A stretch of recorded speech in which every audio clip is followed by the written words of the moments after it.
Good morning. Oh, real good. I just thought of a grant. Good morning, everybody. Okay, I'm going to call to order the Yamhill County Board of Commissioners formal informal session for November 10th, 2022. It is 10:02 in the morning. And Commissioner Kula, would you please lead us in the flag salute?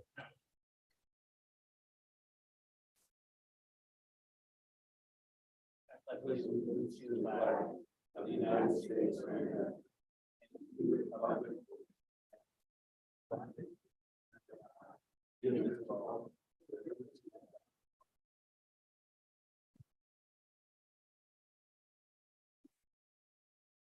Thank you.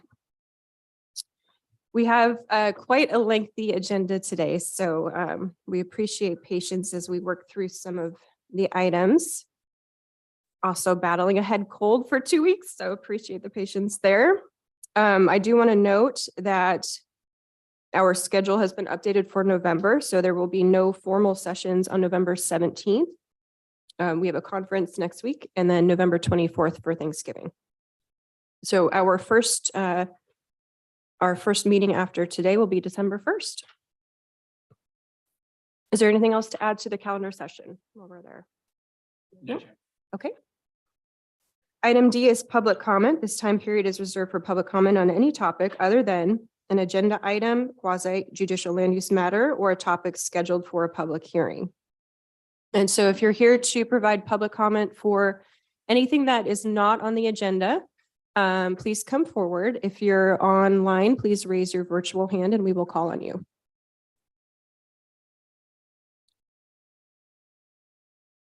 And while we're waiting on that, I just want to know, we did receive a written public comment. And the response to that is that I believe it's the hearing for the psilocybin is going to come forward on December 1st. So that's when the first hearing for that has been. I'm looking towards Ken Friday, but he's not here. Or the 8th. Oh, for sure on the 1st? I think he said the I believe first Okay. to make sure we have enough time. Okay.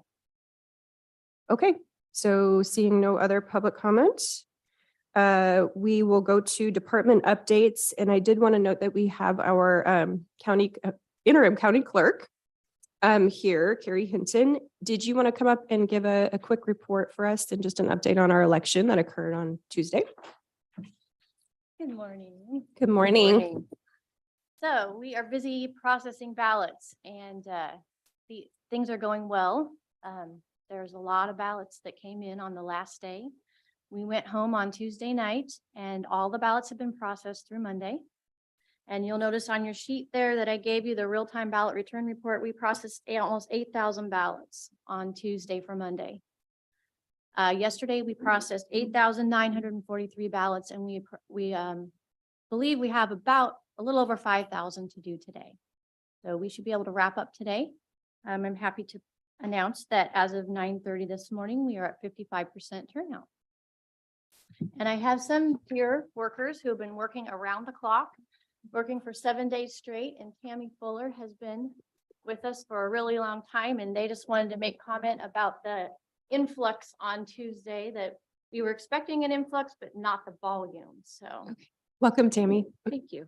I was on full-time staff here from 1978 to 1998 in the county clerk's office, and I have never seen as much volume come in the end on election day, and that really puts us behind. But I do want to say too that I have worked for 4 different county clerks, and Carrie and Kara have handled this election with trust, integrity, and dedication. Thank you. So Thank you. you said that up until Monday, well, Tuesday morning, you'd received roughly 8,000 ballots through the Plus mail, another 5. So plus another 5. probably around 14,000 ballots. Okay. One day And then on election day or before? On what we picked On up election day. Tuesday and what we picked up at 8 o'clock. Okay. Mhm. So double what you had already accumulated prior to. Okay. And we Okay. had I have- Timothy Lostley. I have a question for the Sure. clerk. Oh. Anyway. So, thank you. Forgive me, I'm a little bit confused. Can you go through how this works? Because the first two numbers are or the first two lines are a little confusing. But I figured you had an explanation. Those, someone accidentally put a wrong date in, but we'll fix those batches. But this tells you how many ballots arrived in our building and what days they started coming. We don't process them until we start processing ballots, but if you email, if you're a military and you emailed your ballot on 9/29, that's the date that goes on that ballot processing source log so that it can be tracked that was the first ballot that entered our building. Okay, so what is the, what are the first two lines supposed to It be looks then? like looks like the year got put wrong, so we'll fix those. Well, one says 11/07/0222 and the other one says 11/07/2020. The year, They they should be 2022. but they're supposed to both be the 11th of November. I mean, sorry, the 7th of November. Are you asking why they're at the top and out of Because the order? year is goofy. Oh, it's because the Everyone- year some- is someone- 2000 Oh, I or see. 222, right? And so we're just chronological by year then in this. Okay. Okay, This thank is you. Dorothy Lossley.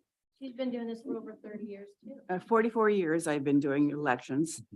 And I don't ever remember being hammered like we were at the end of Tuesday. It came in, I mean, we were literally floating in ballots, not literally, but I mean, they came in so strong. That's why we're still working.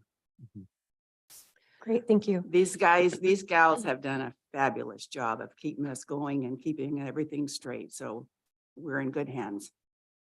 Just want you to know that. Thank you.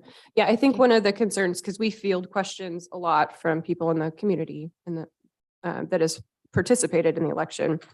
And one of the things that we hear commonly is that if the results are not reported on election night, or at least on a schedule that they can rely on, that you start to think that there's something wrong. And there's lack of transparency there. And so some of the feedback that we've heard is that there was frustration based on the reporting schedule. And also just knowing what percentage of the ballots are being reported. So, how many more we have left, or what percentage are we at? So those kinds of details might seem, maybe trivial, but they're actually quite important for the public to Yeah, know. until last night at 7 o'clock, when we were still working, we had not been able to unlock the last 4 tubs of what we retrieved at 8 o'clock. So until last night, 8 o'clock, I didn't even know how many were still actually left. We had no tubs left to tub them up with. We had no racks left, and so we had to leave them locked as they came from the ballot box in the room until we could make space. So, and as far as the reporting, we were late on election night because we had a lot of logistics that we had to work through. We didn't even get to go downstairs until about 8:30. Ballots, people were starting to come back from the ballot boxes, and we realized that we were being inundated. And so to take Kara and I both out of the room was a huge inconvenience to everyone. They were struggling to keep up, and we have to get those securely and safely into the building. And the state had asked me to handle the write-ins a different way because in the past they hadn't been handled according to what they would have liked to have seen. And so Kara and I, we did that, and we needed concentration. We needed to be able to be in that room and make sure. And we also had 2 other people down there with us. One was a person from Hart. They had been there for the day to help oversee the election. So she's fully authorized personnel. And so we were able to do that. As far as that process, I'll still be working with the state to see if there is anything else that we can streamline with that, because it did take us longer than we had anticipated.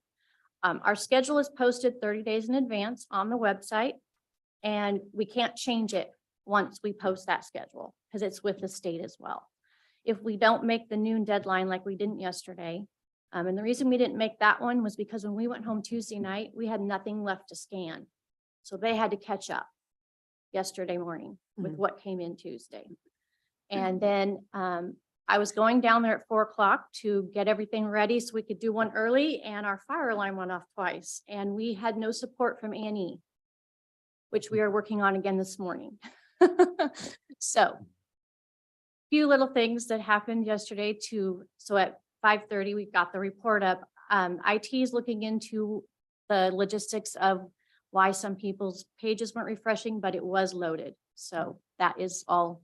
And they'll watch it again tonight to make sure it loads for everyone. I don't know why the bookmark page came up. It wasn't coming up on my phone when I looked, so I could see it.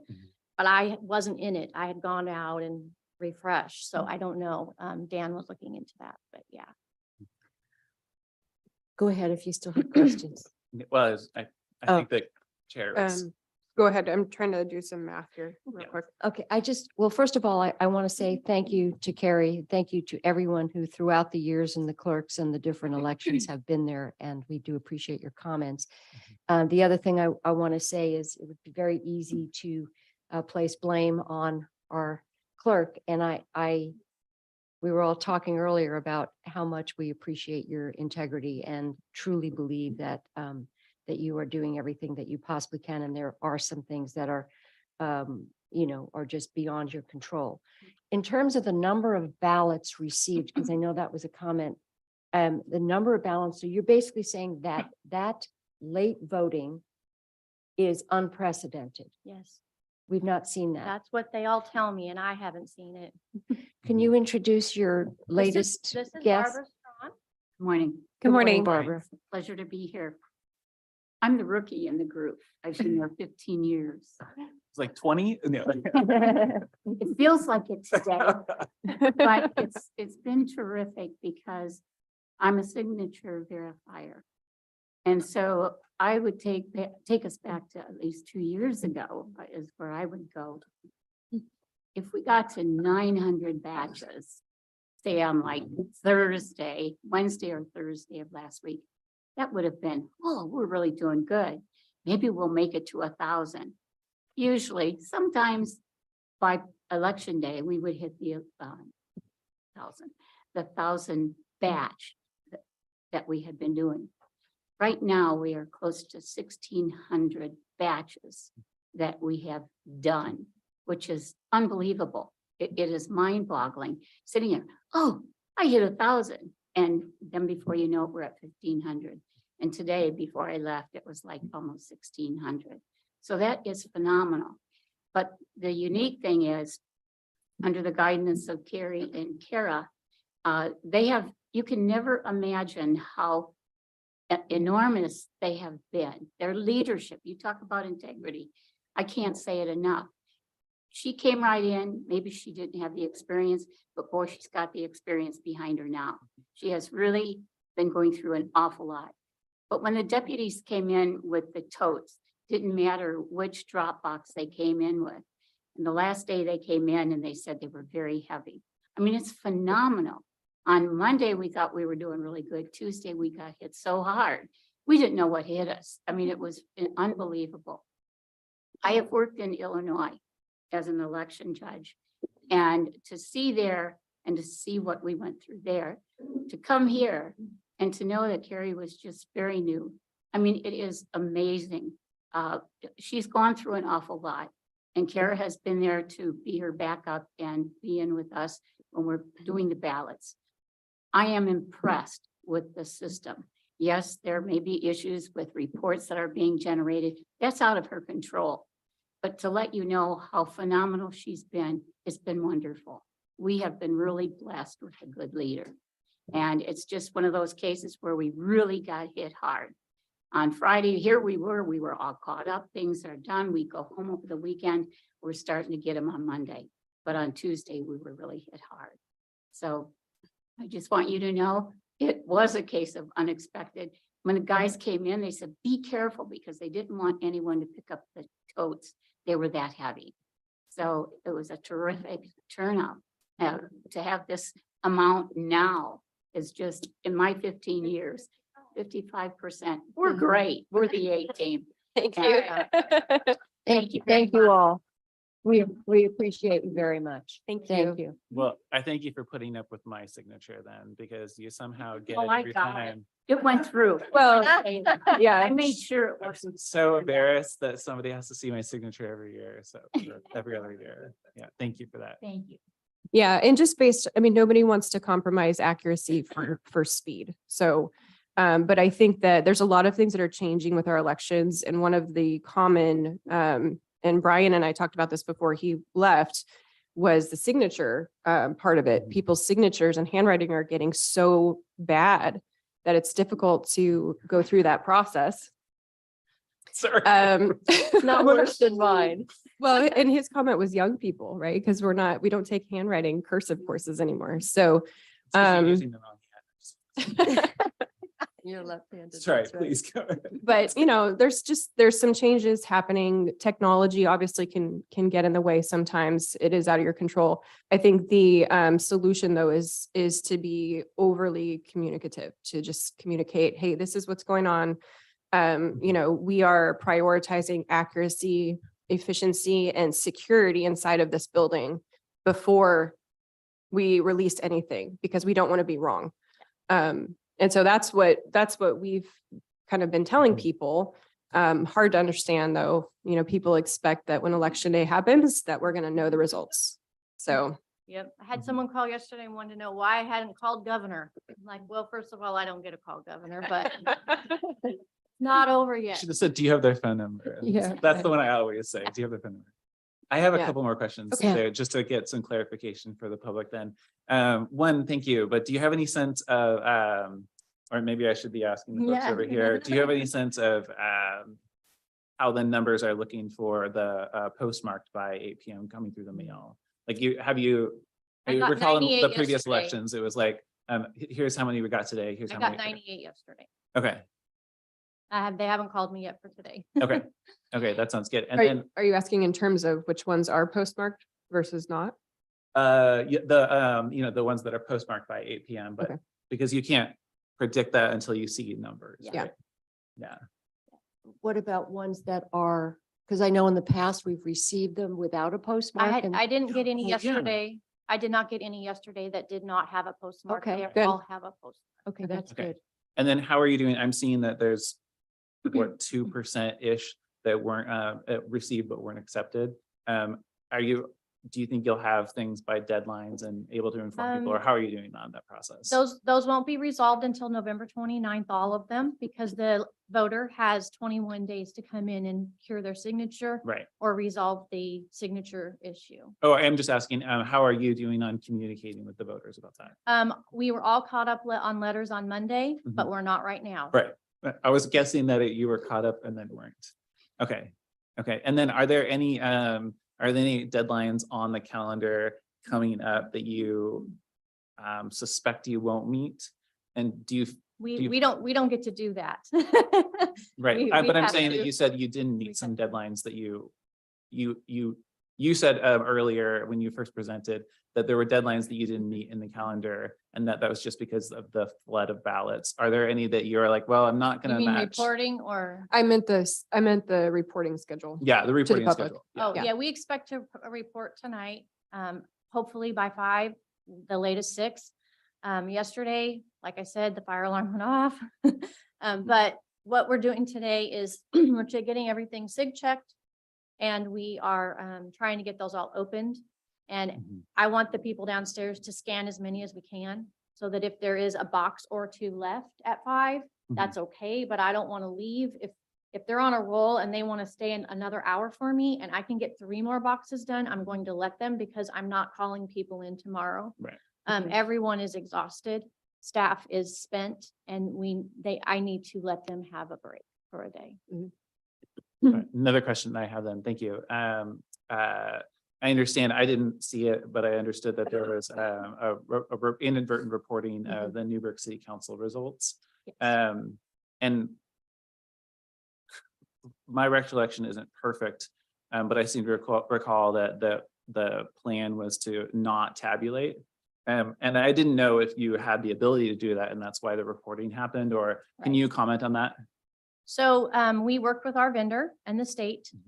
And as you know, our plan with the state was to do a supplemental ballot so that we didn't have to worry about anything accidentally getting through. And she chose not to do that, and we respect that decision.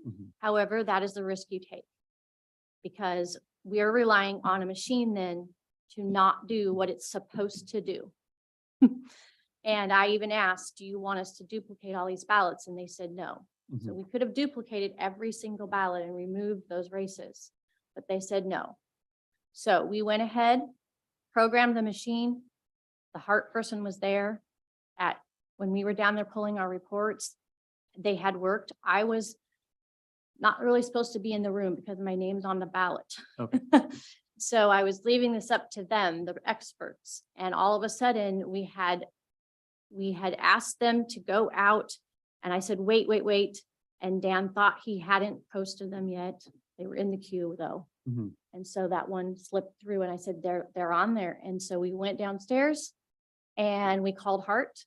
And they're like, this couldn't have happened. Like, what happened? And I'm like, I don't know. You guys are the ones who are the experts. So it took Hart 30 minutes to find a background box that needed to be unchecked because they kept telling me you did everything right. You did everything right.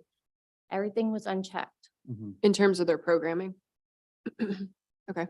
It's not something that they really, typically Typically do. that's not how they handle it either. And they were concerned. I was concerned. It was what we were left with, having to mitigate the situation that we were left in. So how did, I understand, I understand now the physical or the digital, the electrons process of inadvertently tabulating, but I'm still confused about how it ended up getting reported to the public then.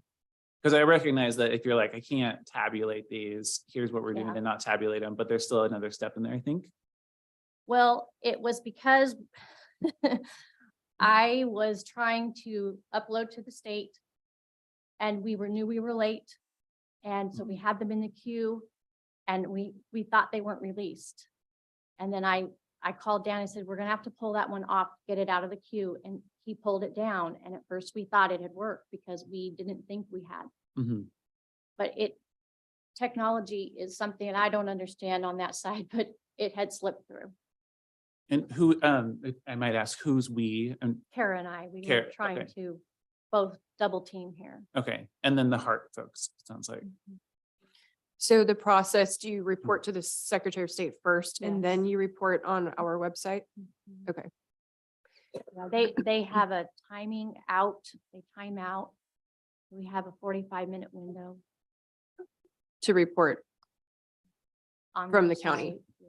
And we were one of the last ones, so they were waiting on us, so. Okay. We had to do that first. So the question, so folks were saying, well, I can see these results from Yamhill County on the Secretary of State's website, but I don't see them on ours. Yes. So are you talking about the no candidate filed races? I don't know the I think specifics it was of, in general. Was it It in- was last night because you had reported it, I don't know, 5:56 or something like that, but it didn't actually show up on our website until past 8 o'clock. okay, right. Yeah, I sent it, I texted Dan and he pushed it through to make sure it worked, but I don't know why there was that timing glitch. Okay. Okay, so maybe we need to look at some IT things as well. Well, that answers an awful lot of questions. I wish we could sort of package this up and get this information out to folks because these are the questions they have for us. Ken, did you want to? Yeah, and I've already had this morning, our IT director and our facilities manager and went over and met with Carrie this morning because realizing that there was an alarm issue and then to answer any questions and make sure that we had staff on standby and, readily available should there be any other questions or issues that are coming up. So they're looking into whatever the website issue may have been as far as the upload. So Okay. that's already being addressed. Well, I just want to say that I don't know if people know the process. I know our treasurer was working with you. And just sort of being there, that we do have a process to address security and to address the sort of the nonpartisan element of this, and that we have observers and we have workers from both parties and people who pick up ballots from both parties, so that there is never a time where you have just sort of this wanton counting and tabulating without eyes on it from people who have a stake from both sides. I think we can't state that enough. I remember being concerned early on years ago saying, hey, we got all these boxes. Who's making sure all those boxes are, what's the chain of custody? And our former clerk, Brian Van Bergen, was explaining how everything works. Your demonstration last week, week before, was very helpful. But I do want to say, we do have eyes from both parties on everything you guys do. Okay, so it sounds like you said you have about 5,000 left to tally and release, so that's what, 12-ish%. And like I said, we may not get, we're gonna scan as much as we can today, but we may have a couple boxes left to scan Monday. Okay, right, the holiday. Okay, Oh, okay. Thank you. thank you, all. Carrie, Thank you. and thank your Appreciate you very team. much. Do you have just a couple more questions if you don't mind? And I realize that you all need to be going back to work, but you're here and I didn't invite you, so I'm happy to like get the questions out there while the live stream is going. So I want to ask, since I'm hearing now, like it didn't work, and for some reason this didn't work, and we didn't do this, and I'm wondering, since some of them are new to me, is there anything else that we should know about that that Everything was else- an IT issue or a box checking or a, Yeah, everything else seems to be going fine. I think last night, like when I uploaded the reports, it has to recognize the name, and it had trouble recognizing the name. I know it had that trouble, but Dan got it posted and I texted him, but you know, everything has to talk to each other on the whole steps of the way. And if it hiccups or there's a little glitch, I think that's when it might not have gone completely through, but they're looking into that and they're gonna watch me do it tonight so that they can just slide it on through if it doesn't go itself. Everything's uploaded onto FileZilla, so okay, I don't have any rights to just go straight to the website and post a report on there. mhm. Okay. But you can clearly change things if you need to before they go up. I can call IT. Yeah. Oh, I was just thinking about the reporting that included inadvertently the Oh, races in If we, Newark. our report, yeah, once we can run it again, Mhm. I can run reports. Okay, and then remove those. And then I have a couple of questions about the timing for the Newburgh. I guess we're calling it a special election, right? Supplemental. Oh, okay, it's supplemental. Okay. I Just, know. I was under the impression that supplemental didn't exist. Christian, do you know? We had this conversation that if it's a special election or a supplemental. So that the state is. Oh, yeah, mine was off too. Yeah, I think when in the conversations we had with the state several weeks ago, that's the way they were going to refer to it because they really didn't have any other way to refer to it. Okay, so the timing of it, when should people expect their voters pamphlets? And, Those will go out with their ballots. okay, so when do you expect that you'll send the ballots out? We can't send those out except 20 days ahead of time. Right? Do you think you'll meet that deadline based upon the work you've done? Yep. Okay, It's all done, ready to go. December 1st. Yeah, Right, I think okay. that was the math I was doing. Okay. Okay, great, thank you. Thank you all. Oh, I would like to add a comment to this, unrelated to report.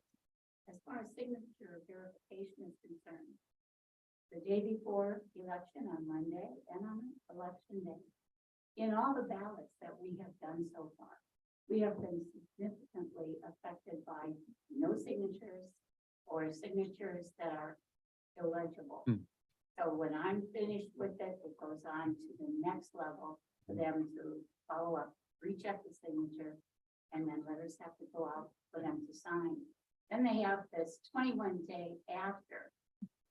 And that's incredible. I'm not in favor of the 21 day because they'll postpone it. Maybe they'll forget to sign it and return it. mhm. And we're really busy. So we're Yeah. gonna- Sounds like we need to have Okay. a refresher course on how to vote. Yeah, All right, thank you very much. thank you. Yeah, thank you for your Thank you, service. Carrie. Thank you Thanks, Carrie. all. We appreciate you very much. Thank you. But my understanding is that Mm. political parties let people know, How to vote. that their signatures didn't match.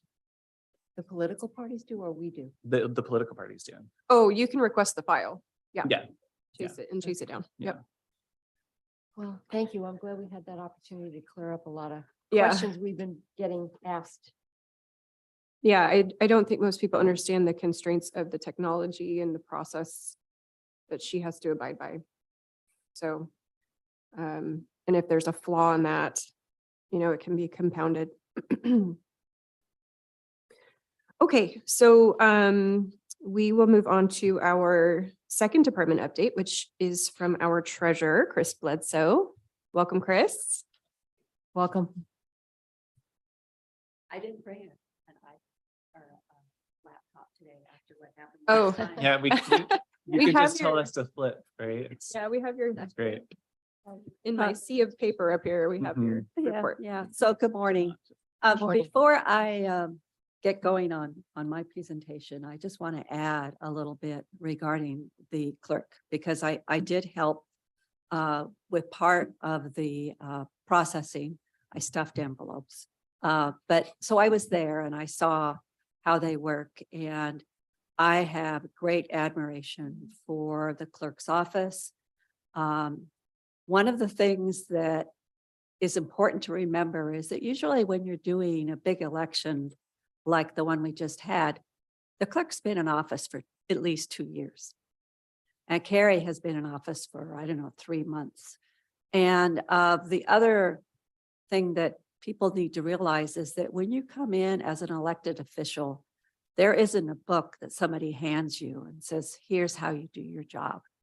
And so there's a lot of quick catch up, learning, processing. And if the notes are not real clear or in depth, it can be a challenge. So I think that Carrie has done a tremendous job of catch up for what she should have had 2 years to do. So now I'll go ahead with my. Appreciate that. Thank you, Chris. Yeah.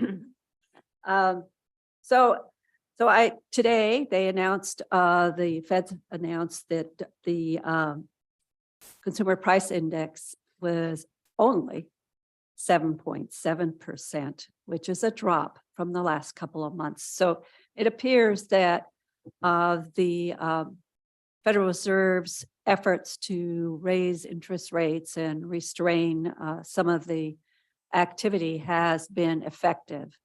And at this point, it hasn't really affected the job market, although there are tens of thousands of people in the tech industry that are being laid off right now. So that's probably going to skew the numbers as we go forward. But in general, one of the things that I wanted to point out, because I think that it is often not talked about, is that this is not our recession. This is a world recession. And so if you look at the recession rates in all of the European countries in particular, the inflation rates, they're higher than ours. And so it's very hard to control inflation when we're in a global economy that has inflation. And so I think that we need to be patient, that the whole world economy needs to get this together, but we are very much hindered by the war in the Ukraine. It's creating huge obstacles with food for parts of the world, and the oil industry is in chaos, and it's pretty much a very difficult time, and nobody has the ability to see the future at this point. I personally feel that the county is very well positioned, and that's really what matters, to weather the storm. And we have had quite a fluctuation of interest rates from the beginning of the year until now. And as treasurer, I'm excited that there are these higher rates, but I also am not able to take advantage of them because our money is already invested in lower rates. So it's going to be a very gradual process. So I wanted to point out, and just so that you know, I can't read this. So if I broke it up into this. So You could actually hold that up and we might be able to read it. yeah. This, I can do this. But the quarterly change of Yamhill County investments, I'll just briefly go over that. We have on here, I have highlighted in green US Bank money market account balance. Well, you may know that we have not had a US Bank money market account. And we are in the process of opening that. I was in discussion with US Bank and they really want our liquid dollars. And so they're offering really good rates for that. And so they have offered us 2.4% right now. And the person who I am dealing with is very anxious to at least match or beat what we get in LGIP as we go along. So that allows a couple of things. First of all, one of our challenges was during tax season, LGIP would get too high based on our allowable limits. And so now we can put that money over into the money market so that liquidity will not be an issue going forward. I think we'll probably have that open in the next week. The finance director, Mike, and I have agreed that all the time, we should probably keep a minimum of 4 million over there so that it allows him to have immediate access to the cash instead of the 1-day lag that he has when he pulls money out of LGIP. So I'm not saying we do away with LGIP, but it is a good additional tool.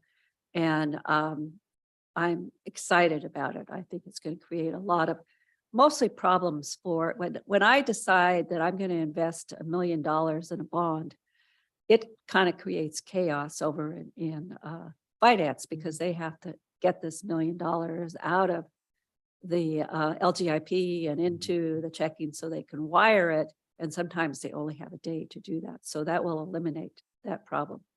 That said, I don't think I'm going to be investing in anything real soon because we have our money fairly well invested at this point. But everything that I do as treasurer, I do with the anticipation that I will not always be the treasurer. And as I indicated for, in particular, the clerk's office, is that my goal is, and I hope that I can be the treasurer for 20 years. But my goal is that if I were all of a sudden no longer the treasurer, that somebody else could step in and manage the money efficiently. It wouldn't take 6 months to a year to understand what's going on. So that's really important to me. So we have another thing which I highlighted that I think that we should look at, and this is the benefit of having interest rates go up, is the ARPA funds is earning quite a bit of money. We have $111,000 in dividends off those ARPA funds from the day that we started holding them, which was in May of 21. That money is technically the counties to do with what they choose to do. It does not come under the restrictions that the ARPA funds do. So that's kind of a little bonus that we get. And we can certainly use it for ARPA type of benefits, but we don't need to. So if there's a shortfall in something else, that's there, and that's good. And the other thing I wanted to point out is that, and this is all on one sheet for you, but the 22-23 projected earnings are much higher because of the higher interest rates than we projected when we budgeted for the current fiscal year. The budget and this is in green, also the budget projection was just under 600,000. And in fact, I project that we'll have a little bit over 900,000 in interest off of the money that we hold as it goes through our accounts, which is a difference of $333,000, which is, in the overall picture, it's not huge, but it's certainly very, very real. good to have. And I would expect if we continue the way we are, that we could probably project for the next fiscal year, even more, maybe $1 million too. off of those funds. And so that's the positive news about inflation, is that our interest rates have gone up. That's really all I have to say. I know you have a very busy day. Are there any questions? Thank you for this. Appreciate the detail. The US Bank, is that a for sure thing? Is that something you're looking at or is that something you've It's for already? sure. For Okay. sure. Right? We have all of everything is done. The only thing that we're waiting on, unless Ken was able to do it yesterday, is for Mike Barnhart to return and just send an email and saying it's okay. And then it will be open. So it's a done deal. We've been, US Bank, who usually is really difficult to work with, has actually been quite easy to work with on this, but that's because they want our money. Yeah. Well, thank Yeah. you for the So you'll update. probably, oh, sorry, you'll probably then, the US bank account will hold, as opposed to just transferring to LGIP then, is that, since I'm thinking about how property taxes we'll are have- coming in right now. Yeah, well, the tax money that's coming in right now will first go into the money market to establish that account, and then it will be, I really think it's up to Mike and Ken to Mhm. determine the balance of where they want those funds. Right. It is collateralized up to 50%, which is really very good considering that LGIP is not collateralized at all. Right. So it's actually safer money, but I don't worry about LGIP. Yeah. So the balance will change, but I hope we can get that going next week. Mhm. Any other questions? Thank you. No, thanks for No. making sure that somebody can walk in and start it. Yes. Yeah, I'm not Yeah. quite Very there much yet. I know. appreciate it. Yeah, I don't want to, no, but I'm Say anything about getting the other there. side, I'm but, getting there, yeah. but I just want everyone to know that doesn't mean I'm going anywhere. Well, we're seeing the importance of it. Oh, We absolutely. have an office, a huge, huge component of county business that doesn't have that preparation. So thank you for that. Mhm. Thank you. yeah, thank you. Okay. Let's see. So moving on to item F, a work session. We have nothing today. There is nothing on our consent agenda. Item H, old business. We have nothing today. And that brings us to item I, which is other business. Item I1 is consideration of approval of an agreement between Yamhill County and Oregon Health and Science University, OHSU, for the Nutrition Oregon campaign in the amount of $5,100 effective upon approval through December 31st of 2023. I just want to give a little background on this. This is something that's been done in conjunction with the CCO and Head Start, but the Moore Institute is really focusing on the development and the health of children before they're born, and getting mothers to acknowledge that before they conceive and during their gestation. So I appreciate the interest in making sure that children are healthy before they're born. This is I think a wonderful project. So I would move approval. Okay, Commissioner Starrett moves approval. Is there further discussion? No, try. Okay, all those in favor signify by saying aye. Aye. Aye. All opposed, same sign.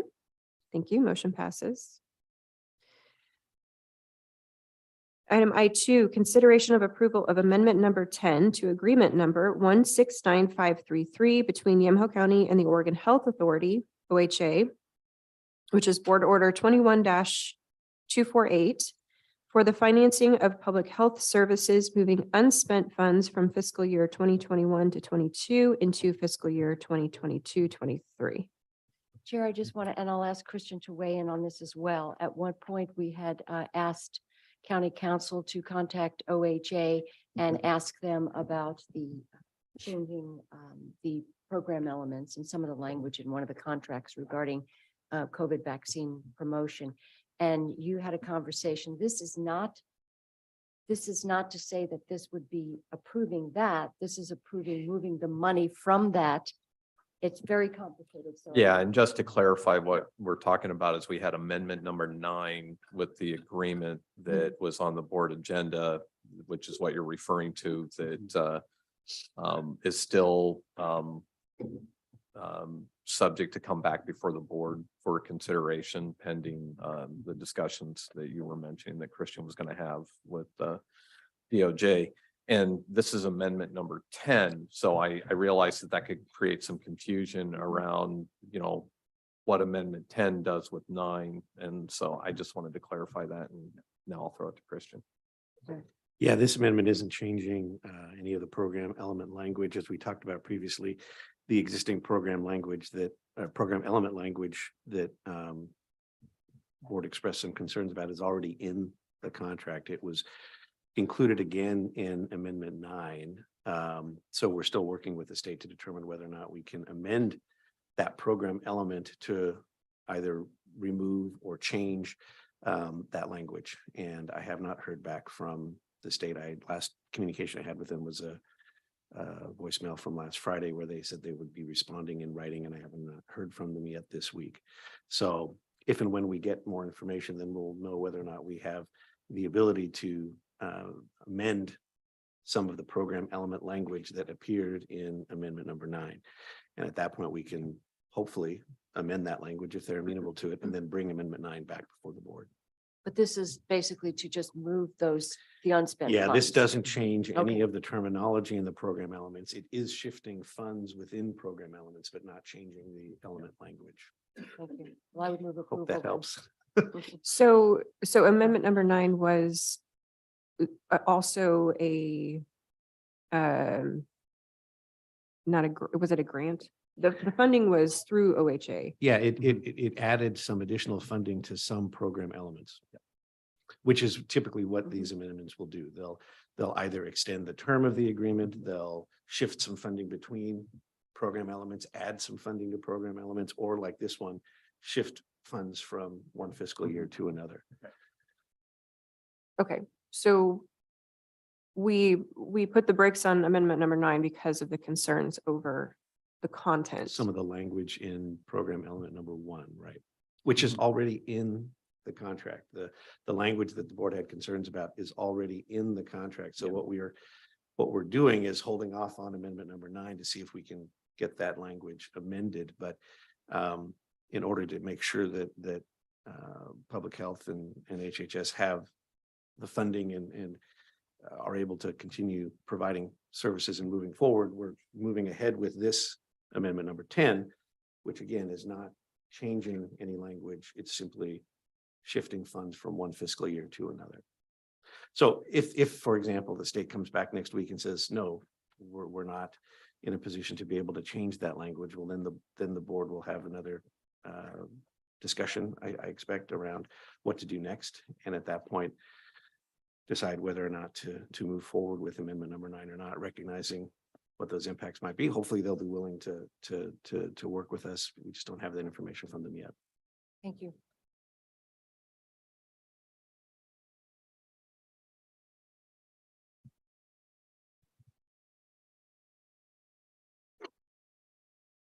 Okay, Motion. so I guess it's not clear that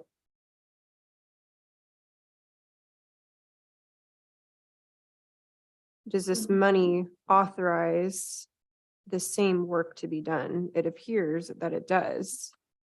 The same work that we were talking about in amendment number 9. It just moves the funding, that funding. But since it's sort of the cart before the horse thing. So because the funding, what we're doing is Existing allowing it funds. to be moved, the unspent funds. Mhm.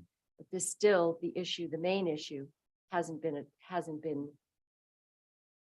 there's no conclusion. Correct. And I believe, if I'm remembering right, the language that we were discussing was in program element number 1.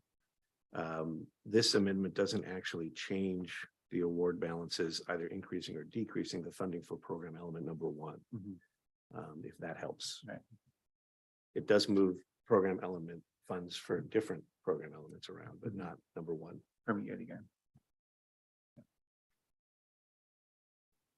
Okay, so I'll just ask the plain speak question. Are we being asked to fund something that we had a problem with 2 weeks ago and the problem has not been dealt with? I believe the answer that Christian's gave was, no, it's not being. Yeah, I don't believe, because I don't even believe under Amendment 9 that we were changing the funding for program element number 1. It was simply an identification of some language of concern. Right, but that scope of work was tied to the money. The money comes for the scope of work.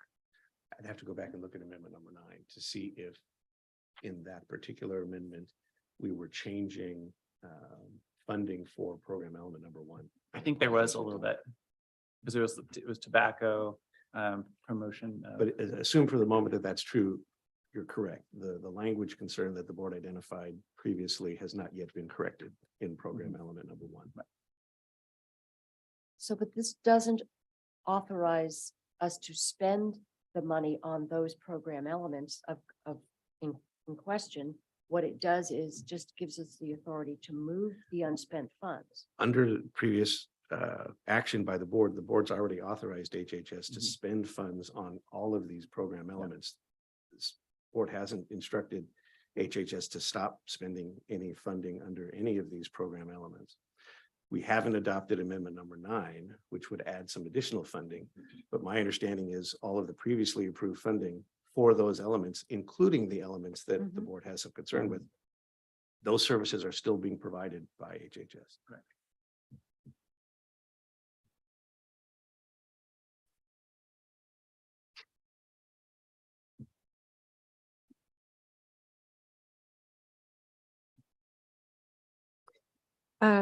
I guess I would appreciate having Director Manfred come on and clarify some of this stuff. It feels quite frustrating that we have these questions about, are we, like you said, putting the cart before the horse, moving money, getting money in line, and then we haven't dealt with this ongoing issue of how we're spending this money, especially with regard to COVID vaccines. But don't we, just to go back to make it simpler in terms of we're authorizing the movement of that money of the unspent funds. So, okay, maybe I'm misunderstanding the question. No, I mean, I think Commissioner, that you're, I'm hearing what you're saying is that this, the motion that we have on the table is to authorize public health to use the money in the next year that it otherwise couldn't spend because we haven't given them the authority yet. So Correct. we're about to, if your motion would allow that administrative process to happen, which is to spend the money in the next year. But not, I guess then Christian, then not basically authorizing the acceptance of that program language. So.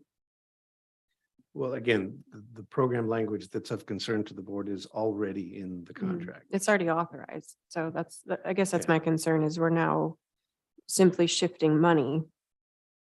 The board is do taking that an work. additional step that has an impact on moving funds around for a variety of A variety of programs. HHS programs and services. That is correct. Okay. So let's just say best case scenario, or one scenario is DOJ comes back and says, yes, we understand the concerns about the language that is in question, and we will allow you to amend that. Then we still have the funding for the other programs and for the other program elements in number 9, amendment number 9. And so this just allows us to move that money, the unspent funds. So am I misunderstanding that this So doesn't? you're getting beyond my understanding of the funding elements here. So I apologize. I don't know that I can speak to what program impact your approval of Amendment 10 has in terms of the movement of funds. That's probably something that Director Manfred would be able to speak more directly to. Okay, so my understanding was, and we had this conversation, Ken and Director Manfred, was that basically this is in addition to and kind of superfluous to the amendment number 9 issue, even though it is related, in that really this is the authorization to move the funding, but it's not an acceptance of the number 9 amendment. Correct. That's how I'm understanding it as well. That I think That- you're right. It is not an correct. acceptance of the number 9 amendment because the board hasn't acted on Yeah. amendment 9 yet. And So- as part of that number 9 amendment, there was a request to go back to OHA and DOJ to seek modification or clarification around one of the elements in the program, which is tied to number 9. Number 9 also has some additional funding for other program areas that are in here. This is strictly allowing us to move unspent funds into the current fiscal year and make that available to support activities that are already identified in the underlying agreement. And this is something that is done statewide. These amendments are typically boilerplate statewide. So this is sort of, I don't know, I don't want to use the term housekeeping, but just in terms of budget, basically, budget authority, moving this forward.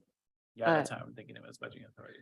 And I just took a look at amendment number 9, and amendment number 9 also did not add any additional funding to program element number 1, which is the program element that contained the language of concern. So neither 9 or 10 are impacting program element number 1, as far as I can tell. Okay, so we have not heard back. Correct, Correct. from, okay, well, As of hopefully this morning, by, I haven't heard back. And amendment 9 We all have added time. just under Yeah. $69,000. And it added those two program elements, 13-01 tobacco prevention and education.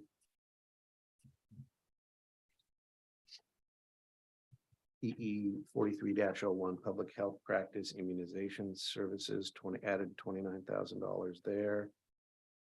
And $25,000 to program element 46-05. Community participation and assurance of access. I think RH stands for rural health, but I'm not sure. That's And 25,000. then another just under 12,000 to PE 62 overdose prevention for counties. Mhm. So that was the change in amendment 9 that increased our overall award from 1.832 million to 1.901 million.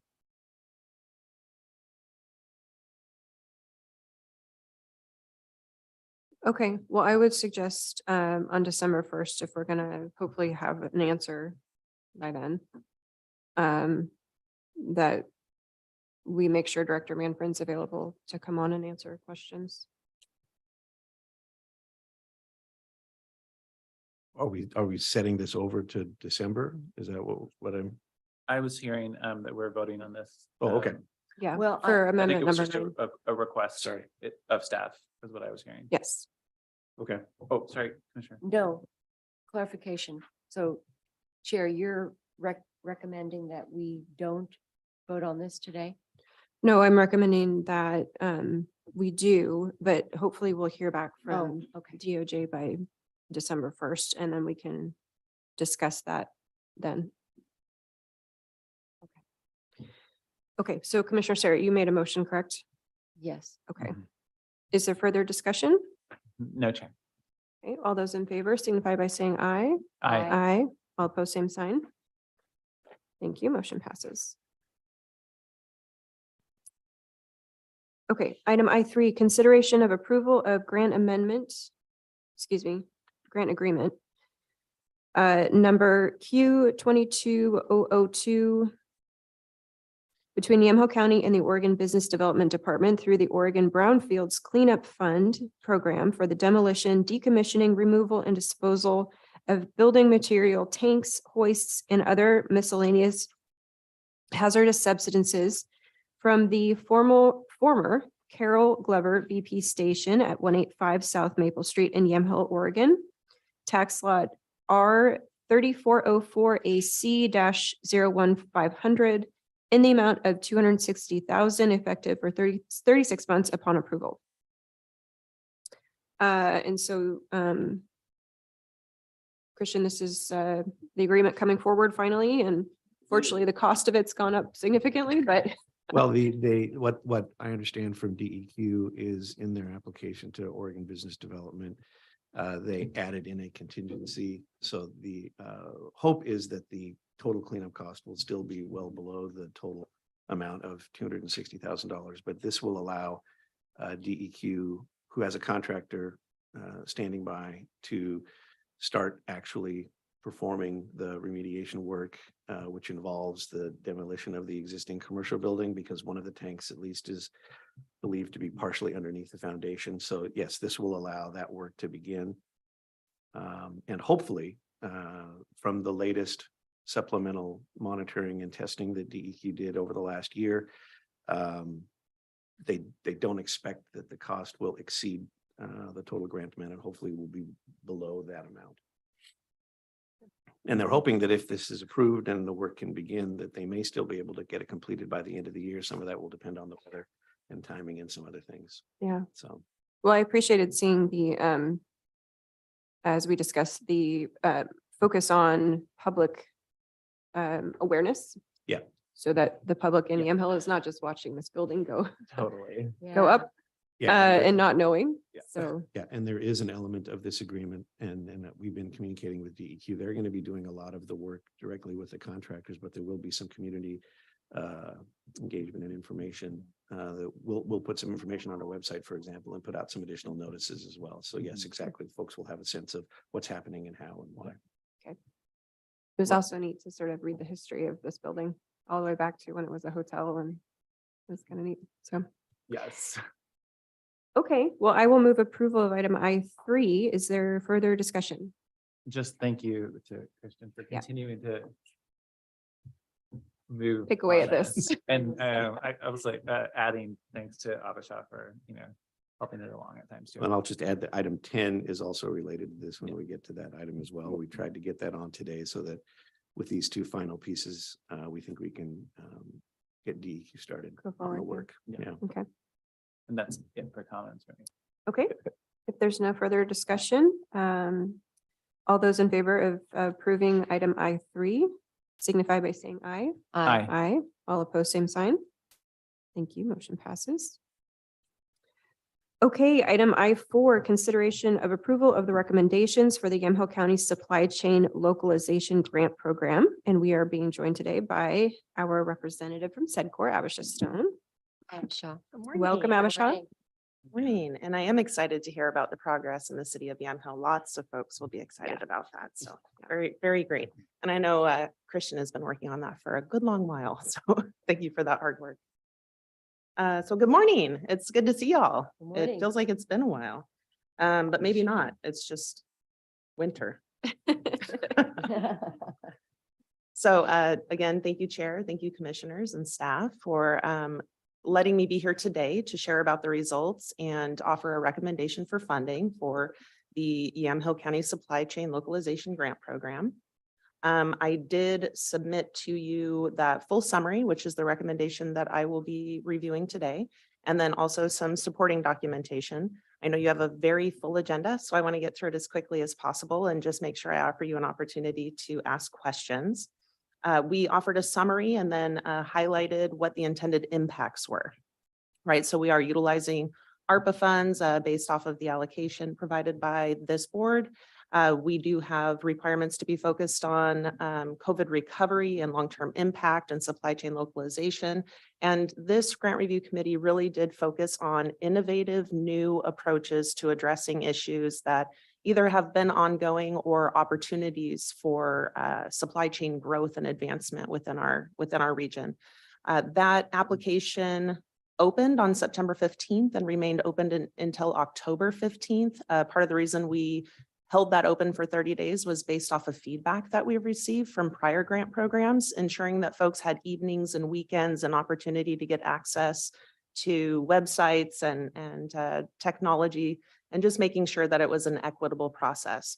I did also outline our marketing, the ways in which we distributed that information. We also did do print material, online material through some of our news partners, and also just kind of the breadth and scope of working through all of our business support, community-based business support partners as well. When the grant program completed, we actually received 10 applications. It was a strong, I would say it was a strong group of applicants. There were There was one applicant that really didn't complete the full application, and then there was one that clearly just did not qualify for this grant program, though it was a wonderful project. And I certainly respect the facts that people will reach out and try all grant opportunities that they can when working on such a wonderful project, but just didn't qualify for the program. I did also share who our committee members were. So this is a subcommittee from the EDAC, and then also we had SEDCOR representation, and then I acted as a non-voting facilitator. So I have not actually read these full grants because I wanted to be as unbiased as possible in the facilitation of the grant process.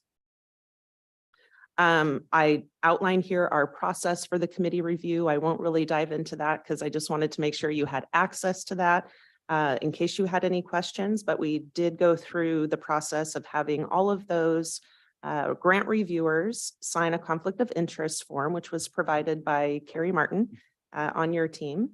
And I want to give a thanks to her for always being so willing to provide support in those ways.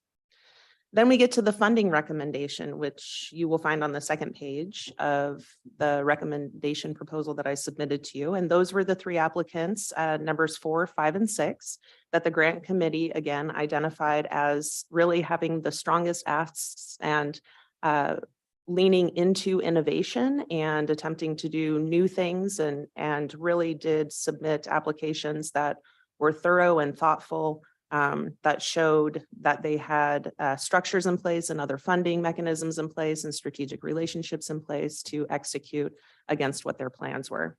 We did also include in this note and then in that Excel sort of summary document, all of the comments that were also provided. And so these were, it was not individual comments by the grant reviewers, but we created collective comments to help you understand why they are making this recommendation.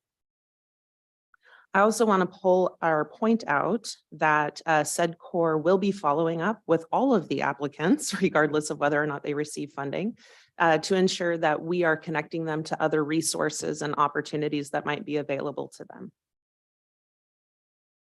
them. So with all that said, the Grant Review Committee respectfully requests that the Yamhill County Board of Commissioners accept our funding recommendation and consider allocating the supply chain localization grant funds of $453,000 as recommended. We also want to express our gratitude for allowing SEDCOR and this subcommittee of the EDAC to participate in this process. We understand that there's a lot of trust on your behalf given to us to do a thorough job of not just executing the grant program, but also considering the applications. So we want to extend our gratitude for that. And I'm available to answer any questions. Thank you, Abisha. Thank you. So we've talked about the wine bottle issue, recycling, all of that before, so I'm not going to dive into that. In terms of fiber flax, so where does that get passed to? Where's the market demand for that? Can you give us an example of that? Yeah, I can, based off what I know about the project. Again, the applications are more thorough and you do have those in a supplementary packet. So this is a market that has been very stressed through COVID. Supply chain issues have been a major issue. And then also with large agricultural failures in Europe due to drought. So some of that was actually due to flood, and then some of that was due to drought, that there is a large stress on the global economy for access to this material. These conversations really started during COVID when the supply chain itself was just challenged, and we were seeing it emerge from all kinds of industries.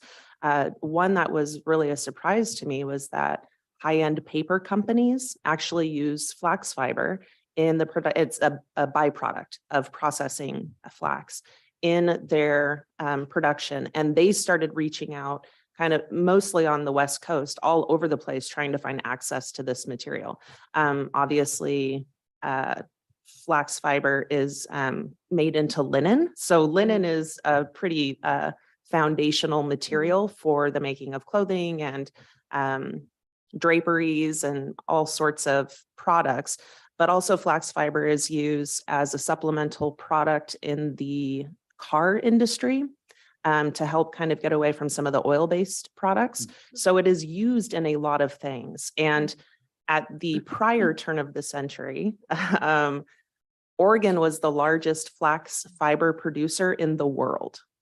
And all of that technology and all of that process was offshored many, many years ago. And we now don't have the technology and the access, and we don't have the systems in place to create that supply chain here, but we certainly have the growing region. It is a high value crop for lots of different reasons. And so it is seemingly a real opportunity for our agricultural community and has gained a huge amount of interest in the last few years that looks to be quite sustained. So that's a little bit of the history that I do know, but again, that application would include more detail. Okay, so it sounds like it's more, the money is more focused on how do we redevelop this industry? Right. And also creating, again, from what I know about what they're currently working on is creating all of the structure and process to be able to validate the growing processes and the quality components. And you have to have that fundamentally in place in order to validate your region and your product as being a high quality product to sell into an international space. Okay. Commissioners, questions? I have a question and thank you for that. The wine bottle recycling has been something we've talked about Yes. for a very long time, especially in this county and the importance of it. We saw that during the lockdown and how businesses were impacted. Is there any data that point to how widespread this project could entail? I mean, we know that the county would likely embrace it, but as far as regionally and outside of the state of Oregon. Yes. So currently, well, maybe until just recently, OBRC, so the Oregon Bottle Recycling Coalition, Corporation? I think it's coalition. should know I this. always forget the C and I apologize to the OBRC folks. Has actually already been engaged in a process similar to this, but with beer bottles, and has been shipping that product outside of Oregon to have it cleaned and returned. So the reality of the need and the desire is clear, and they're now trying to localize this processing. And this applicant has developed a strategic partnership with OBRC and have short-term plans for a local processing facility and long-term plans that expand those efforts and that technology throughout the state.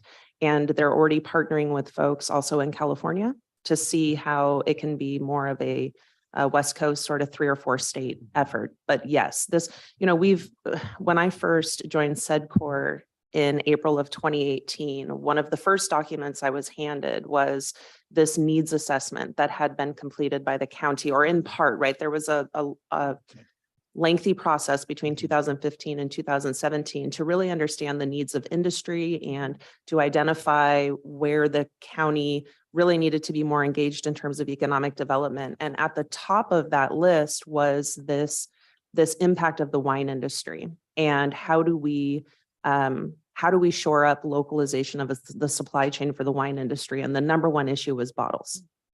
It is a difficult product to make in Oregon, just kind of based off of the environmental impacts.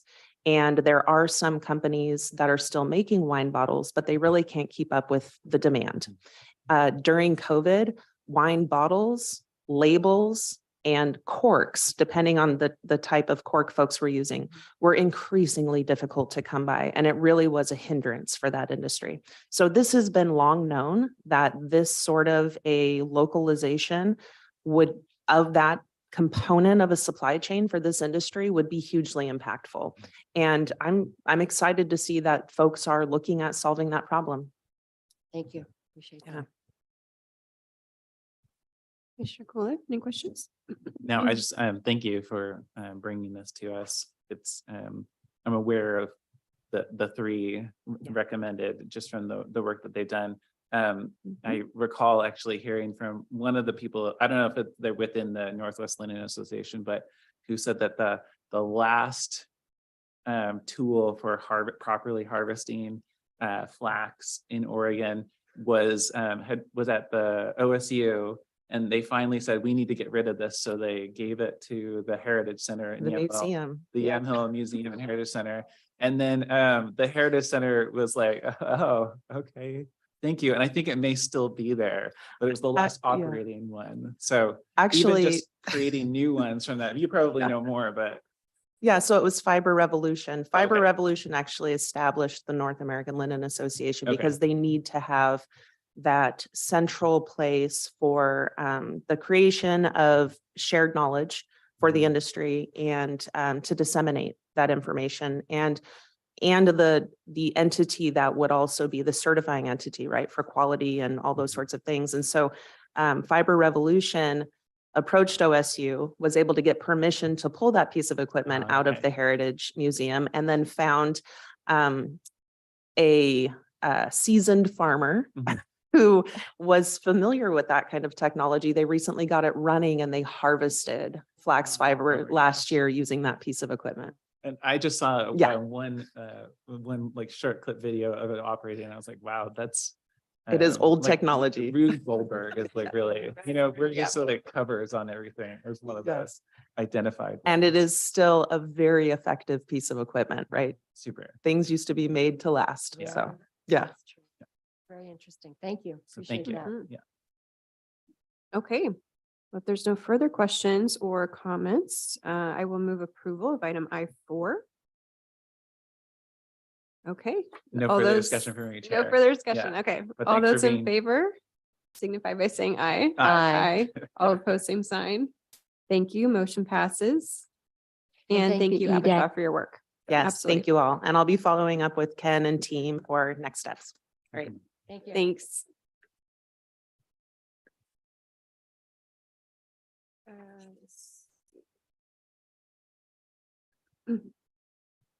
Okay.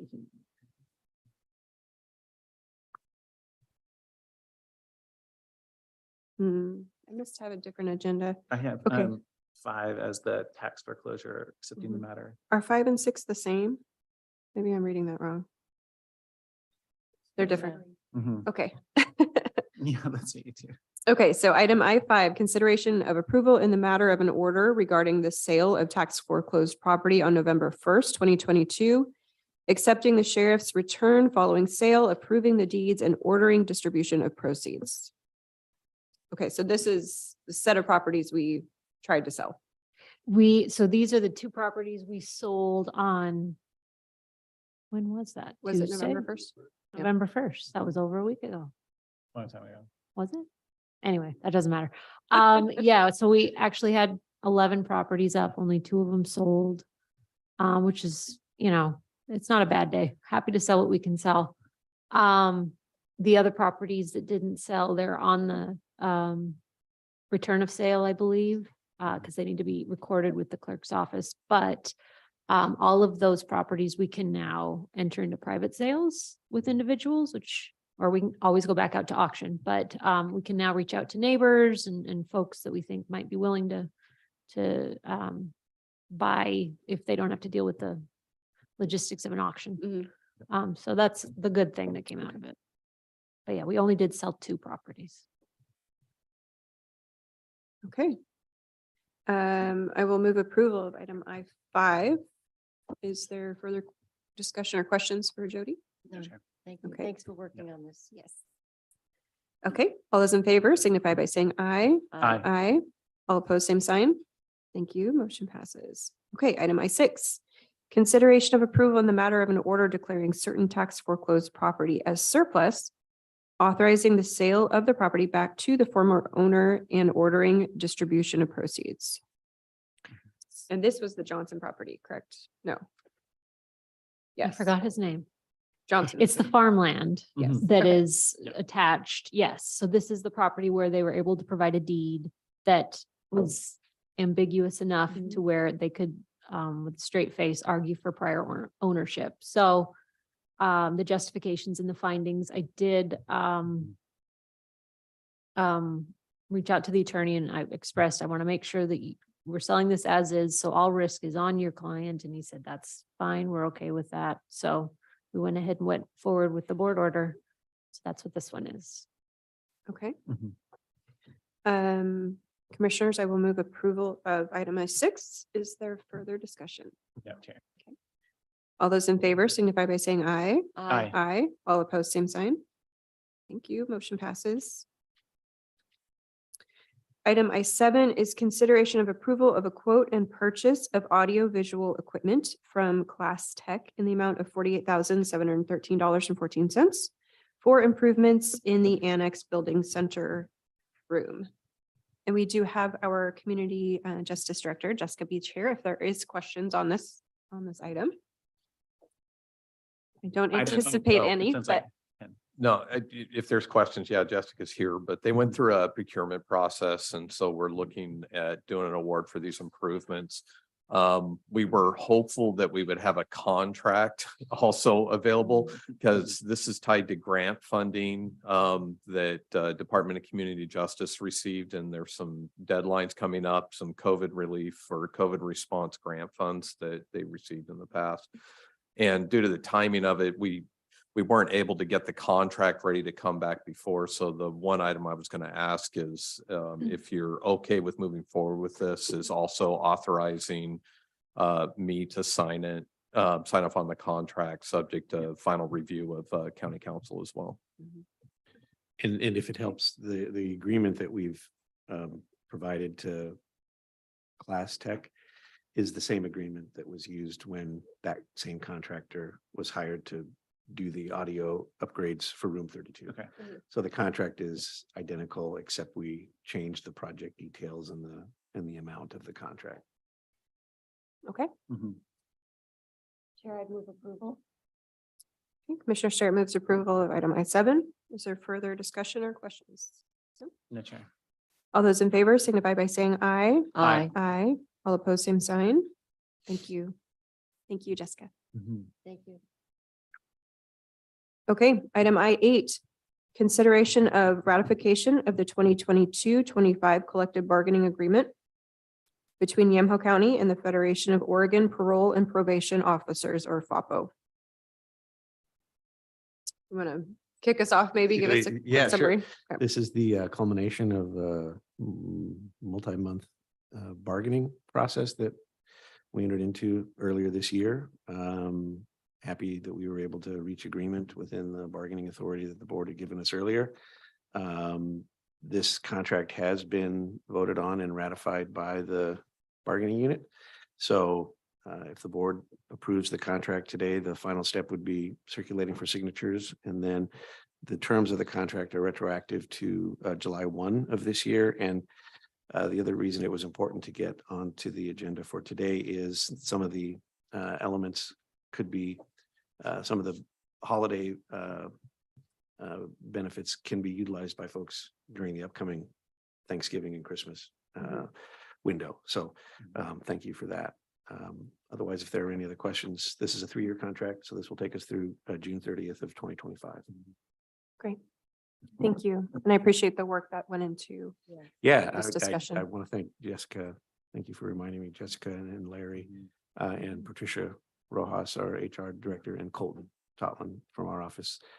It was a team effort, and I want to say we had really good meetings for the most part. There's always a bit of back and forth that happens with these negotiations, but it was overall very positive, and I think the outcome is good for both the county and for the employees. So Thank you. yeah, Appreciate Yeah. that. And now it goes on to finance for their work, right. And we've been which I communicating with understand is them. going to be significant. Mhm. Yeah, there's always some math that needs to be done now to go back and implement all of these changes, but we've been in communication with them. So hopefully that's something we can get rolled out here in the not too distant future. Great, thank you. Thanks. Okay, I will move approval of item I8.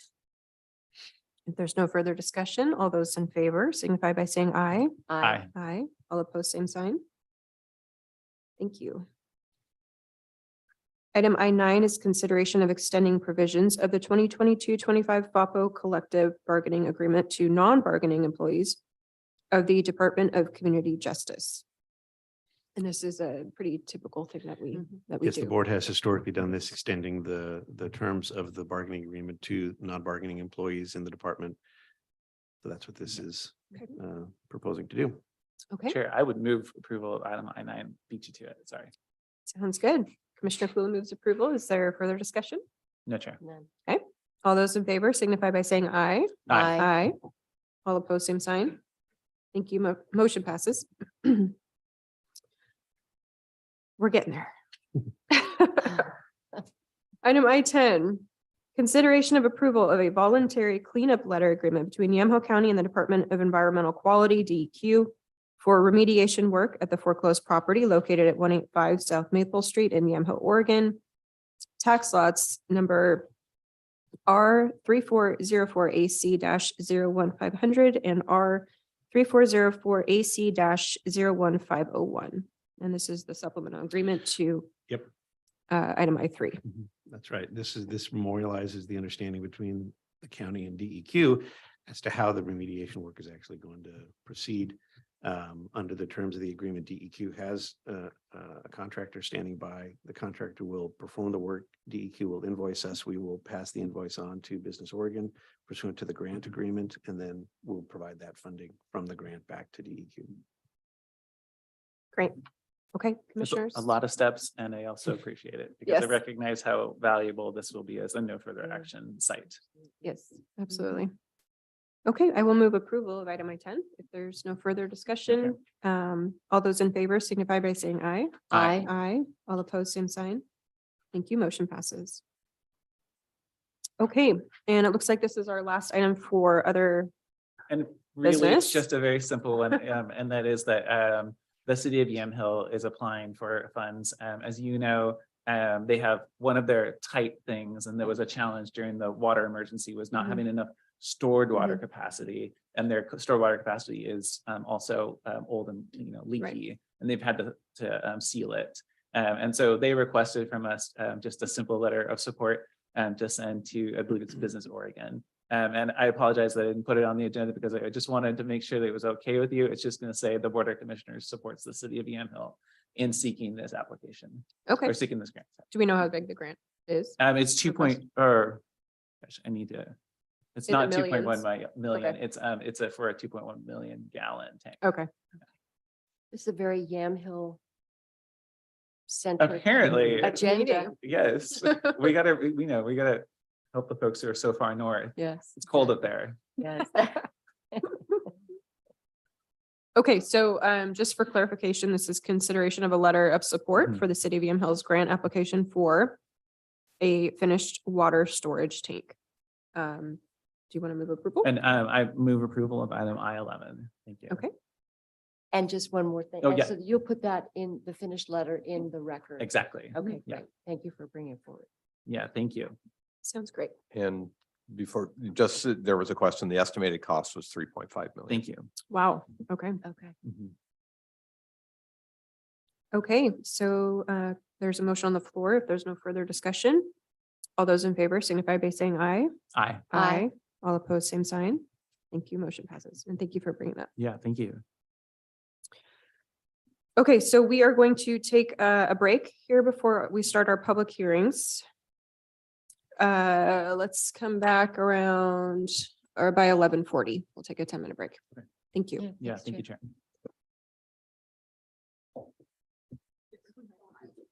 Chair. Do you?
I did talk to somebody who's very upset.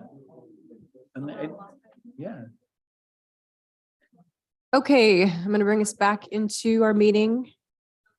No. We will resume. It's 11:42. Is that right? 11:42? Yeah,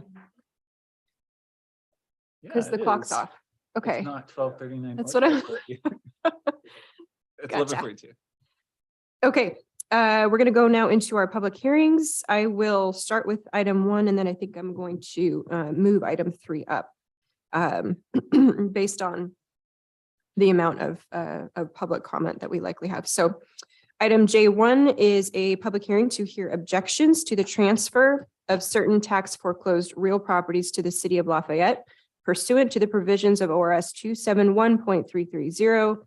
The specific properties to be transferred are: number 1, tax lot R 4401DA 00800, tax account number 521461.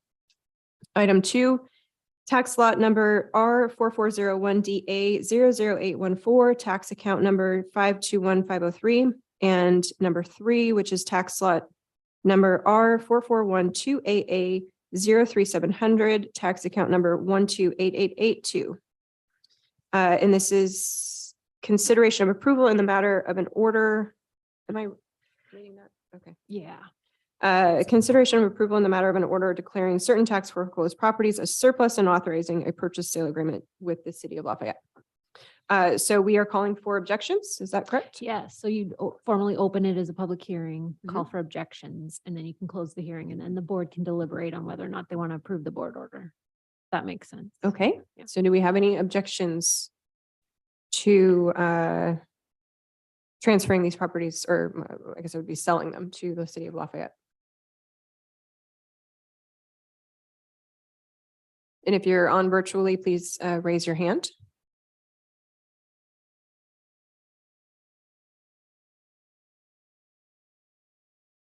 Okay. Hearing none and receiving nothing in writing, I will close the hearing and open up for deliberation. And commissioners, I will move approval of the order declaring Very smart. surplus. Declaring these properties as surplus and authorizing the purchase sale agreement to the city of Lafayette. Any further discussion? Just a thanks to staff and for the city of Lafayette for working with us on this. Yes. And Jason, who's surveyor. Thank you, who I Jason. think maybe online. No, he's not, but Nope. Thank he knows we're grateful for his Yes. work. Yes. Okay. If there's no further discussion, all those in favor signify by saying aye. Aye. Aye. All opposed, same sign. Okay, order passes. Thank you.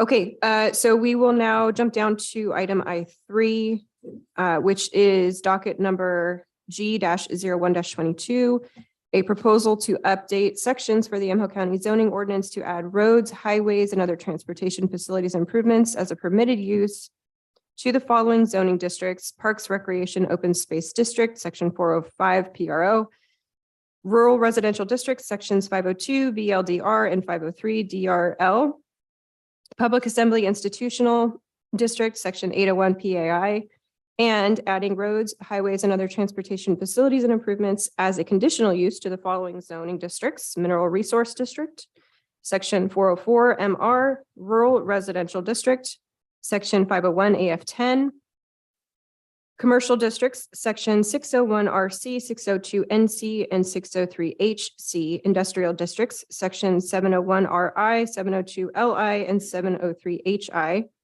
Public Works Safety District, Section 802 PWS, Public Airports and Landing Fields District, Section 803 PALF. The applicant is Yamhill County, and this has been continued from October 27th of 2022. And so this is, I recall, is not a traditional hearing. It's a legislative process. And so I will, I think I'm going to start with public testimony. We'll start there and then we'll kind of get into our discussion. That sounds great. And so the first one, let's see. Okay, and these are all opposed to the proposed, the application. So Tom Hammer, come on up.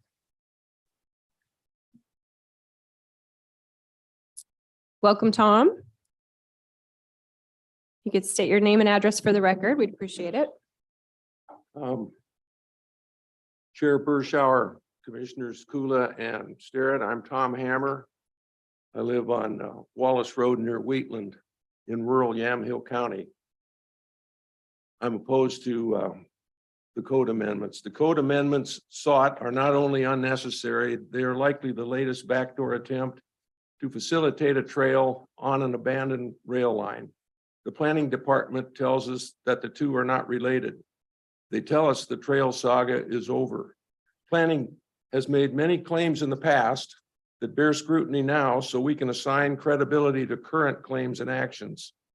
I've submitted supporting documents to what follows. Emails obtained through FOIA requests show county staff work closely with Friends of the Yamhalis West Sider Trail, which I nicknamed Friends, to defy LUBA and land use rules. Friends continues to promote the trail, perhaps still solicit funds for a project they claim still has life, though it's no longer in the transportation, the TSP, the transportation system plan. With no indication to the contrary, it's logical to assume county staff remains at the ready to assist Friends as they have been since 2012. Please understand, county staff has an equal responsibility to the plaintiff farmers in this case. Staff should serve all taxpayers without partisanship. The FOIA emails show staff consciously, deliberately, obsessively worked then against those farmers without exception under remand. Having never acknowledged past partisanship while defying LUBA, we must assume partisanship by unelected county administrative staff remains. To recall, Friends told the 212 Board of Commissioners that farmers had no objections to the trail. A letter from then Commissioner Kathy George made clear that false claim was the reason the trail was allowed life in the TSP. An application moved forward with County Council Sadlow as applicant. The original application showed 3 bridges as part of a trail, not yet permitted, or of a master plan. The Stag Hollow Bridge blueprint designed, cited, and specified to accommodate light rail would come into play several years later. Grants for the project began with county representatives telling the Mid-Willamette Area Council of Transportation that farmers had no objections to the trail. Newly aware of developments, farmers appealed to MWAC Chair Ken Woods, but were told it was too late to stop those grants. With the county in active mode on the trail, but without a conditional use permit, farmers sought relief in the first of 5 hearings at LUBA beginning September of 2018. In November of 2018, LUBA remanded the county to follow land use law. Building the trail, the Yamhalis West Sider Trail, requires a conditional use permit for a non-conforming use in exclusive farm use zone. To qualify, the county would have to undergo an ag impact study to show that there would not be substantial harm to agriculture from the non-conforming use. Senior county staff correctly assumed that such a test could not be passed. In May 2018, Commissioners Olson and Starrett insisted on following procedure that required the ag impact study. With Connect Oregon grant money coming up on an expiration date, the momentum for building the trail was in jeopardy. 10 days later, while in remand, an ex parte private meeting was held with Commissioner Olson to get him to switch his vote. Present in the meeting were then Administrator Laura Scheibold, Deputy Administrator Ken Huffer, and County Counsel Christian Bonich. The meeting was successful for the senior staff members. They were assured by Olson he would switch his vote and then join Commissioner Premisic to instruct staff to defy land use law in pursuit of the trail. That LUBA defiance opened the door to huge financial losses. Replaced by Casey Kula, Premisic served from 2015 through 2018. Premisic ran in 2014 with his website showing him to be an opponent of the trail Immediately after being elected, he met with donor Ken Wright, leader of the Friends, and became an instant trail proponent. The Friends website lists Primozic as active on Wright's Friends board. Primozic currently makes cameos at Friends of the Trail promotional events. The minutes of the Yamhill County Parks Department Advisory Committee carried progress reports on the trail beginning in October of 2012, but abruptly ceased public documentation of trail developments after the senior staff had changed Olson's mind. The county senior staff, in full defiance of LUBA and land use law, continued their partisan quest for a trail. In June of 2019, a 6-hour hearing was held to determine ag impacts. Farmers overwhelmingly demonstrated the harm that would be caused to farming practices. Council Sadlow concluded the meeting with instructions to commissioners to, quote, continue the momentum, unquote. It wasn't elected commissioners instructing staff, it was unelected staff instructing commissioners. This pattern continued until the 5th and final defeat for the county resulted in a permanent stay of construction on the partially completed Stag Hollow Bridge and an order for the county to pay full attorney fees to the plaintiffs. County use of taxpayer dollars to exhaust plaintiff dollars had failed. That bridge was permitted under the guise that it was for a fire truck. That bridge, the Stag Hollow Bridge, was blueprinted and cited to very similar specifications as the bridge in the original trail application. It was paid for from a grant obtained for a bridge that would be for the trail, not for another use, not for a fire truck. To get an exemption from water quality standards, planning claimed the bridge was not for vehicular traffic, all the while supporting a Sadlow claim that the bridge would support a 60,000-pound fire truck. That ruse caused a bar complaint to be filed against trail applicant Sadlow. The misuse of grant money qualified the complaint for a bar investigation.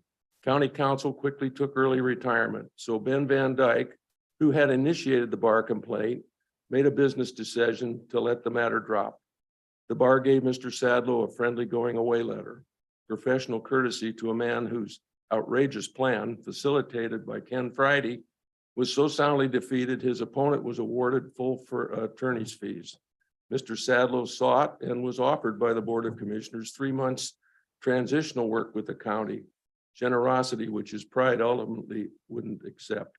The permit for that bridge was issued by Ken Friday's planning department. Friday would have us believe that the permit had nothing to do with the trail. His 8-year involvement with the trail to that point had him intimately aware that the bridge being permitted was the Stag Hollow Trail Bridge, sited and built substantially the same design specifications as the bridge in the original trail application, and that it would be funded with grant money designated for the trail. Planning used a letter of map amendment to make a FEMA floodplain go away, even though the creek floods John Van Dyke's farm there every wet year. Friday's department used a programmatic categorical exclusion to escape NEPA water standards with the false claim the bridge would not bear vehicular loads, while simultaneously supporting applicant Sadlow's premise the bridge was for a fire truck. ODOT's agreement with the Federal Highway Authority makes PCEs unlawful, especially with projects in remand. Looks like the county had no problem jeopardizing ODOT's standing with the federal government. At the same time, the county damaged its own credibility with ODOT. Claims to the opposite are attempts to deflect culpability. Playing the plausible deniability card is not a sincere response. Friday, leveraging his authority as planning director, may fool the newspaper and the public, but not LUBA or DLCD. Playing fast and loose with conflicting permitting tactics earned the county a final, sharp, and fatal rebuke by LUBA. Having burned a bridge with LUBA, senior county staff tried another way to get the required conditional use permit. On April 3rd, 2020, county planning submits proposed code amendments to DLCD that would permit a trail without farm impacts analysis. DLCD didn't say no, they didn't say yes. Their response has planning asking you to trust them this time. In May 2020, an election occurred destined to change the balance on the Board of Commissioners. The April 3rd effort was a Hail Mary by planning to work around LUBA administratively. Planning and senior staff correctly surmised that the May election would produce a replacement for Olson, who wasn't likely to be manipulated as he was in May of 2018. Our county senior staff has never acknowledged their defiance of Oregon land use laws or the many ways they've tried to work around those laws administratively. The code amendments in docket G122 parallel those in the effort by our planning director to work around LUBA using DLCD on April 3rd, 2020. DLCD, like I said, they didn't say no, they didn't say yes. They told planning that you would have to give them what they seek now in docket G122 to overcome laws denying a trail on the right of way, the rail right of way. Friday says we can't live without those changes. Well, please weigh these verbal complaints heard now using technical jargon against documented, clearly partisan, premeditated, defiant actions over several years. Consider the lack of transparency revealed in the FOIA obtained emails, the subplots to harm individuals who merely insisted on legal process, the disregard for farm property rights, the disregard for economic harm to a primary industry, and by extension to the overall economy of Yamhill County. Judge the credibility for this request for amendments, not by claims of need. Words don't speak nearly as loudly as past actions, which were never sincerely acknowledged and have caused millions of dollars of harm to taxpayers. Those taxpayers never received an apology from unelected staff leaders. These leaders won't account for their actions, hoping you will let their defiance of LUBA slide. Their unaccountability is up for inspection. Their personal liability is at issue. Why did senior county staff think it's okay to break the laws we all must live by? Who controls staff groupthink? Ken Friday doesn't lead the overreach. He's just the codes guy. Their codes expert. Senior staff are controlled by forces outside of Yamhill County, public institutions that control county purse strings, institutions funded by law-abiding, trusting taxpayers. Our county will experience lapses in leadership until senior staff can tell us why they obsessively made such bad decisions when in remand. Send this request back to the Planning Commission with instructions to facilitate phase 2 of the Newburgh-Dundee bypass for now. The interchange at 118 and 219 can be handled with overlay rules. There's no hurry. The money for the next phase is still not secured per the last report to MWAC. Recommend the Planning Commission get help from outside counsel in evaluating proposed code amendments. Unfortunately, a planning department feeling immune from responsibility is in no position to articulate code and zoning needs to the Planning Commission, as the history just recalled demonstrates. If senior staff thinks this recall of history is unfair hyperbole or mean-spirited, they can call for a forensic audit of their activities. Such an audit would clear those with nothing to hide and silence critics like me. But reluctance to undergo an audit may indicate fears of further discovery. Such an audit would be expensive and disruptive.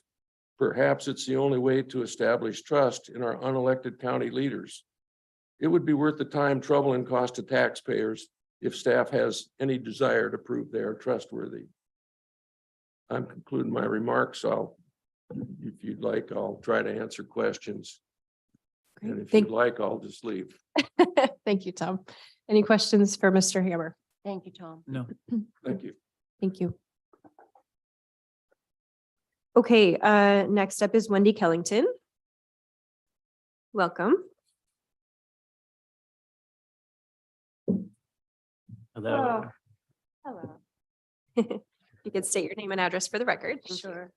Wendy Killington. I am an attorney with the Killington Law Group at PO Box 2209 Lake Oswego 97035. Thank you for having me here. As I think y'all know, I represent a number of Yamhill County citizens and farmers who have some significant concern about the proposed amendments. You just heard some of them. And I have offered some amendments if you're interested in adopting some code changes. I've provided some amendments to you that are a surgical strike that deal with the specific issues that have been raised as policy concerns that would drive surgical code amendments. I gave those to the county a week ago, so presumably, hopefully at least, you have seen those. I've seen them. Awesome. I heard a question mark at the end of that, so I've seen it. Thank you. Well, I've they read don't them, I show should up on the say. website. I don't know how it all works. I'm not a techie person. So good. Thank you for telling me that. So as I understand it, the policy reasons that are driving these code amendments are we all want this bypass to be finished. And I think everybody in this room supports that. And then also that there are some concerns that upon reflection, perhaps some of the county zones don't allow standalone zones or standalone roads, I'm sorry. Or maybe don't even allow roads in conjunction with things like subdivisions and partitions and industrial developments. And I think that's a little bit of an extreme concern, but accepting both of those policy concerns as valid, there are two very limited ways that you could go about addressing those issues, and I've outlined them for you. But the first, we all want to see the bypass finished. And so you already have this overlay district that applies to the bypass area. And as you know, phase one of the bypass is finished. And you should also know that phase one of the bypass goes through the zones at issue here. It goes through the AF10 zone. It's already been built. It goes through the low density 2.5 zone. It goes through the heavy industrial. It goes through the county's light industrial zones. And nobody was very worried about that.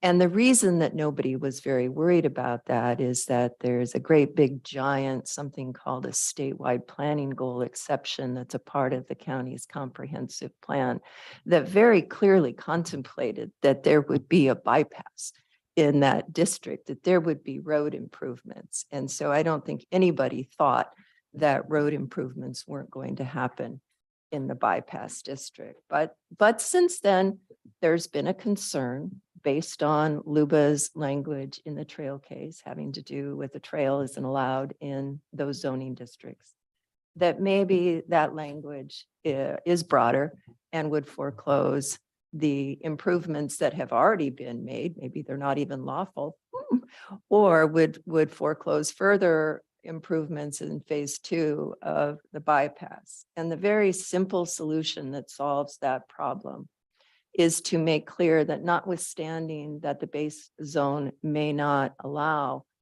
roads as uses in those zones, that property within the overlay zone is allowed to have roads as a conditional use, because I know that you are very concerned about public process. You want people to be able to share concerns and mitigate adverse impacts. And I know that ODOT is interested in doing that as well. And so the very simple way to respond to that concern is to make clear within that existing county acknowledged overlay zone that is designed for roads, that roads are in fact allowed. Simple.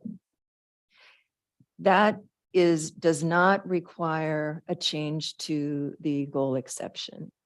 And that is a time-honored way of dealing with problems like this. There's a Court of Appeals case. You don't want to hear a bunch of legalistic stuff, but I'll just tell you, called NWA Association versus City of Portland, where an overlay district was put on top of a bunch of residential zones that wouldn't allow parking structures, that in that overlay allowed parking structures. And corresponding code amendments were made in the county's plan and code to say, yeah, we can have an overlay zone and we can do that. And they did it, and the Court of Appeals said that's just dandy. And so I want you to know that you have the authority as the governing body, should you choose to do so, to make the policy choice to decide and conclude that you want to change your overlay zone to be very clear that transportation uses are allowed. Now, in making that policy decision, it would also be a smart thing to do, which I know other of your constituents have recommended that you do, to remand the matter back to your planning commission to make sure that all of the corresponding changes that would need to be made to whatever plan provision or whatever else are made so that the surgical strike is effective. But that's a really simple answer. That is not asking for a goal exception. That is not asking for a variance or an exception to any planning code anywhere. It's simply doing what you do best, and that is amending your own codes that you as the governing body decide what they say to reflect the policy that you think is the right thing, i.e. establishing the bypass and allowing it to finish without opening the door to much broader sweeping code amendments that many of your citizen constituents are very concerned about for the reasons that you heard. There's a significant amount of distrust based on how that previous process went through. And I was on the business end of it, being called things like a screech owl and other kinds of unflattering epithets. And so I understand that concern, and you address it, and you also support ODOT by simply directing your staff to, on remand, work with your planning commission to make the necessary amendments to your existing overlay zone and any implementing plan provisions to reflect that. That's easy. And I'm happy to work. My clients have said I can work with your staff and your planning commission and you as you may wish to make that happen. So the other policy basis that I understand is driving these code amendments is now that LUBA has decided that a trail is not allowed in certain zoning districts, that must mean that transportation improvements that are a part of a subdivision or a partition or an industrial park or something else must be foreclosed as well. And I think that is, I don't agree with that sentiment, but I respect it. And I to the extent that that is a sincerely held concern that anybody has, there's a very simple solution to that as well. And that is to make it clear in these zoning districts of concern that these transportation improvements are allowed in conjunction with other permitted or conditional uses, like a subdivision or a light industrial, or heavy industrial project. A good employer comes in, yeah, they can put in roads. I think it's implicit, but you can certainly say that in your code. And I've given you an example of what that would look like in the AF10, the LI, and the HI zoning districts. Now, what that doesn't do is it doesn't say that a standalone, brand new non-bypass. Remember, we're fixing the bypass problem, easy, no big deal. And the way we're fixing that is just to reflect the intent that was always there, that's reflected in your existing comprehensive plan and the existing exception that you are going to have transportation improvements in this area. But what it will not do is make non-bypass transportation improvements that would include a trail allowed outright uses in zones where they're not allowed now.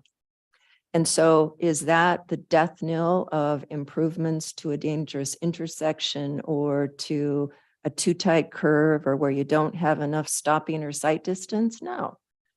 Because what those roads are then within the construct of your existing code are lawful non-conforming uses that your code and state law allows you to alter to fix that curve or to give yourself more sight distance or to widen it or whatever else. And you have an adverse impact standard to decide whether you do that or whether you ask for something else. So if that's not enough, if you have a site specific thing that comes up and a majority of you say, that's a problem for us, and as a policy matter, we want to do something else with our code, you're free to do that. But there isn't a problem chasing that solution right now. And the problem with the proposed very broad sweep code amendments is that they bring up this very divisive issue about what will the county really do with those very broad allowances of all sorts of transportation improvements where they're not now allowed. And can we deal with this to resolve the stated policy things that we are really chasing? And the answer to the latter is yes, you can solve the bypass problem very simply. And I would recommend that you do that by remanding this matter to your planning commissioner for a surgical strike along the lines that I've written you information about. You can solve the issue of the concern about, we can no longer approve subdivisions or partitions or industrial complexes or employers' projects by simply doing the surgical strike and remanding to your planning commission to make sure that, I got it right. I didn't miss something I may have. So it's good to let your planning commission and your staff, kind of take a deep dive into that once they know your policy direction. And third, know that if you run into a situation, you have your non-conforming use rules that will allow you to alter existing transportation facilities for public works projects that would otherwise take place on property that is not appropriately zoned for it. And finally, if you've got something that comes up that you just feel like you gotta have another code amendment for, you have the ability to do that, and your citizens will let you know what they think, and you can make the policy decision. But it should be you making this policy decision, and you've been through it. You know how important this issue is, how divisive it was, and I hope you will agree with me that this is neither the time nor the place to bring up the broader issue, and that a surgical strike is a far better thing that we do. Thank you. Thank you. I do have a question. Thank you. So we've heard, we're seeing two different cases cited in terms of the ability that we have to change an overlay district if the underlying zone does not allow for something. So you bring up a case from the city of Portland that very clearly sets precedent that we can set any restriction regardless of what the As long as underlying it's in your code. zone is. Mhm. Okay, so the piece that has to be in our code is that we have the ability to amend it. Well, Essentially. yeah, and that's already in your code. What you have to do is make sure that, so for example, you have a provision in your plan that talks about bypass improvements being, not bypass improvement. Uses that are allowed within the overlay zone are all the same uses that are allowed in the underlying zone. And what you meant is that the overlay zone that you were applying was not intended to goof up people's property rights. It just was going to give you the ability to have ODOT weigh in for conditions or maybe some adjustments, or your public works people to have the ability to weigh in and say, wait, this proposed whatever it is can't have access there because of whatever reason or whatever thing it is. So we would adjust that language that says everything that is allowed in the existing underlying zoning district is also allowed here, to make clear that that includes transportation improvements, which again, I think is implicit based on the scope of your exception. But we would, those kinds of consistencies we would make. The other case, I puzzle why this other case is cited. So the other case that you were cited is Riverbed landfill. Well, was it Friends Against Riverbend Landfill or Riverbend Landfill versus Yamhill County? I don't know what it was, but that's a goal exception case. And I mean, that's not what's going on here. I just don't even know why anybody would even talk about it in this context. No, you're not talking about taking a goal exception. I'm not talking about taking a goal exception. I'm talking about, with respect to the bypass, just implementing what you already have. There was never, nobody in this room would tell you with a straight face that the bypass wasn't intended to allow transportation improvements. And the best evidence of that is that what's built is already in the zones that we're saying, they can't be there. Well, that's kind of silly, right? Because that's exactly where the bypass bricks and mortar is this very second. I drove over it to get here. And so, yeah, that other case, I just think it's a mistake that somebody cites it. And to the extent it is not a mistake, I mean, with lots and lots of respect, they're just wrong. And Chair, I would say that I recognize that you may not have read everything, but at least the memo that I have from November 8th is using the Riverbend case to argue for the goal exceptions and not for the overlay. Yeah, no one's asking for goal exceptions, so I don't know what No, that's that's what about. I'm saying is Yeah. that I believe that you were mistaken in thinking it was applying Riverbend decision to the overlay. Just Well, Okay. but that stems from the phase one of the bypass and how phase one was built. Because there remains a question. How is it that we could build phase one of the bypass and now all of a sudden we're getting stuck on phase Yeah. two when it goes through the same zones?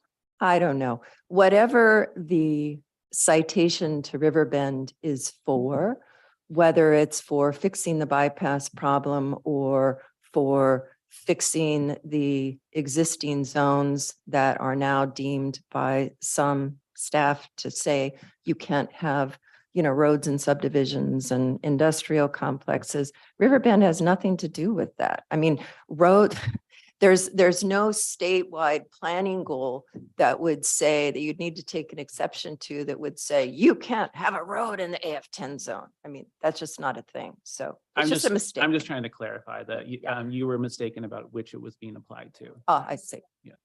And I don't have any further questions for you. Thank you. Okay. Commissioner Sterrett? I have a question. Thank you. Ms. Kellington, can you basically go back to the component of sending this back to the Planning Commission? Sure. If what you're proposing or your suggestion, why would that include sort of additional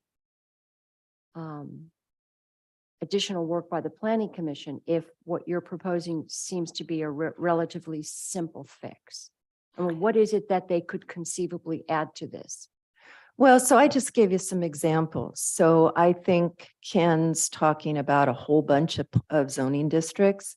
And I gave you examples for AF10 and the industrial zones because those are the ones that have the folks that I'm working with particularly concerned. But you'll need to have similar kinds of amendments to, to all of them to make clear that roads in conjunction with just permitted or conditional development are okay. So you'd need to do that. And then I think with regard to the bypass, I haven't read all, 220 pages of all of the material that sort of went into that, but I did catch the one that I noted to change. And there's a corresponding change that you would make to a sentence almost identical to the one that I'm suggesting that you change in the bypass district.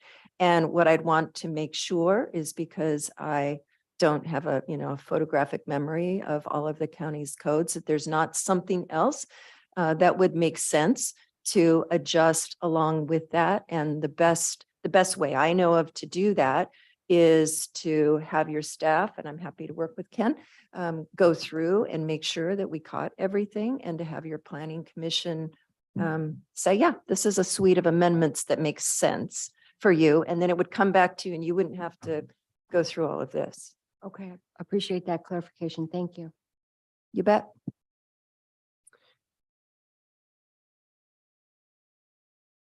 Okay.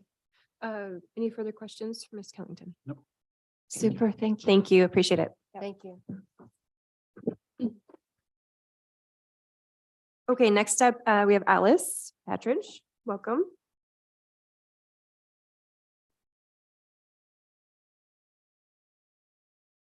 Thank you, commissioners.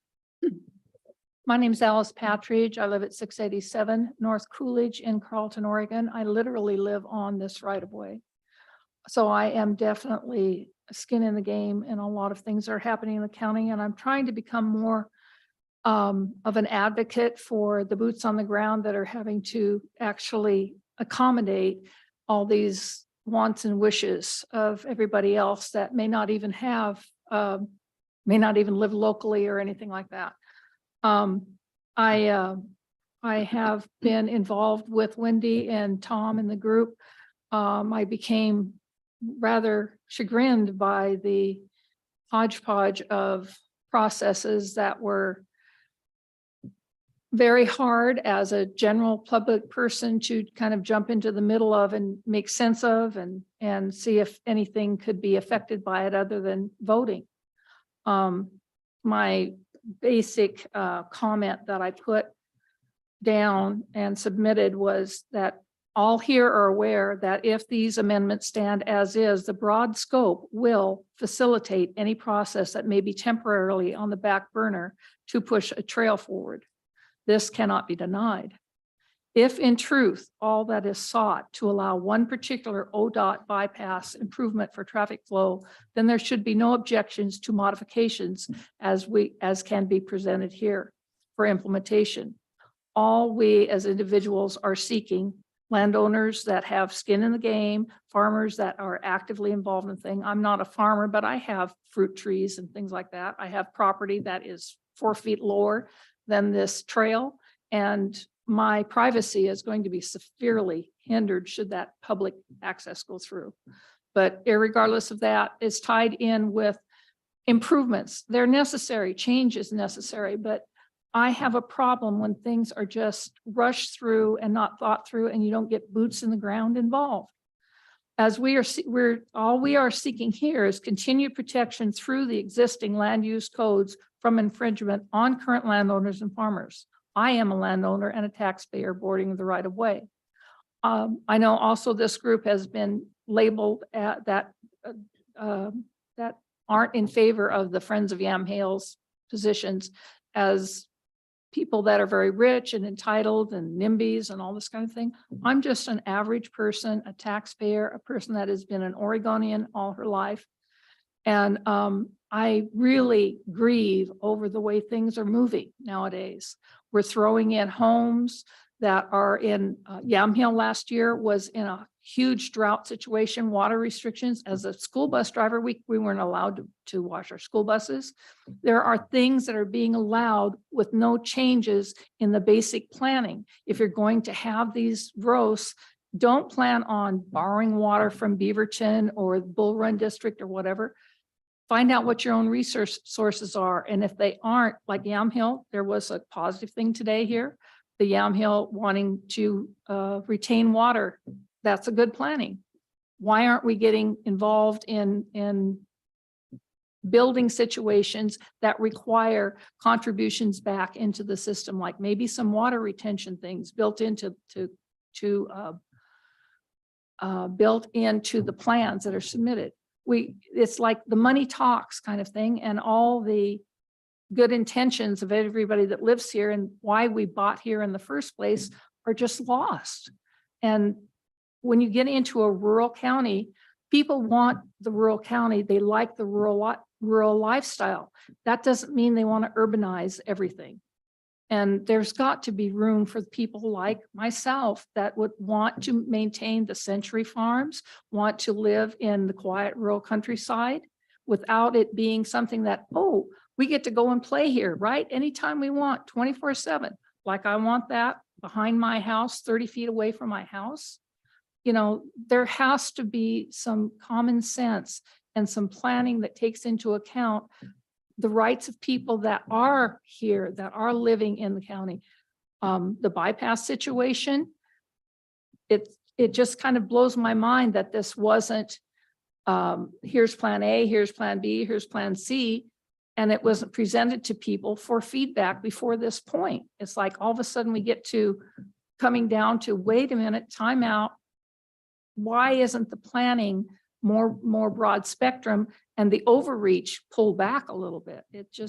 It seems out of balance to me. And I am, again, a citizen of Yamhill County and of Oregon. And I am just trying to let people know that, hey, let's see if there's some options. Bless these people back here that have the knowledge and the details and stuff. I'm not one of those, but I am just an average taxpayer that would be affected roundabout if this whole thing went through and the trail came back.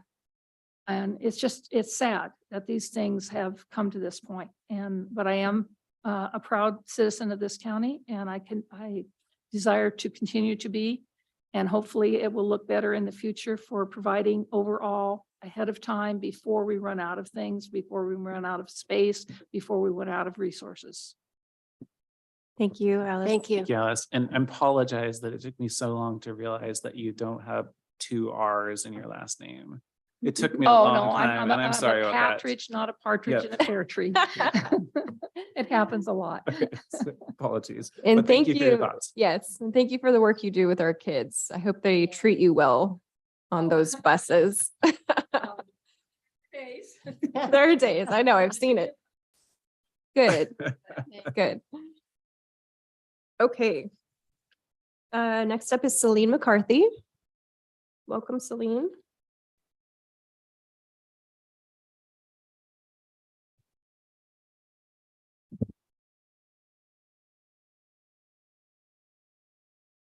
Thank you, Board of Commissioners, for allowing me to speak, to express my concerns. I'm Celine McCarthy, PO Box 417 Gaston is my mailing address, but I live in Yamhill. I have been in opposition to any of the code changes in all the zoning. And I'm a property owner that was involved with the Luba case against the YWT. And if the genesis of these code changes came about from whatever that Luba decision was in 2018, then you guys really need to understand exactly what it was said and how it's being interpreted. I know a couple years ago, the planning director had a meeting. This was during COVID, where we could only provide written testimony. We weren't allowed to be in person. And it was presented to the planning commission to allow the roads, transportation improvement facilities, whatever. And it was just presented housekeeping changes. But really, in reality, I think it was an attempt to change the rules because the county was losing in the YWT Luba case. And so being in the middle of the game, feel it was an attempt to change the rules because things weren't working out for the county's favor. So I don't really trust what's going on now either. So we, the farmers, have been lied to, lied about, God knows what was said on social media, et cetera. And all we are just landowners defending our property rights, using Oregon's land use system. So we're just following the established rules that have worked for us for so many years. So here we are now, it's a couple years later, same thing. Same issue to try to change sweeping zone changes. Only this time now we've got this ODOT bypass project problem. So the last meeting, we're shown maps of zoning and future issues of problems, but no real specifics. So honestly, I kind of thought it was a vague presentation to warrant such drastic code changes. So if these conditional uses are approved, then that really opens up a can of worms. And I think it's like way too lenient. It's not just allowing more rights to property owners that we could build roads or do whatever in all these different zones, but it also affects the neighboring properties. So like, for instance, if somebody applies for a conditional use, then the neighboring properties would have to contest to that.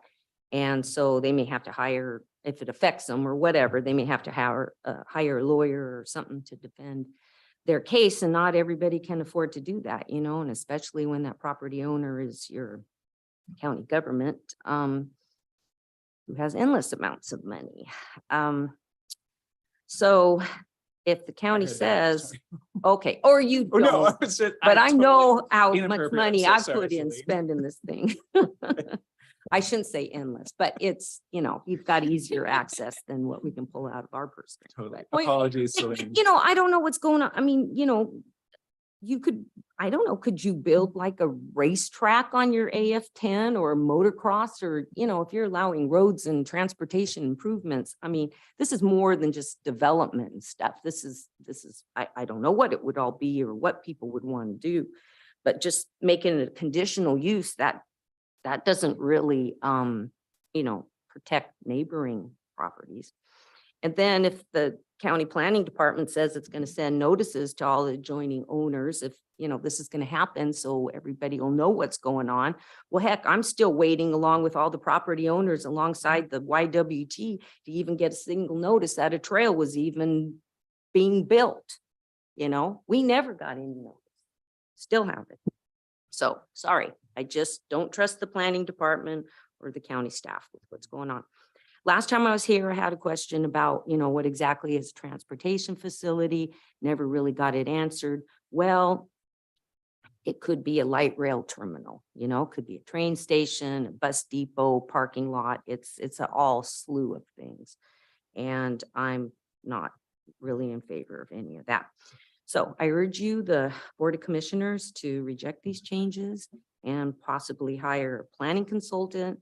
Wendy offered a lot of great suggestions to help the planning department come up with solutions on finishing the ODOT project, and then to address future problems if they arise. And you guys have time to study what's going on. So thank you very much for allowing me to speak. Thank you. Thank Thank you, you, Celine. Celine.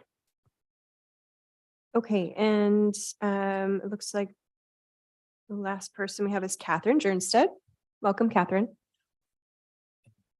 We should, I don't know, I'm not Oh, familiar sorry. with everybody who's Yes. online, but maybe just do a check-in with them.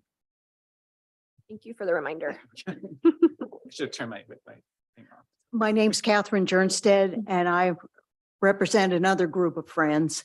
We are the Friends of Yamhill County. We did not participate in the trail discussion and litigation, and I have not read the Luba decision. But I think Celine, it was Celine who made the point that it needs to be read in depth and understood. That is it really saying what parties here believe it's saying, or something else altogether? I think this is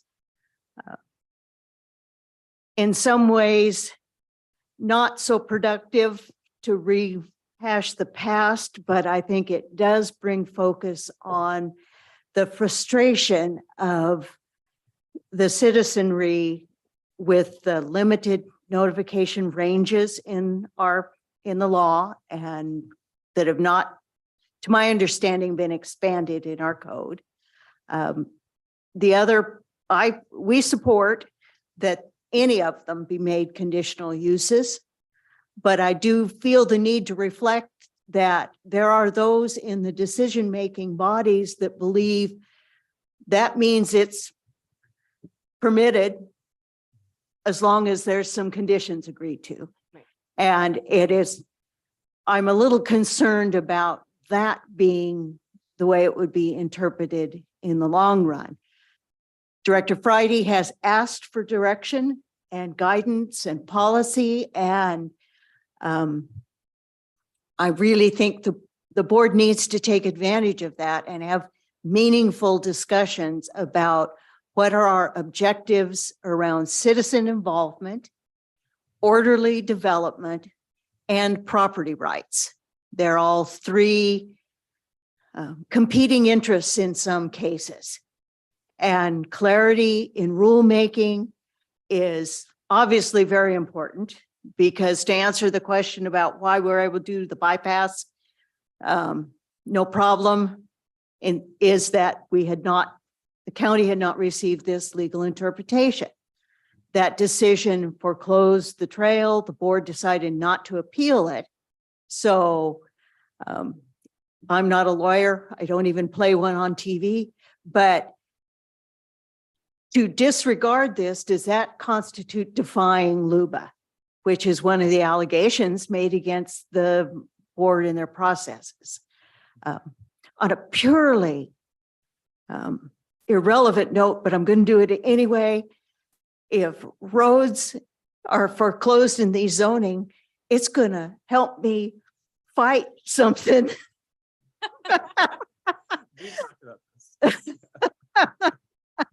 But I stand by my statement of last week that we need an orderly, consistent, even-handed process, whatever subject we're talking about here. So, Thank you. Thanks, Does Catherine. feel like we're going around in a circle a bit, so. Thank you. I Appreciate appreciate your that. comments, Catherine. Okay, so is there further? Did you want to come up, Mr. Shrupel? And then if you're online joining us and you have testimony regarding this item, please raise your virtual hand. I'm Lee Schrapel, 6501 Northeast Highway 240 in Yamhill. I was online 2 weeks ago. I was observing this through the technical problem you had. I couldn't find a hand to raise, so I'm here today. Thank you for coming. I still don't know how to raise my hand using the system that's set up. Observing the conversation, the testimony, the discussion 2 weeks ago, and then observing the whole of today's conversation, I think you've been blessed with an opportunity to establish policy that is clear, concise, and based on fact. I think that you've had a mirror held up that gives you the perspective of hindsight. You know, they say hindsight is 20/20. Well, you don't always see your hindsight, and your hindsight may not be the same. But you as a group of three need to look at what the track record of the county is here, look forward at what the policy ought to be here, and direct your staff to make the actions that are necessary. In your last meeting 2 weeks ago discussing this, there were concerns raised about how if the proposals that came out of planning are denied, rejected, that someone could not develop an area that would traditionally require transportation facilities or services. Ms. Kellington has offered some creative alternatives to that, ways that language can be used to make those things legal and legitimate. They are legitimate uses, and she's provided you sample language to refer back to staff, to your lay advisors at the Planning Commission. And I think you've been given some really good testimony. And so I just wanted to come in and say that. I think this is a great opportunity for the Board of Commissioners. Thank you. Thank you, Lee. I'm sorry that you weren't able to speak or couldn't make it work last week, but Yes. thanks for coming. We had Sure. some difficulties last And week. So. My interest is that I'm an owner of ag properties and resource industrial and heavy industrial. So my commitment to those is to protect them as they are and to also facilitate a natural, orderly, and reasonable and legal way that they be used into the future. Thank you. Yeah, thank you. Okay, and it looks like we do have Mr. Fricky on from ODOT. Dan, if you are wanting we to go. provide testimony. It's working. Excuse me. Chair We don't Berkshire, have members audio of on. commission. We can't hear you. You don't. Is it on now? Nope, Not yet. still not. How's that?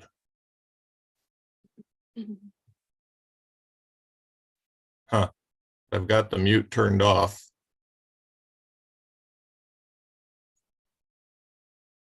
Nothing yet. I still can't hear you. Okay.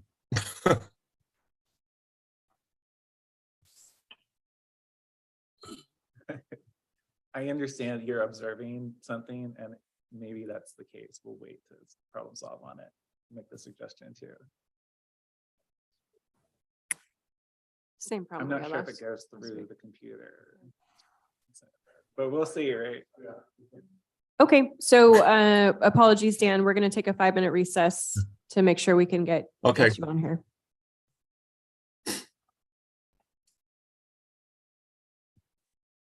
The person in the front row, Carolina, was suggesting that your computer appears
Dan, can you say something, please?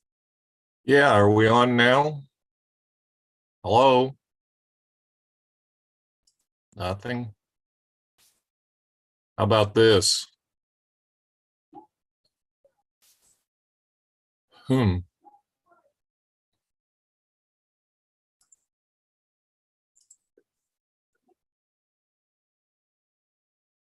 Anything now?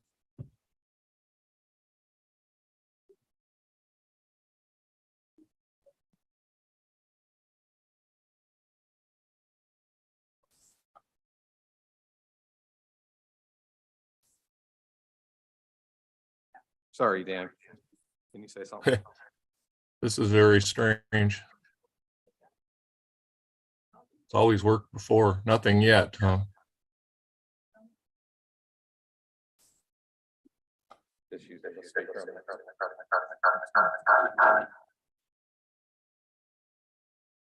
Hello?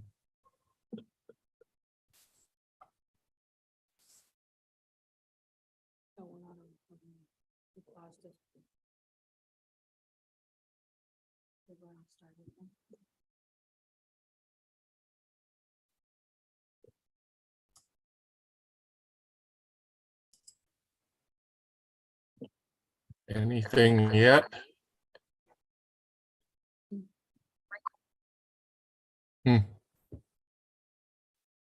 Okay.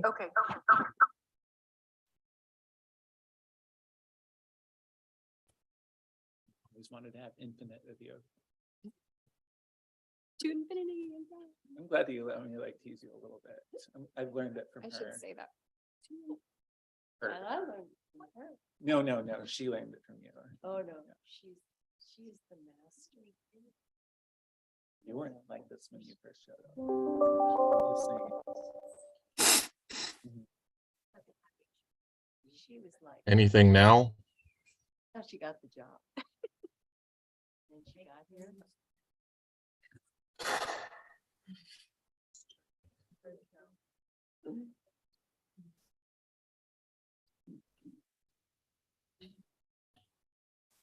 I've been pushing every button I can find.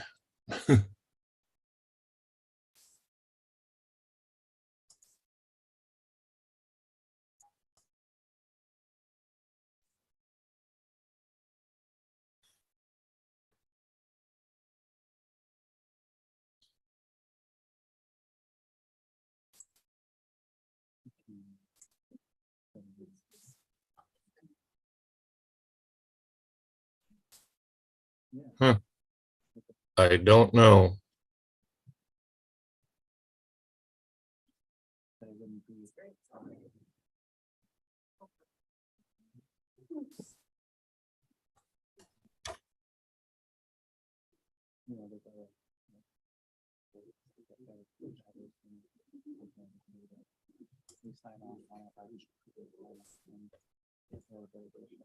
Totally becoming my mother.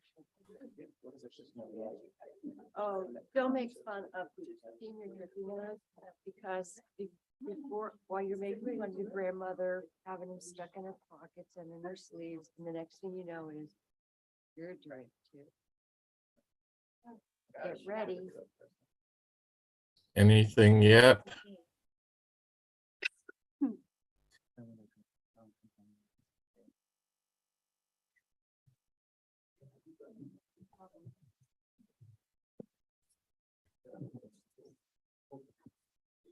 Can you try again, Dan? Hello? Anybody there? Nothing yet. Huh.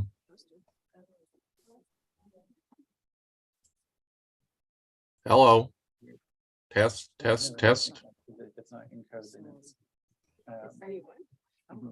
Yeah, then it. I thought you said you goes wanted into to- non- And it becomes a code enforcement, and so therefore not.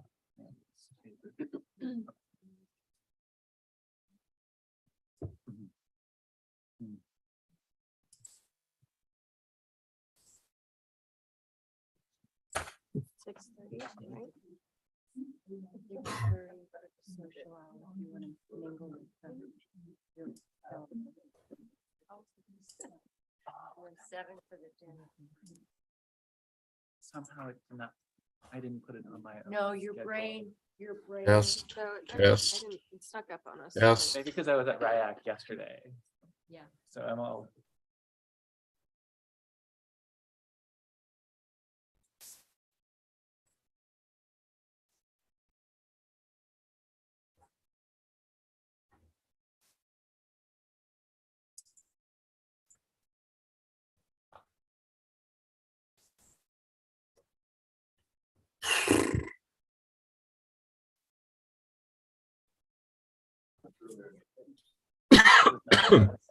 You spent so much time in here, didn't you?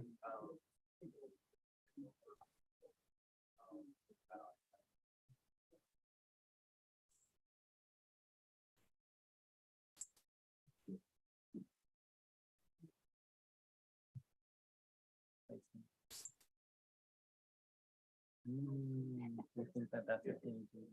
Jazz. Let's do It's appropriate. I can tell your hair.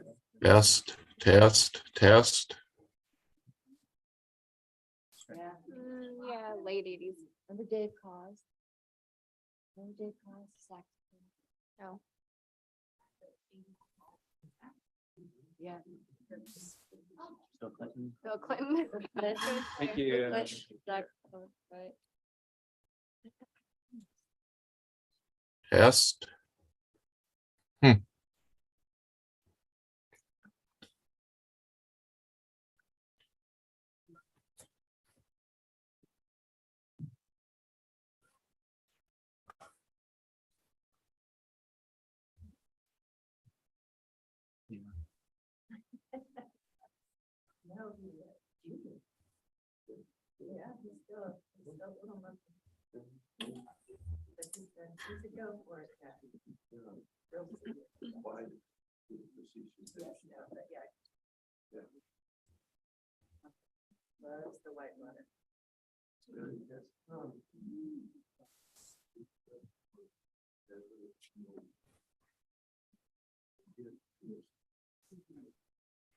Test, test.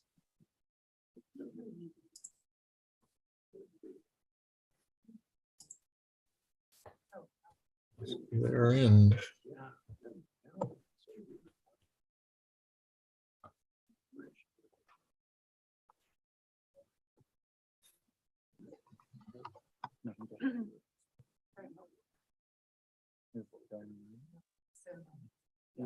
I eat butter and eggs and vegetables at breakfast, and then I'm like.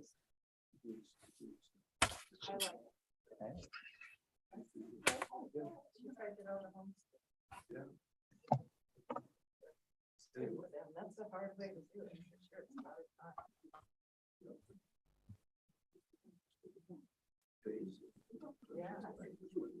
For sure. Test, test. Test. Your eyeballs hurt. I have, eye drop.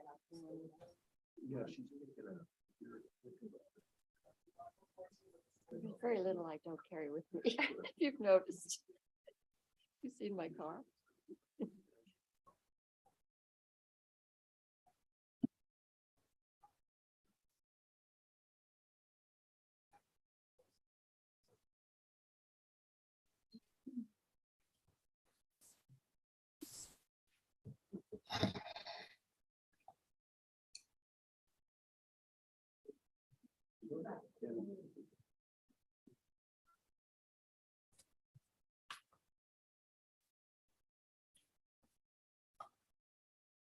Don't let me forget to do the veterans day.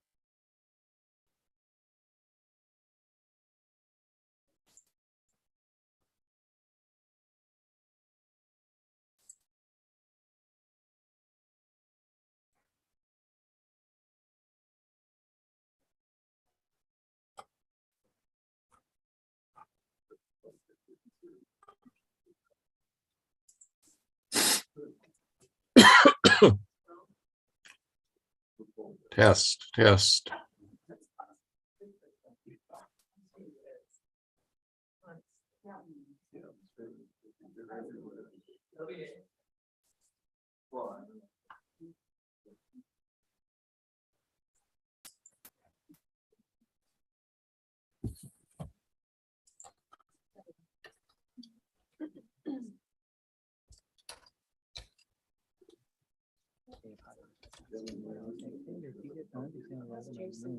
Feel free to call into this meeting, bypass meeting.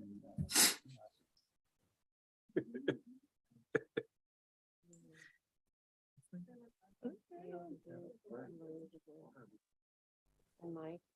I have no idea how he wasn't doing so well. Oh, I love that, yeah.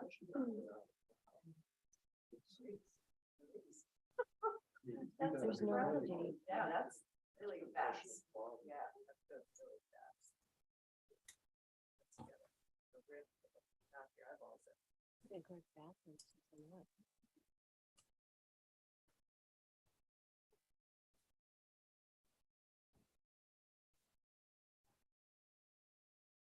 Mhm.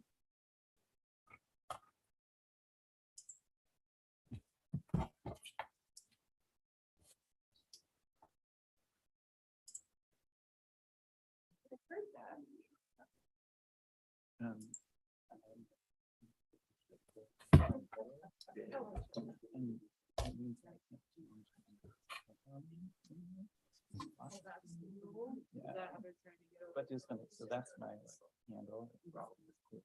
This is what I put on Monday. No, I don't think, that- no, it's not the new one. Yeah. And I can't. I keep trying.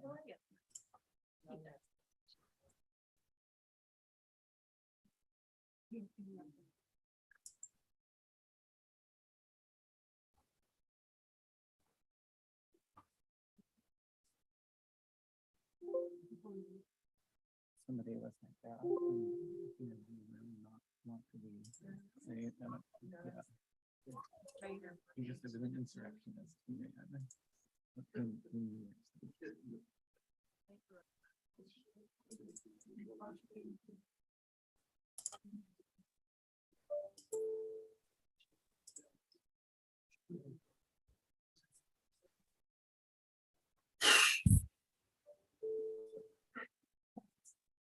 Test, test.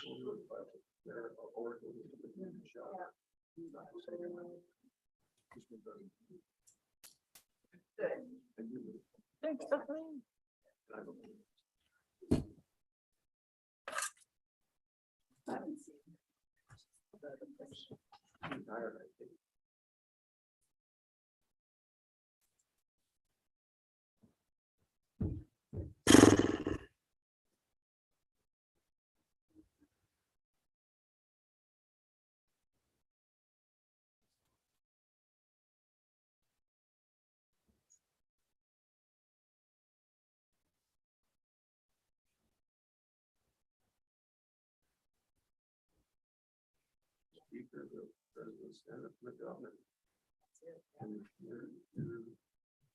Hello.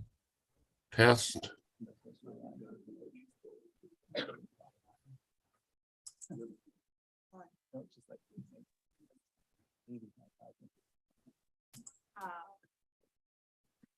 Normally when I say that, Dan, can you No, say no. something for us? 4 people. Thank you. Yeah. Hello, test, test. Anything? I'm saying something I can't hear. Oh, goody. Ken and Carolina, you're doing great. Hello, hello. Oh, gosh. Still doing that.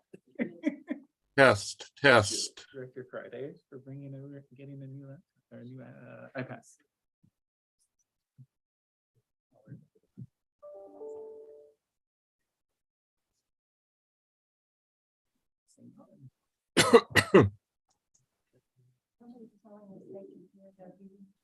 Yeah. I'm still here. Test, Yeah. test, test.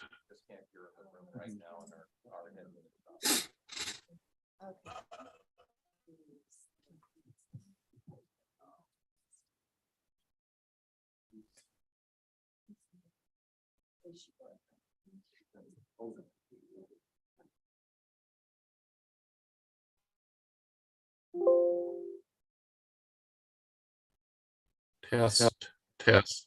Yeah. Now, Bravo.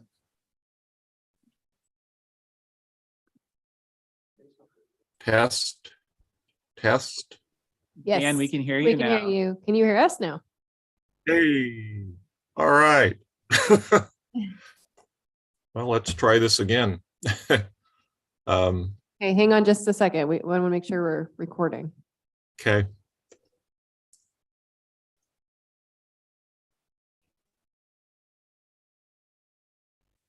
Not how the system's supposed to work, side bypass it. We're still good to go though. Be ready on that volume button if you start getting feedback.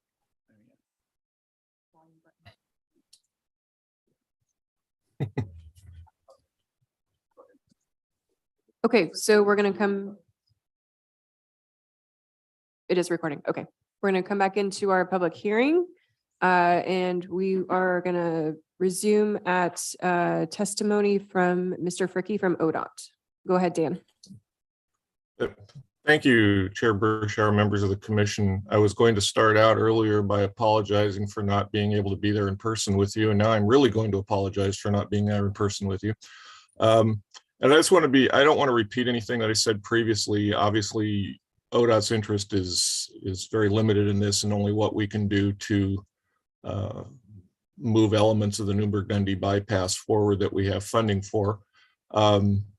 I'm aware that you have probably now a number of potential proposals for dealing with this issue, that anywhere from a very broad approach to a very surgical approach.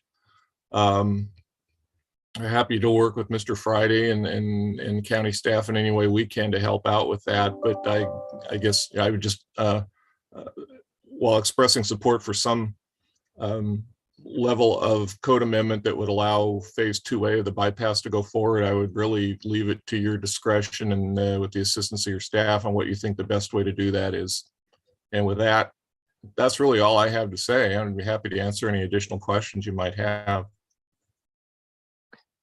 Thank you, Dan. I have a few things about ODOT. The one observation that I have is that this proposal came back in front of us under the auspices of ODOT needs this done in order to proceed with phase 2A, citing an email from, this past summer. Mhm. I'm not aware that that's a customary thing for ODOT to do. If there is a significant, severe problem standing in the way of proceeding, it seems like ODOT should have approached the board formally and said, we need you guys to fix this, otherwise we can't proceed. As far as I know, that hasn't been done. And so I'm kind of curious about that, because I did talk to Chair Hogberg yesterday, who said that this is news to him, that funding is being held up, or the process is being held up for the bypass. And he just found out about it on Monday. So I'm not sure where the breakdown occurred there, but it doesn't really make a lot of sense to me, because this is something, if this truly was the problem, ODOT would have been in front of us formally saying this is a problem. Well, when I discovered the problem initially, probably about this time last year, slightly after, I had contacted Mr. Friday about that to make sure my interpretation of the zoning ordinance was correct. And that was where the discussion was really started. And he asked me to write him an email, because he'd told me the past history of this and how it had started and had been put on hold based on COVID and some other things. And he asked me to write him an email, which I did, that just expressed our interest in seeing these code amendments moving forward. And that's kind of how it was approached from our end. And I was working with him to figure out the best way to make that happen. So if there was a procedural breakdown and that we should have addressed the board first, I apologize for that, and that was my error. Maybe not procedural error, just, if the burden is on the board to make significant changes because we're standing in the way or our codes don't allow for the bypass to proceed, that, you know, that's a significant thing. We're all invested in the bypass. So in my Sure. opinion, it should have been presented to the board. We talked last time about how phase one was built. And it went through an exception process is what I took away from that. I'm not saying we will do that, but what has changed now? What's standing in the way of doing phase 2A through an exception process? All that, well, I'd have to defer to Ken as far as what the next process would be. I know we talked the option if these code amendments or some level of code amendment didn't go through, our probably next option would be to look at some kind of targeted zone change on the properties that were affected, although trying to find an appropriate zone to request would be difficult. As I understand it, when the phase one of the bypass went through and the large goal exception was adopted, at that time, the county was treating transportation improvements as accessory uses in all zones, which as I understand it now, based on the interpretation of the LUBA opinion related to the Amhelis Trail, you can't do that anymore. If that, you know, for whatever reason, if that LUBA decision had not come down the way it did, I don't want to speak for Mr. Friday, but I assume that county would still treat transportation improvements as an accessory use in all zones.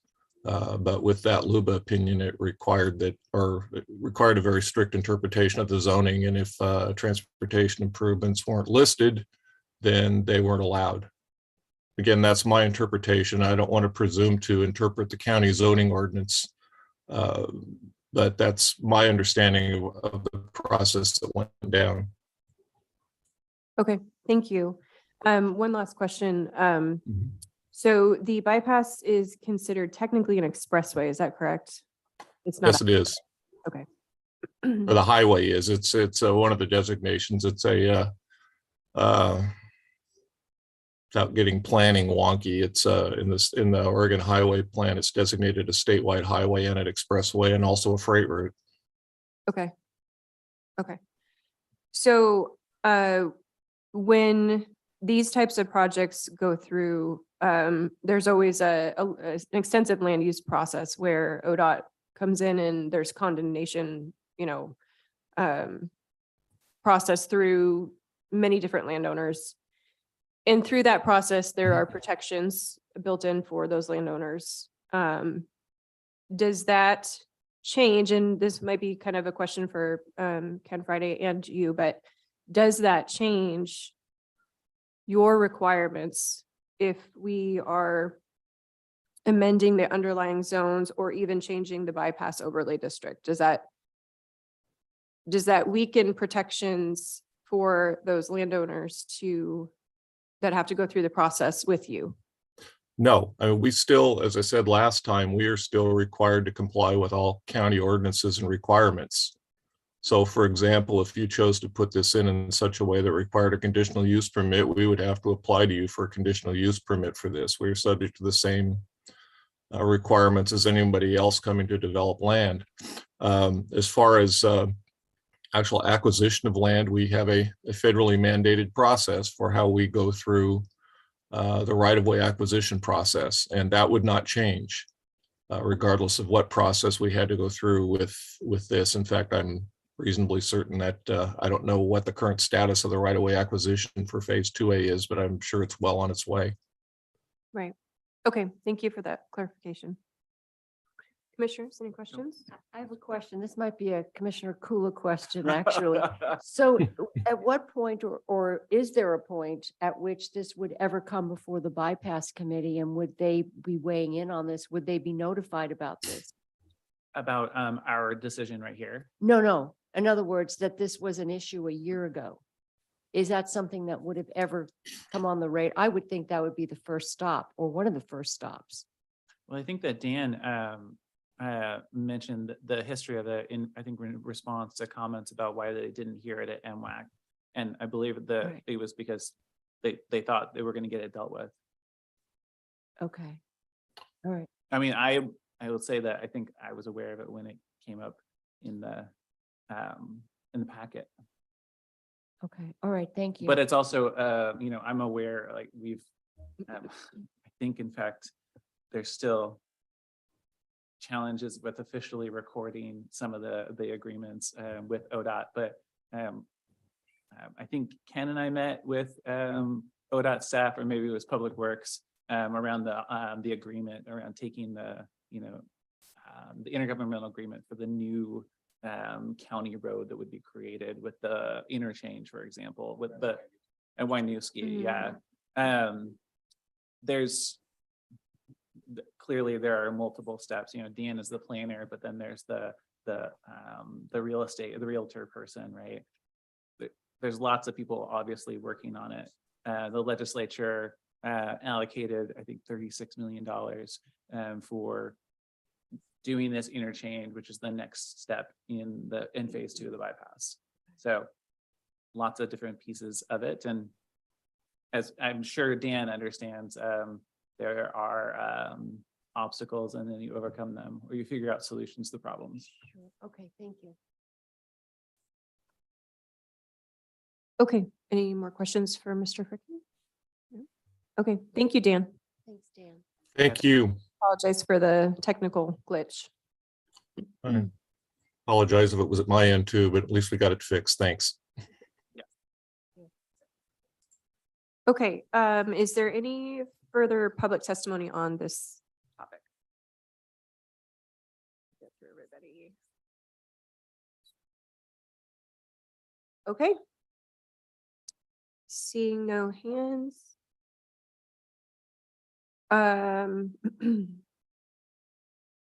So again, this isn't a typical process that we've gone through for this public hearing. I think, well, Ken, if you want to maybe offer your thoughts in response to what we've heard. Yeah. And I provided 2 memos to you. At the October 27th board hearing, I was asked to research 2 questions. And the first was, could we use a goal exception process to allow the establishment of roads in the 14 non-resource zones? And I was pretty sure that the answer was an emphatic no, but I didn't have the case off the top of my head. And the answer is found in the Court of Appeals decision, Waste Not of Yamhill County versus Yamhill County.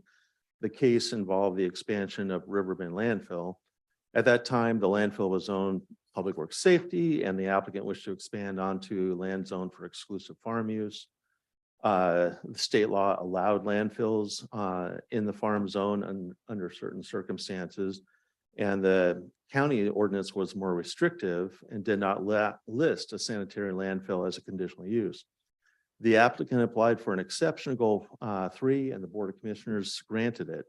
On appeal, the opponents argued that the exception could not be taken, since an exception cannot be taken to the application of a local ordinance, only to a limitation imposed by the statewide planning goal.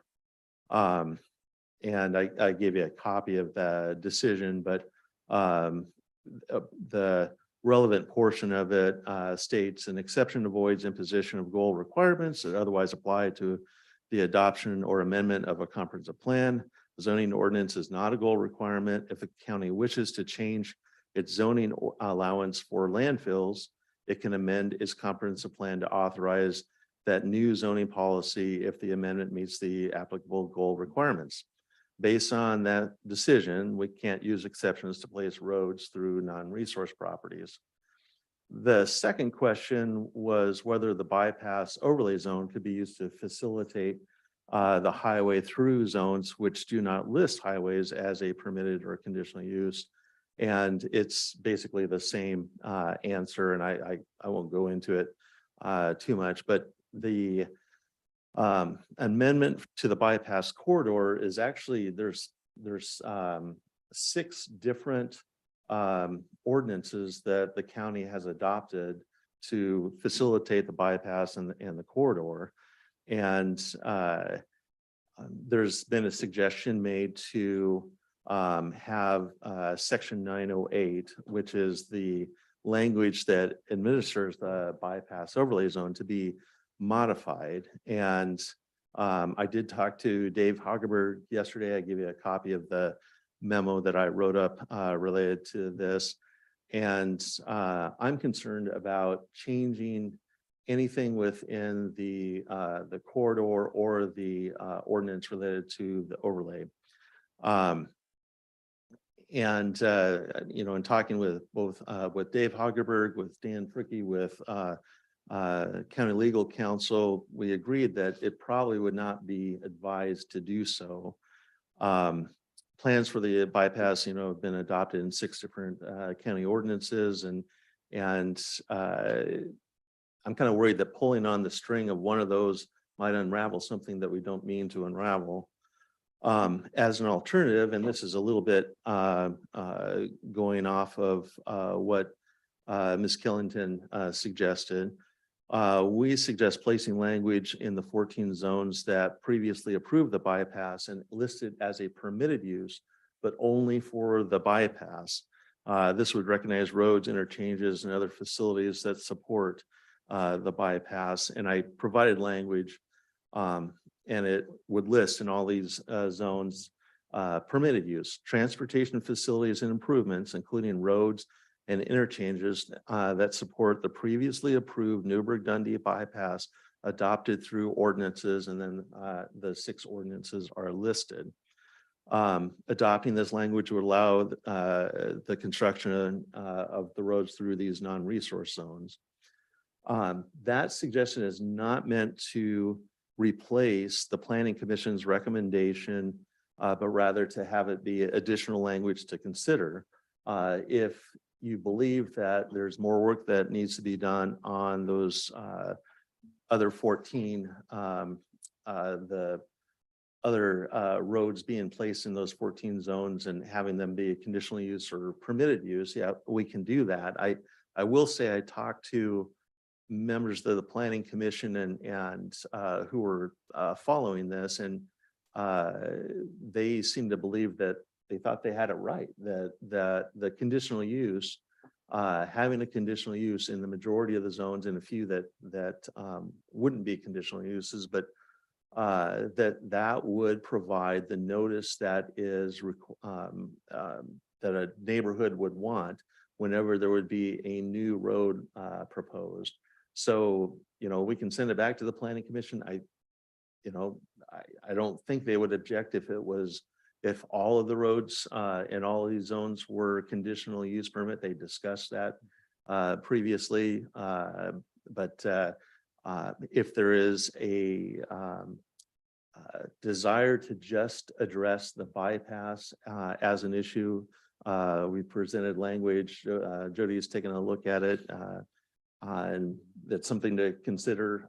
In that way, if you want to just do that and then look at the other issue, and have a lengthier talk about that, that would be one method to pursue. Thank you, Ken. So I'm confused. I've spoken to 2 very experienced land use attorneys in the state who say that we absolutely do have the authority as a commission to change or modify an overlay district, especially for a bypass. So when you say, since the bypass overlay is based on goal exceptions 3, 11, and 14, modifying the overlay zone that is based on goal exceptions would not supersede the local ordinance restriction, where is that coming from? As I understood the question, it was, can we add on to the exceptions that are in the bypass and have that modify our local code? And I don't think you can do that. Now, the board can modify the section 908 and the bypass overlay zone, but I didn't copy this for everybody, but this is the, couple hundred pages that was adopted. And it was written up by ODOT. It wasn't written up by the county planning department. And this is one of the 6 ordinances that was adopted. This one supports ordinance 866. And my concern is if we start to modify the one of the overlay zones or modify the section that deals with the overlay zone, that we're going to do something that it'll have some unintended consequences, and that it will also expose the bypass to some collateral attack for someone that doesn't want to have the bypass. Because while it is a very popular project, I would say that not, there's always someone out there that doesn't want to see it, something go in. And so I think putting it in, if, you talked about a surgical strike was given as testimony. I think that is a way to say, okay, we're just going to have transportation facilities and improvements that support the bypass that has been adopted in these 6 ordinances, and not try to go through and modify the overlay zone or those 6 ordinances. Okay, I'm still unclear what unintended consequences means.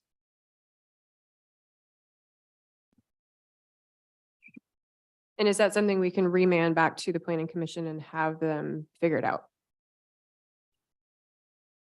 I think a good example of the unintended consequences would be what we've got in our code right now. What we have in our code right now is we had new rules that were adopted related to roads. And I don't recall the time, I think it was in the late 90s that these new rules were adopted for roads.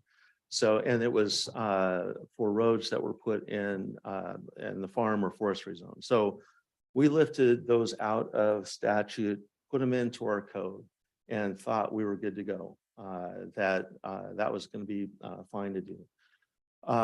Here, in 2018, we had a decision from the Land Use Board of Appeals that said, hey, look, you've got roads listed and transportation facilities listed in the farm zone, but you don't have them listed in the AF10 zone. And the trail goes through the AF10 zone, and you don't have a way to put that trail through that zone.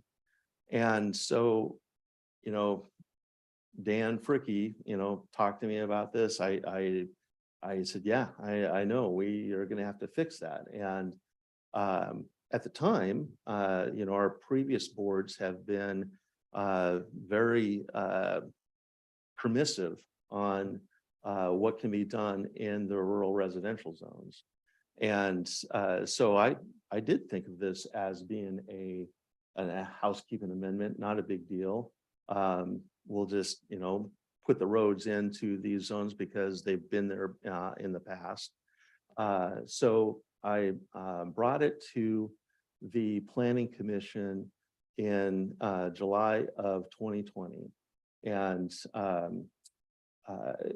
we held a hearing that there were COVID restrictions at that time. We held the hearing over at the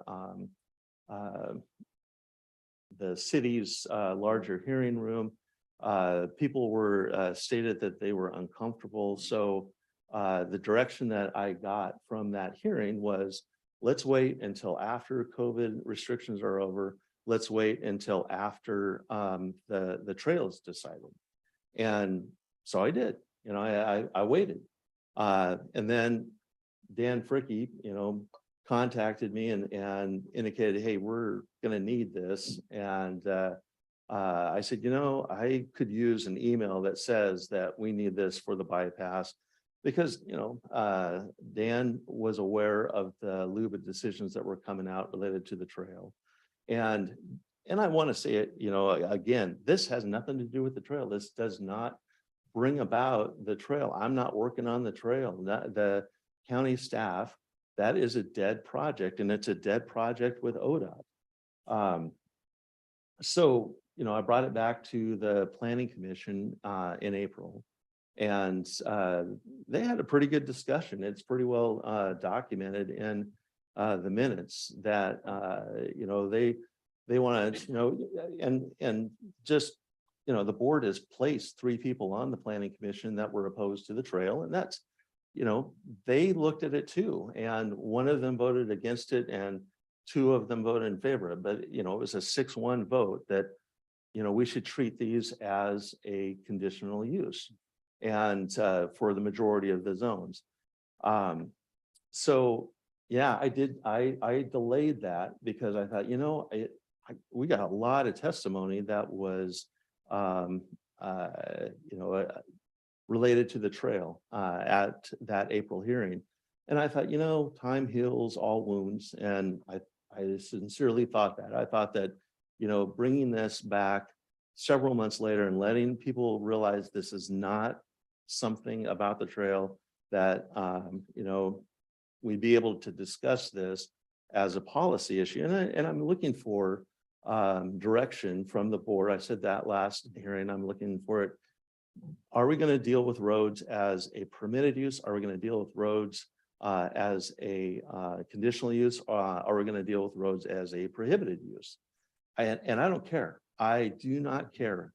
If whatever the board tells me to do, I'm going to carry that out. And Catherine Jernstadt was right. I think that we have a subdivision coming on that'll probably be applied for next year at some time, and they're going to need to build a road. And in that subdivision, it's zoned very low density residential. And right now, the roads are not listed as a permitted use or as a conditional use in that zone. So they'll have to put in a subdivision that I think it's 10 lots that they could do, and try to figure out a way to have no roads serve that subdivision.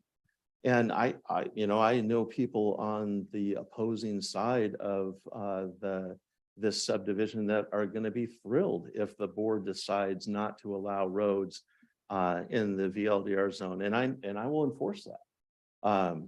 But right now, this issue is something that came about from the trail decision, but it's not related to trying to put in a trail. It's related to what do we do with roads in these zones? Okay. Excuse me. Thank you.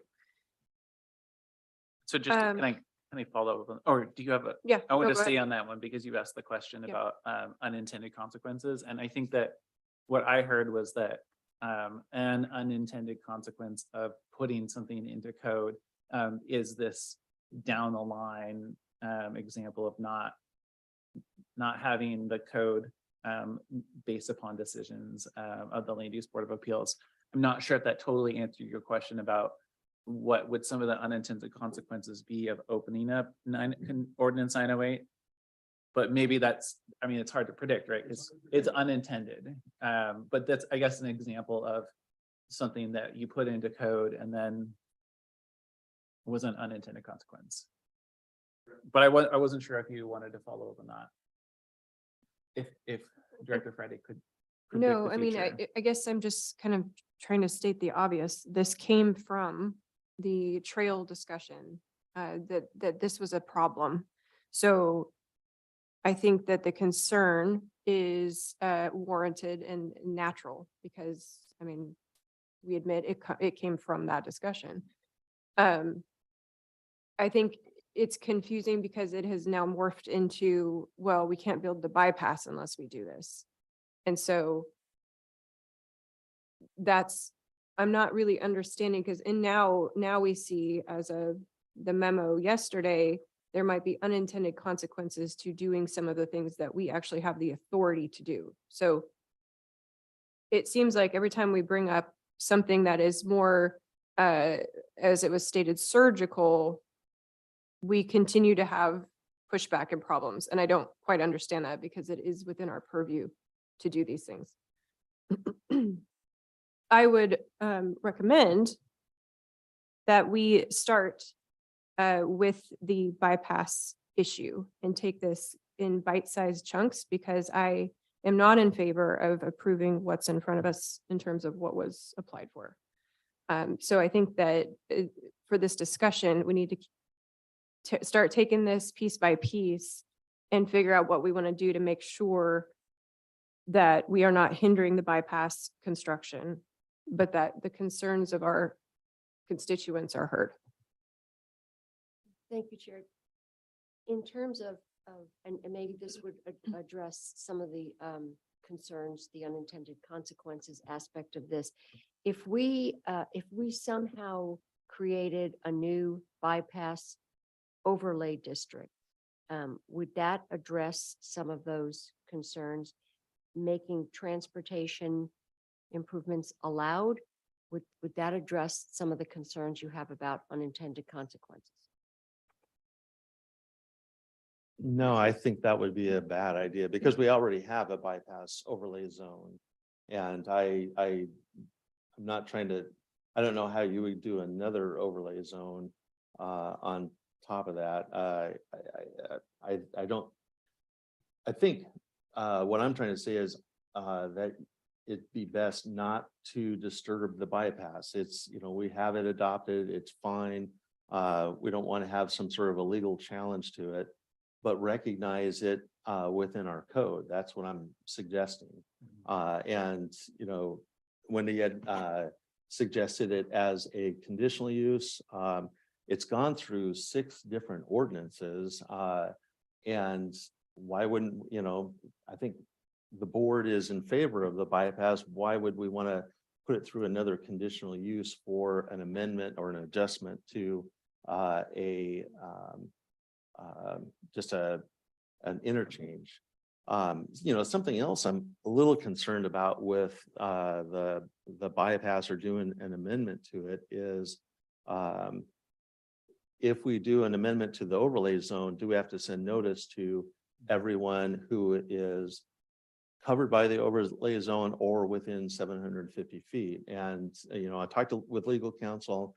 I believe that's probably not a concern, but it just depends on what the board wants to do related to the bypass. If we were to go ahead and look at the existing overlay district and take a look at that, could we not address whatever issues ODOT is worried about within that? I don't know. I will say that I think that the language that Dave Hageberg and I discussed, I think that would address it and would be a surgical strike to our code. And since it really only deals with the AF10, PWS, and VLDR zones, if you wanted to just do those zones, I think that would deal with the Winooski Road realignment, and then look at whether the how to address the other issues. I guess, going back to my point about being told by 2 different land use attorneys that we do have the ability to modify an overlay zone, I would be curious to hear from Wendy, perhaps about your response to that. And Chair, I'd be curious to have their, comments in writing with their names attached to them too and put into the record. Well, we have one. Oh, well, is one of the 2 Wendy that you were talking about? Yes. Oh, okay. Okay, I'm not talking to But you right now, my- but I will address you in a moment. if But you're my kind point of is for that it. we now have this new problem that called unintended consequences, and I'm not sure what that means. And it runs contrary to what I have been told is within our rights as commissioners to set policy. So I would be curious to hear from Wendy in terms of your response to that. Maybe I'm missing something. And then Chair, who's the other person that you've talked to? Dave Honeycutt. Okay. So I don't know if you are willing to respond, but feel free to come on up. And is this separate from the testimony that we received from you? I'm answering a question. I mean, I haven't answered this question before. No, oh, sorry, Chair, is the testimony that we're going to hear separate, or the testimony that you received from her separate from the testimony that we received in the record? No, she submitted Okay. testimony. I'm Perfect. going off of Ken's memo is when I'm talking about. Okay, unintended I just heard that consequences. you had consulted with 2 land use attorneys and understood it to be true. That we get- Yes, I asked Dave Honeycutt on the phone, his understanding of an overlay district and what the options were available. And that was the same thing that Wendy indicated in her Oh, letter. okay, so the testimony we have is the testimony that you have. Yes. Great. All right, Wendy Kellington, and I've been doing this sort of work since 1983. I actually don't know anybody who's been doing it any longer than me. So longer than many people in this room were born. So I would reinforce that the best course for the board is to make a policy decision that the bypass issue and the issue of making sure that citizens can submit applications for subdivisions and expect that they can be approved if they otherwise meet approval standards is something you want to do, and to have your planning commission and planning staff work together with your citizens to come up with a proposal that makes sense to bring to you. I think it's really hard to write code language on the fly. So an example of Ken's worthy idea, which I appreciate, thank you, Ken, is that it has its own unintended consequences. If this language is not in the overlay itself, but were to go as a special exception for transportation improvements in all of these other zones, then that would 100% foreclose your citizens with the proverbial subdivision from being able to argue that their access that's a part of their subdivision is allowed because it's simply in conjunction, it's a part of a subdivision. So please understand this point. Right now, the way your code is written, there is a very plausible position that I think is legally correct, that subdivision roads, partition roads, industrial park roads are all just a part of that use. They're not their own independent use. You just submit an application, you show, I mean, it's no more than a gutter or downspout is an independent use, right? I mean, it's just a part of it, or garden or anything else that you do in conjunction with your house.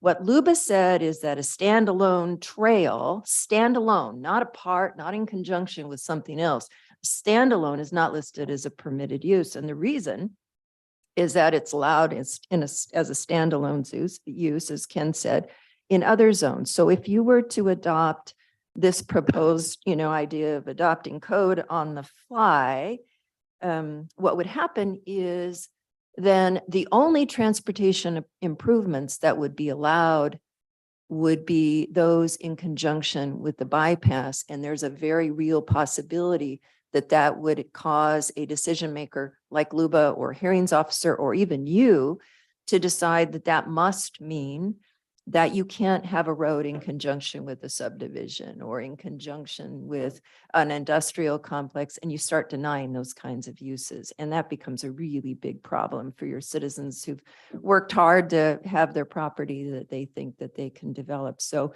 I do agree, unintended consequences are always a problem. I think that the surgical strike of amending the overlay is probably what you're going to decide is the best thing to do.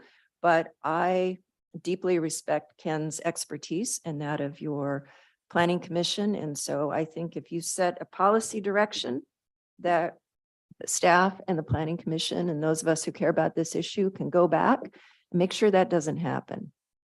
So that's what so I'm thinking. If I understand you correctly, if we narrow it to say the bypass specifically, then we are shutting everything else out. Under potentially. this interpretation that your planning staff has, that Luba has foreclosed any project that needs a road in these districts where roads aren't specifically allowed. I don't have to agree with that position, and I don't, but I respect that they have that position. And so I think that if you're going to start monkeying with the code, that the thing to do is to fix both pieces of it, to fix the bypass specifically, and then to set a policy direction that also we would like to make sure that our developments that need roads in order to work, like subdivisions and industrial parks and all of that, that's allowed. Make sure that that's allowed, but don't broaden it beyond that because we don't need to open that divisive issue. That's what I would think makes a lot of sense from what you've heard. Okay, and then in terms of the ability of this board to modify an overlay zone, that's still your understanding that, Of course you can. There's There's- zero question in my mind about that, honestly, zero question. Now, what that means is you've just got to make sure that we make sure that all of the words that are written the way they are now in that overlay district that relate to the overlay district are conformed to that same language. So that language I suggested that you change, if those same words show up in your comprehensive plan, you'll want to make a corresponding amendment, right? So it's all consistent. You don't want it to be inconsistent. And so that's why, to me at least, it makes a lot of sense to say, this is our policy, fix the planning commission thing, fix the subdivision thing. That's our direction to you. Don't broaden it, surgical strike, and you guys go back and figure it out. Because it's Gotcha. not going to be that hard. You're not sending them down some, oh my God, hard, years long process. They can take care of it. I mean, I put those words together very quickly for your consideration. It's not a big deal. okay, commissioners, any follow-up questions? Yes, thank you. And thank you, Wendy. Just to, basically, when you talk about see if I understand this correctly, two different components that you want that we would address, fixing the issues regarding the bypass to modify those.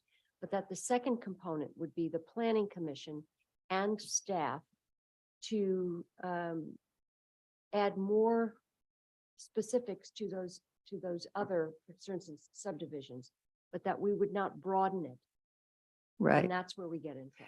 Yeah, so the proposed amendments that you have in front of you that I suggested for the AF10 and the industrial zones, where I said transportation improvements in conjunction with other uses that are allowed as permitted or conditional uses. I think that solves the issue because it doesn't allow those things as sitting there all by itself uses that your folks are really scared about. But if some poor sap has a development proposal that just because it's got a road or a gutter or downspout and that's not listed as an allowed use, that they don't get denied because of that. Okay, thank yeah. you.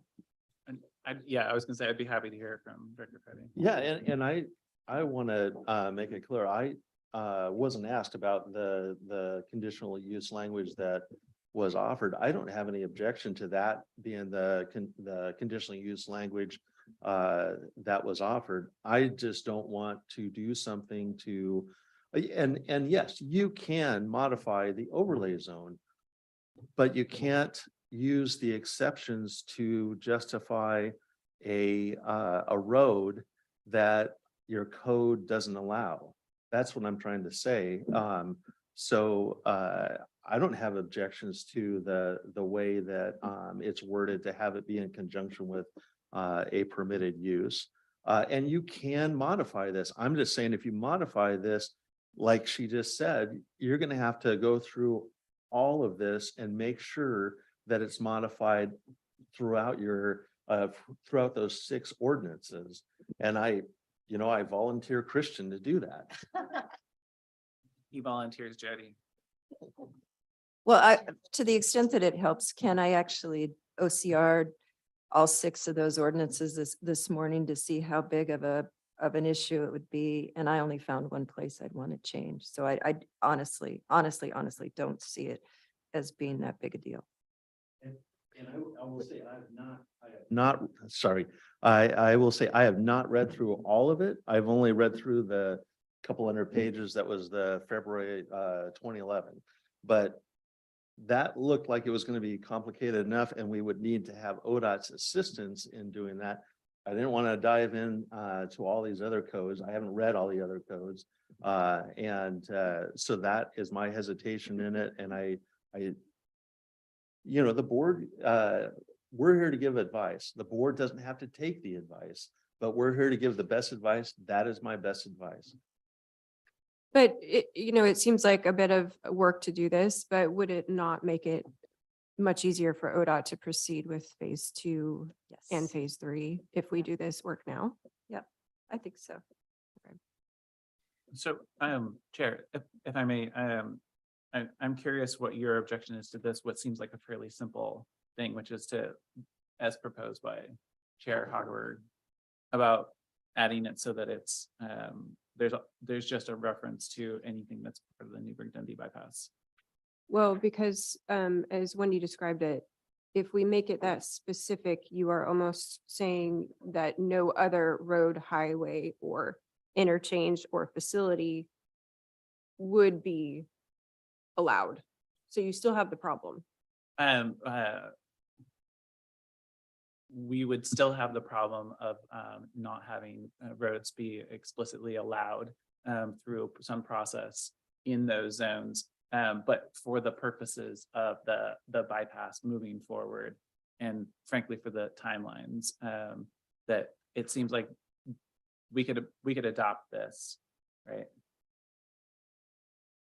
And then send policy direction to the planning commission on things such as modifying their recommendation to make sure that every road is in conjunction with some other activity, whether permitted or conditional. I just don't see why you would have to do that sweeping change for 14 zones. The bypass doesn't go through 14 zones. So I talked about that a little bit, or I guess I talked about that with Chair Hogberg this morning. He was about to go to a meeting with ODOT actually. And he mentioned that the McDougal corner, so that intersection of 18 and 99, there's likely modifications, right? So there may be other zones. But if we we could probably identify those 3, I think, that don't have it right now, and make that change. ODOT can move forward, and then we can provide policy direction to Planning Commission. I'm just thinking that this is a way to both move things forward that we want as a board right now, and also provide direction to Planning Commission.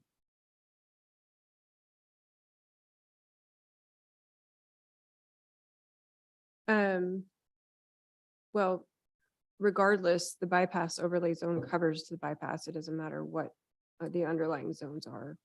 So I feel like that's a lot of work to get to the same conclusion when we can just use more of a strategic. And you risk all those poor guys out there in, citizen land who want to submit an application. I mean, that's the unintended consequence that I'm trying to warn you about, is if you adopt this change in your code that carves out a special rule for the bypass in all of these districts, then until you get to the second piece of the puzzle, that under the county's interpretation, they wouldn't be able to get to yes. But housing. But that's the situation we're in right now. Well, right now, if I were representing someone submitting a subdivision application to you, I would respectfully disagree with that interpretation of the code, but you take that interpretation away from me, and there's no housing for a while. And I think that's a big risk. Right. So that's a great question then. And I asked this on the break, but I'm going to ask it. I'll ask it of council, but I also want to ask it of Director Friday, which is, so if somebody wants to put in a road right now as part of developing some facility, because it's not in code through a permitted or a conditional use process, how would you know that that road is there? And if you discovered that there was a road there in a zone where it's not explicitly allowed, what would happen? I guess I'm thinking of a subdivision that with a subdivision, if you're serving more than 3 lots, you'll need to have a dedicated right of way in most cases. Unless all of those subdivision lots are along an existing dedicated right of way. So if you're putting in a new dedicated to the public right of way, you'd have to have a road. And the Land Use Board of Appeals specifically noted it was not allowed in the AF10 zone. That they noted that Yamhill County zoning ordinance section 501.04 states uses of land and water not specifically listed in this section are prohibited in the AF10 district. And the problem is that wording is in all 14 of these districts. So we have it listed as a use in the farm zone, in the forest zone, roads are there. Roads are not specifically listed in the AF10 zone. They're not specifically listed as a permitted use in the VLDR zone. And because of that, LUBA said that our code doesn't allow those sorts of transportation facilities. And so, and I want to make sure I'm clear that I'm recommending that you do both the bypass and the conditional use. And whether it's language I propose or the planning commission propose or Wendy proposed, I don't care. I don't care which one. I'd like to see roads in there as a use. And right now, it's not listed as a use. And and if it's not listed as a use and LUBA says, hey, it's not listed as a use, then we can't have it in those zones. I don't know how to say it any clearer than that. And I turn to legal counsel, and if I'm reading it too strictly, I'm sure they let me know. Or if ODOT thought I was reading it too strictly, I'm sure they'd let me know. And then, so if there was an application for an industrial park or industrial development that required a road, or an application for a subdivision, would you have to deny the subdivision because the road you would say, I can't approve this road because it's not in our code? Yes. Okay. Have we approved subdivisions in the past 2 years? Not in the past 2 years. We don't really get subdivisions very often. And there really isn't that much very low density residential that is in the county that you can subdivide, and subdivisions aren't allowed in the farm zone. Most of the county is farm or forest land. Those subdivisions, you're not going to find them there. You're only going to find them in a couple of zones. Yeah. Okay. But there's one coming up. Have we denied anyone based on a road not being allowed? No. Okay. In that case, what happened? What do you mean? What happened is we had a LUBA decision in 2018 that changed the way that we were interpreting our code. That maybe I misunderstood. No, but we were talking basically, okay, so we haven't had that happen. Right. And yes. Yes. Oh, okay. What happened that brought this forward? Is that what you mean? No. Sorry. You know what I'm talking, basically, the question is have we had this situation where we had to deny something based on the fact that roads were not permitted? No. Okay. All right. Do you anticipate there being one? I think maybe. This is the email from Dan Fricke. He says, at the proposed interchange location, Yamhill County zoning on the west side of 219 is VLDR 2.5 and AF10 on the east side. In the area of Winooski Road realignment, the county zoning is PWS. Transportation improvements such as those described above are not permitted uses in the AF10 and PWS zoning district. You indicated the county staff had initiated ordinance amendments to add transportation improvements to these districts, but that work had been delayed for several reasons. ODOT would strongly support completion of those ordinance amendments as they would facilitate construction of these improvements, important transportation projects that will help advance phase 2 of the Newburgh-Dundee bypass. The phase 2 project has funding available and is moving through design process. Okay.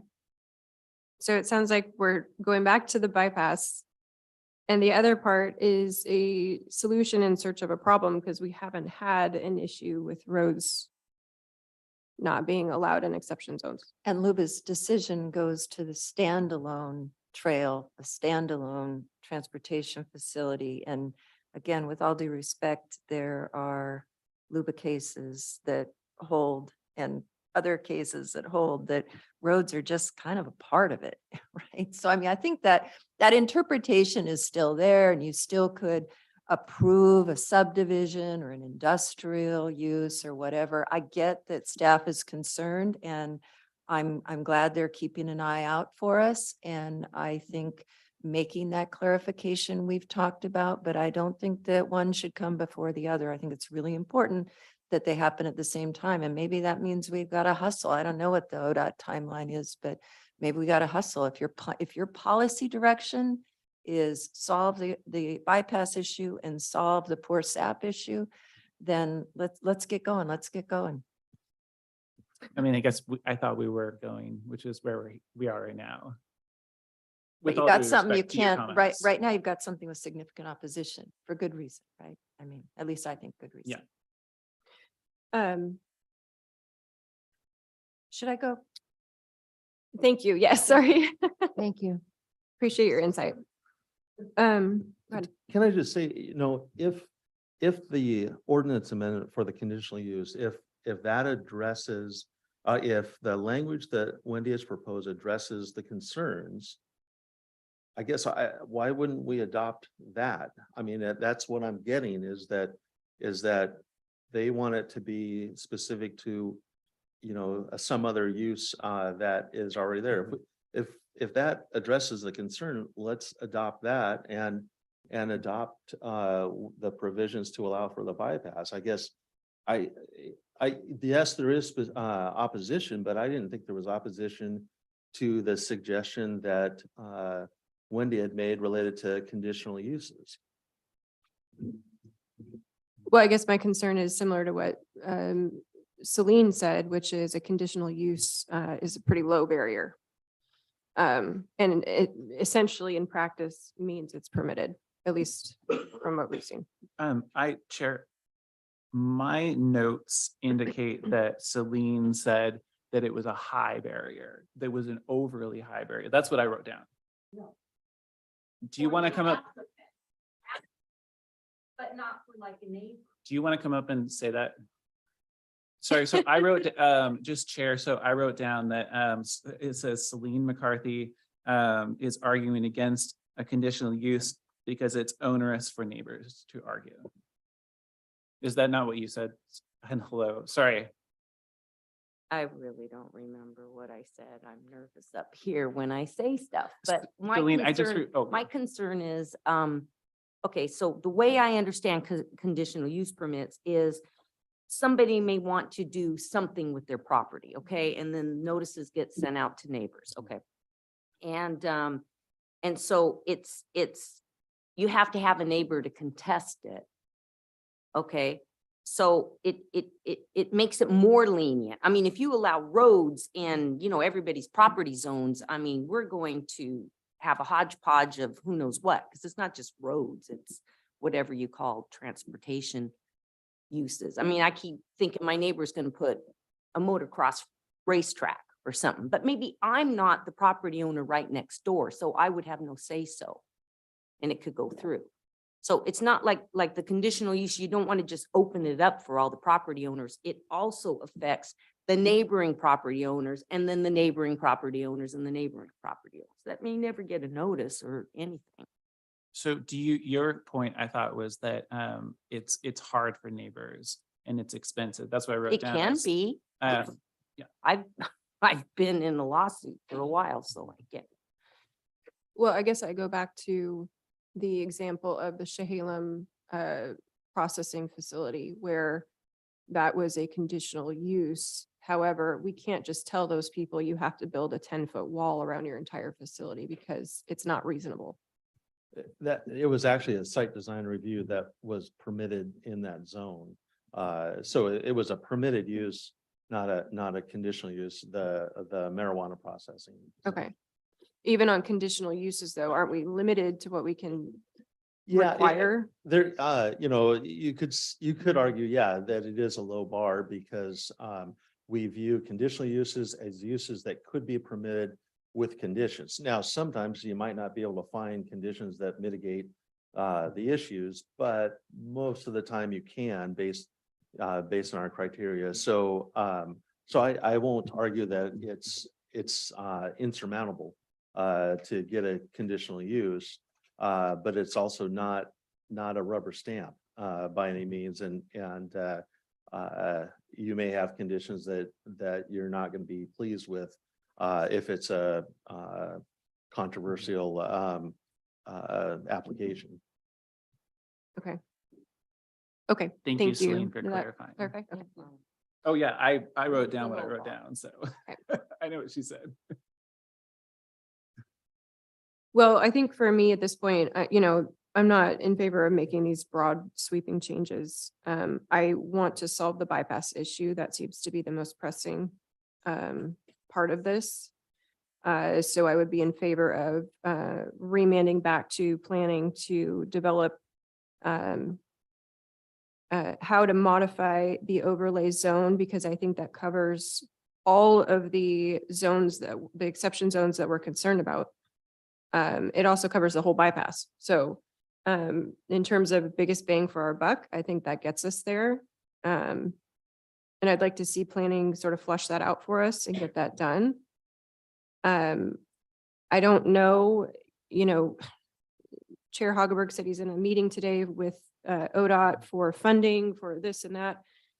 I don't have anything specific in front of me and have not seen anything specific that says we need to have a decision by this date or we lose funding. So I'm just going off of the fact that, I would like to see planning flush this out quickly, hopefully at their next meeting. So we can get the bypass concerns taken off the table. In terms of the rest of it, if we're worried about roads in some of these zones that allow for development, I think that's a legitimate concern. I would limit the language, however, to make sure that we are focused solely on roads. So roads, highways, and expressways, or however we want to say that. Transportation facilities and improvements does include trails. So the concerns that we have from constituents about trails would be mitigated there. So we're not holding up development in any of these zones, but I would also remand that back to planning to bring us something that is much more tailored to making sure that we're not prohibiting roads and highways in development zones. Director Friday, did you get a sense of urgency regarding a date? I thought he said April of next year was when they were going out to bid, but I did not get any sort of specific date related to the bypass. I didn't know if. Who's there? Oh, yeah. Oh. Dan might be able to answer that. Duh. And I would say to Chair's comments about roads, highways, and expressways as a sorry, speaking without you there. You can. I do have concerns about that, about limiting it to that, because I'm just thinking of landowners who want to put in facilities on their own land that are publicly dedicated rights of way. And it seems weird to just limit it to that because it's very specific and people can still be on these facilities on foot. So having the broad interpretation of it seems like a more effective strategy for making sure that we get what we want, which is to allow people to have roads in conjunction with their facilities, right? Their house or their hazelnut dryer. What I'm talking about specifically is limiting the language to make sure that we're not making conditional uses bypass, footpaths, things that are open to the public. Roads are open to the public. Right, but when I asked Director Friday about that, limit that language to make sure that we weren't doing anything or having any unintended consequence. Yes. Right, so are you proposing that we include facilities with a strict prohibition on people being on them? I think if you limit it to roads, highways, expressways, it's, So I do know that expressways, my understanding, and Dan probably can answer this one, is that expressways do not allow people on foot. I think you ought to ask Dan about the schedule for the. Yeah, that would be great. Yeah, so. If he is still with us. I'm hoping he's still there. He did say he had some meetings. Oh, there he is. Go. Is the mic working now?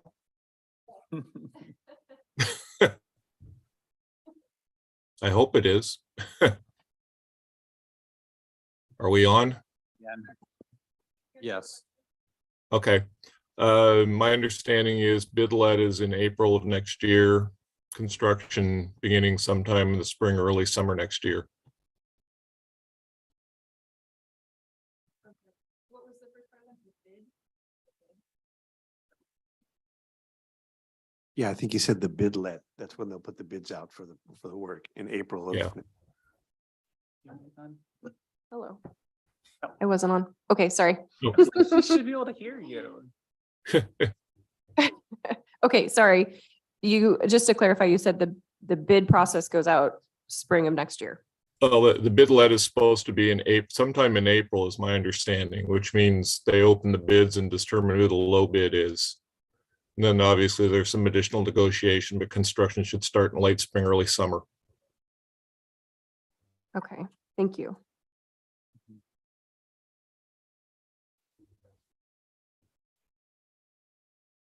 So my suggestion stands. I think the planning commission can figure out how to modify the overlay district to accommodate the bypass in the next month or two and have plenty of time. I have a question. So in other words, what we're asking the planning commission to do is to give us the wording for this to basically allow for this project to continue and also to address the other issues that we're faced with. So basically, instead of roads, highways, and other transportation facilities and improvements as a standalone, which we know is causing some problems, it would be allowed in conjunction with another allowed use in that zone. No, No, I mean, so I have two requests. One is, the first is to remand to the planning commission to write language that would modify the bypass overlay district to allow for the bypass in no matter what the underlying zone is, okay. the bypass specifically. Mhm. We're not talking about anything other than the bypass. The second request would be a remand to the planning commission to come up with language that is targeted to our exception zones that do allow for any type of development. Language that would allow for roads, highways specifically as a conditional use in conjunction with development that would that is allowed otherwise. Okay, maybe I said that, but not as eloquently. Oh, I didn't feel. Or maybe I didn't articulate it, but in essence, there are two components to what we're asking them to do. Yeah. Okay, With an emphasis on the first one so that we are Yes. not holding up the bypass. right. So that's sort of priority one. And then even if they have to address the second component subsequent to that, we have something to work with should we get to a point where ODOT's getting nervous about the timeline. Well, I would think that ODOT is already nervous because we've now come to the conclusion that even the exception process isn't valid for ODOT, for the bypass. So I'm not sure what they were thinking. And this goes back to my point of why weren't they here banging on our door saying, we need to fix this now. So To be fair to ODOT staff, which is Dan in this case, I believe the first email was from almost a year ago. So he was working on this. a while ago. Well, okay, but we're now 5 months away Mhm. and we haven't solved this problem. I mean, and this hasn't come up multiple times in front of me, at least in the past 2 years. Right, and to be clear, my understanding is that we've, planning department and planning commission have been working through this. Remind me when the planning commission meeting was that heard this? July of 2020 is what I recall. And But then, the most recent one, forgive me for. April April. 7th of this year, yes. Right. So it's almost been a year And we have been in process. I think in fairness to ODOT, they knew we had this as a proposal. And it was with a different board, but that this proposal was going forward and I didn't think this would be a surprise because Commissioner Bershauer was at that July hearing that was over at the McMinnville hearing room. So I didn't think this was a huge surprise. Now, so yeah, this has had a long path through this because I figured that the people would know that we're not trying to do the trail, and folks seem to think that still is an ongoing project. In response to that, I was at that July hearing and it was for the purpose of the trail. At no point was ODOT ever mentioned at that. So that's why this is a new problem that we've been presented with. And I would like to say too, that if we do make this decision, we're making life a lot easier for ODOT. So I want to make that clear too. We have to balance that with the property rights of everyone in this county. So, if anyone else. I just wanted to clarify, what exactly do you mean by that last statement about making life easier for them? Sorry. Well, we don't operate to serve ODOT, number one. Number two, if we didn't do this, they would have to go through the exception zone or the exception process is my understanding. Which is a very lengthy process, as described in the last hearing. Yeah, I guess I'm lost as to what the question is. I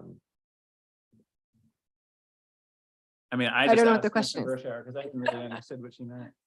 I mean, I thought it seemed like a strong statement, somewhat in opposition to ODOT. And I wanted No, clarification. it's not in about that. opposition to ODOT. It's a frustration that this particular proposal I have seen before, but I have seen it in the context of the trail. Mhm. Now it's being morphed into, well, we need this for ODOT.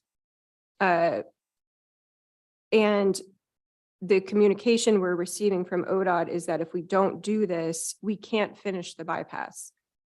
I'm not so sure that's the case. There is a process. They went through it in phase 1. However, it was lengthy and may not fit our timelines, and we support the bypass. So in many ways, if we do this targeted surgical strike, we are helping ODOT facilitate this process on a faster timeline. But we don't exist to serve ODOT. We have to balance it against the private property rights of everyone in this county. And that is why I'm not in favor of going forward and just doing a huge sweeping change. I think we need to make sure that we take care of ODOT's concerns and remand back to the Planning Commission for some more work to be done.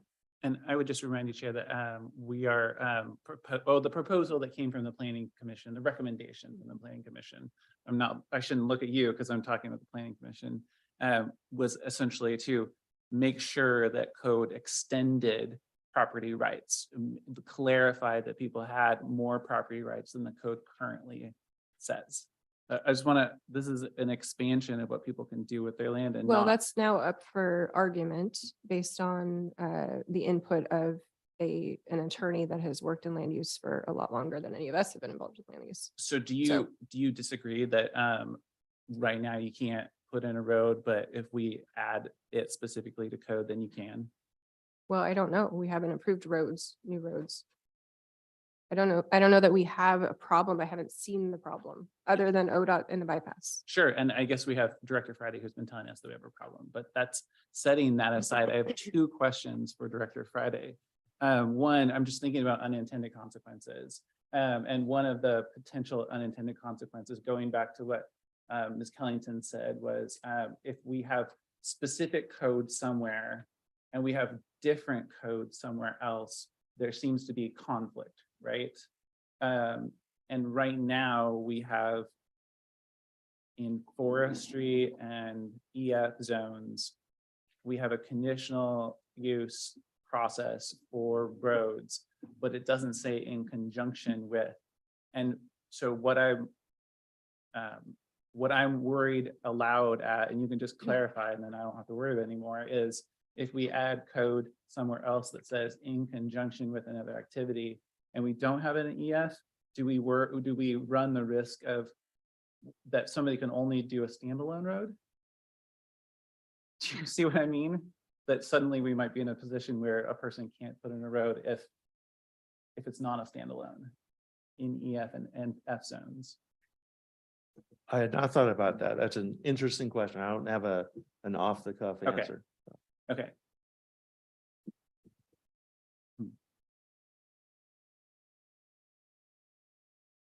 Oh, second question. I was like, I know I have two questions for you. Celine has asked this question multiple times, and I want to make sure that I get it to you so that I can hear answers.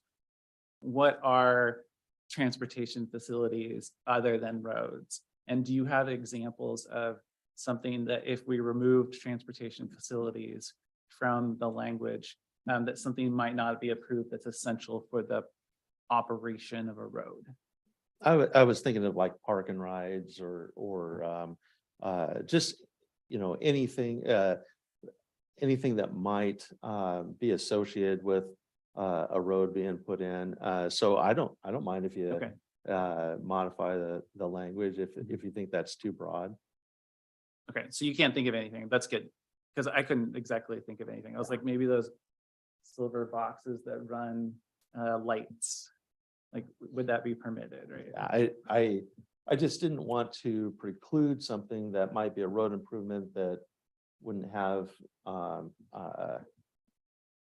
wouldn't know about right now, but might be a road improvement in the future that, because, you think about the code lasting for years and not having to amend it every time you have a change in some transportation facility. Right. Okay, can I ask one other question? So I want to make sure that I get this one. So then something like Public Works is working on with you, what it looks like to have stormwater facilities that are associated with new development and new roadways and driveways.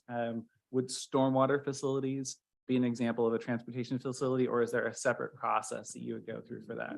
I don't think that would be a transportation facility. Okay. Yeah. Okay, that's great.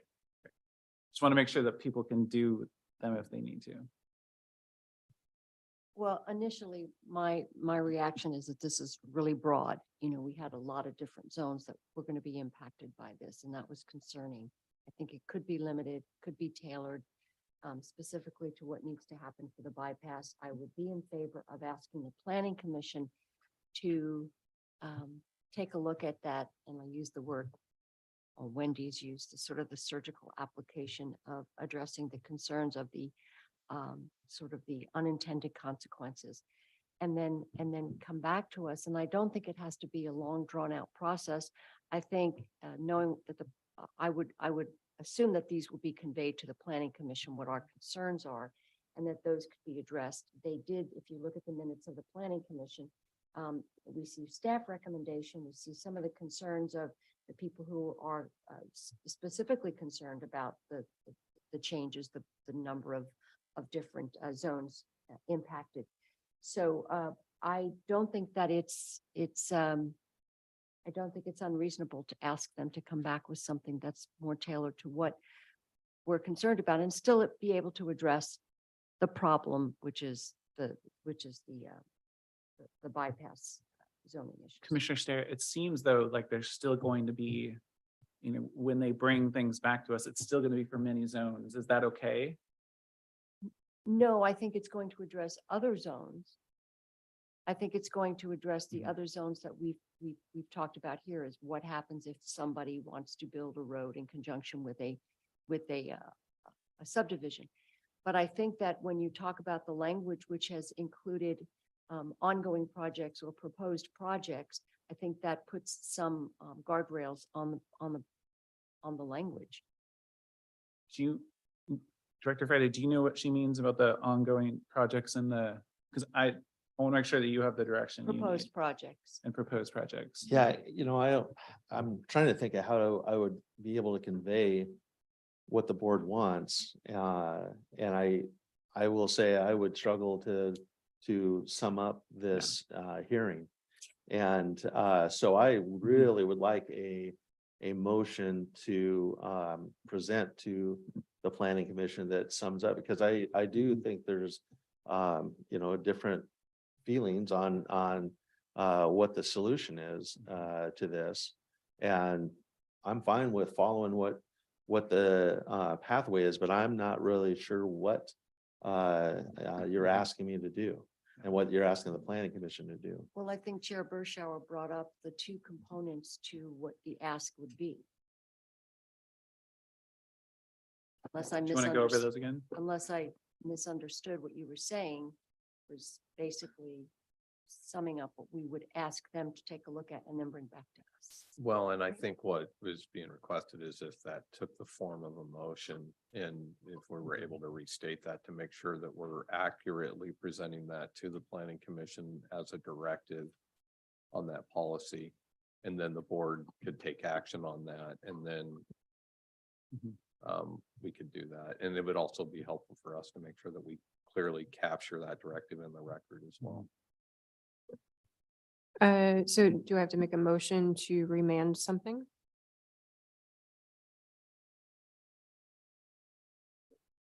It's not a, It's well, and perhaps it would be just to staff, because then they can decide how to present it to the planning commission. No, I think it would be a Oh, would it? directive to the planning Oh, okay. commission, because the planning commission, is, appointed by the board, and, and so this was a recommendation that was forwarded. You're saying no to the recommendation that the planning commission acted on, and you're giving them a directive on what you would like them to work on. It's not really a directive to staff. Staff will present that policy direction. Okay, good clarification. Okay, so I'm not sorry. okay, so I will move that we direct the planning commission to first modify the bypass overlay district. And if I'm not getting the language correct, please let me know, but modify the bypass overlay district to allow for roads, highways, and expressways, or however the bypass is technically deemed.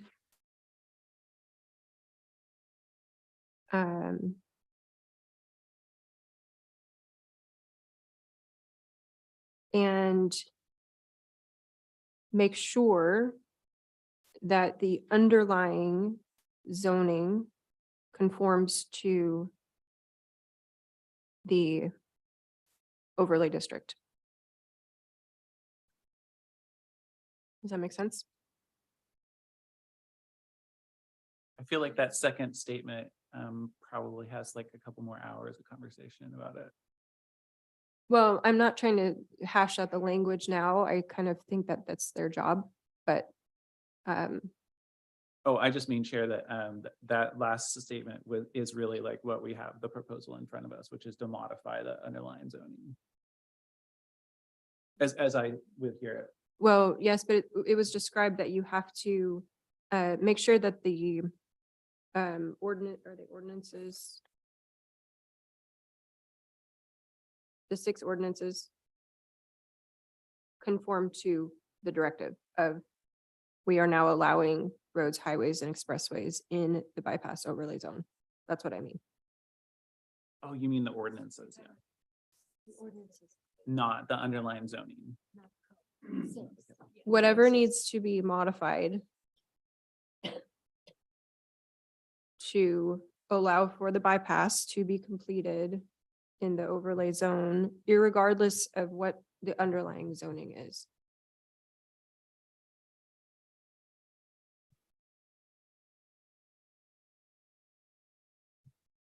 A question about, so can you repeat regarding, so are you talking about the ordinances that are, like if you look at the recommended language, including roads, interchanges, support the previously approved Newburgh Dundee bypass adopted through ordinances, and then the list of 1, 2, 3, 4, 5, 6 ordinances. Well, that's not my language, and Oh. that's new to me that we have to, that we have to specify those ordinances. Okay. I don't know if you have to.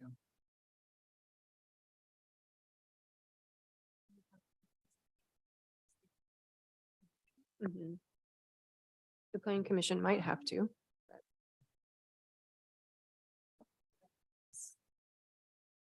Do you know what she's saying? Okay. Okay. Okay. Yeah. Yes. Yes. Mhm.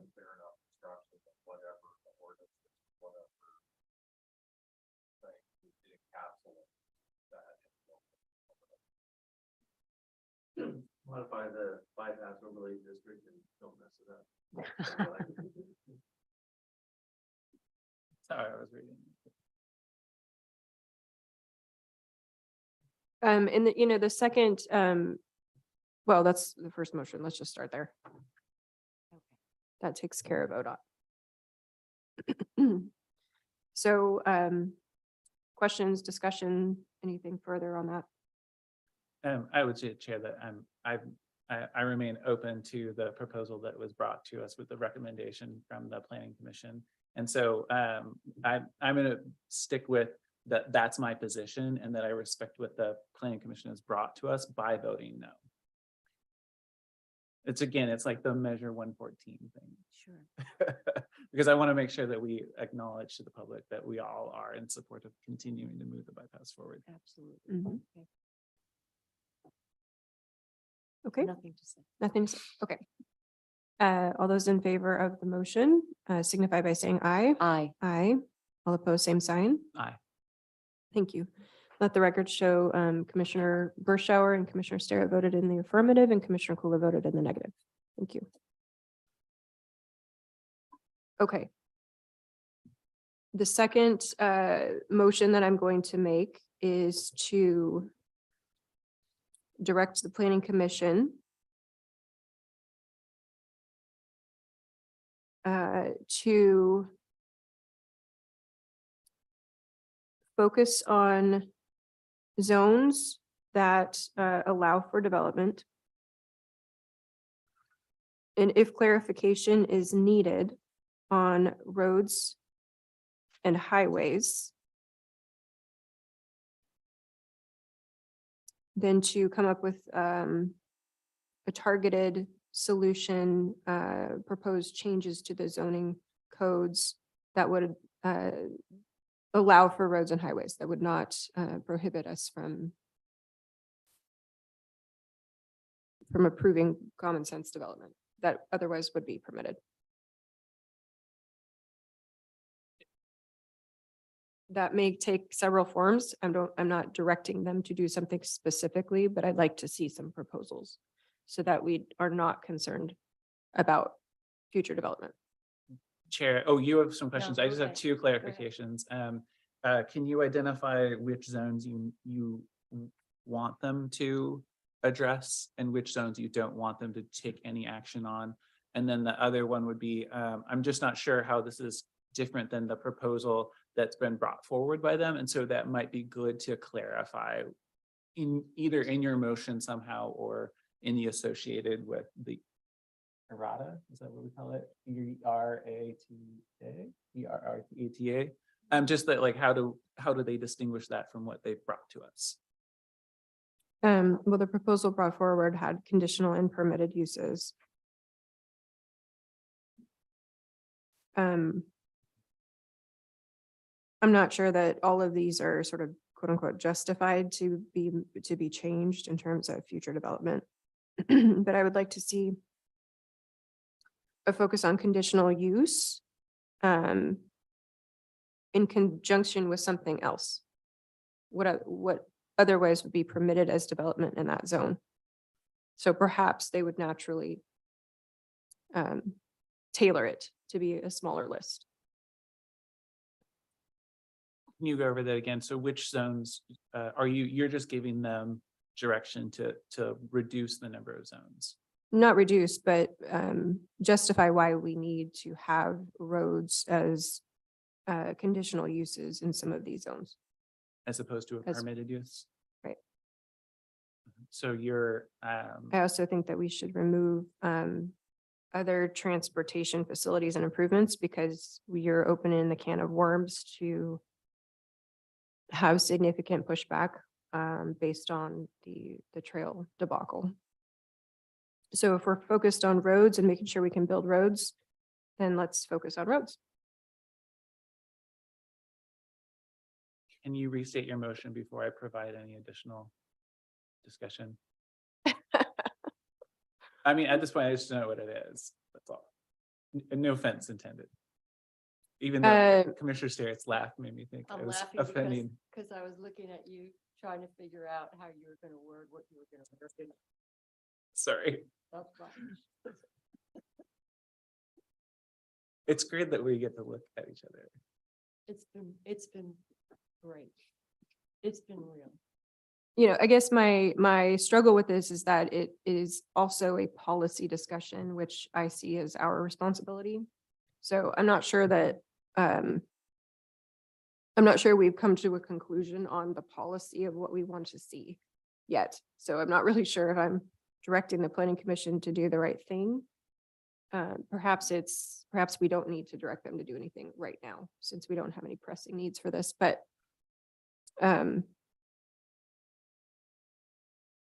we need to talk about what our policy is going to be going forward about allowing roads and highways in exception zones. I think that's what we've been doing. Forgive me for that. I think that's what we've been doing. Well, And so I'm curious. not you- really. I mean, I think my understanding of your position, right, is that you would like there to be fewer zones that allow them and that they be conditional use process and that they be narrowed to make sure that there's not accessory facilities. That's what I've heard you say. I have not seen a clear and convincing argument that says we have to make these broad sweeping changes, setting ODOT's needs aside. I would like to see a much more targeted approach to potentially changing our zoning codes to allow for roads and highways and the justification behind that and why they would be conditional.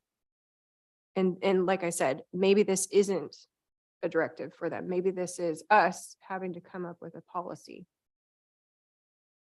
I think that, but Therefore- policy needs to become language. Eventually, yes. Yeah.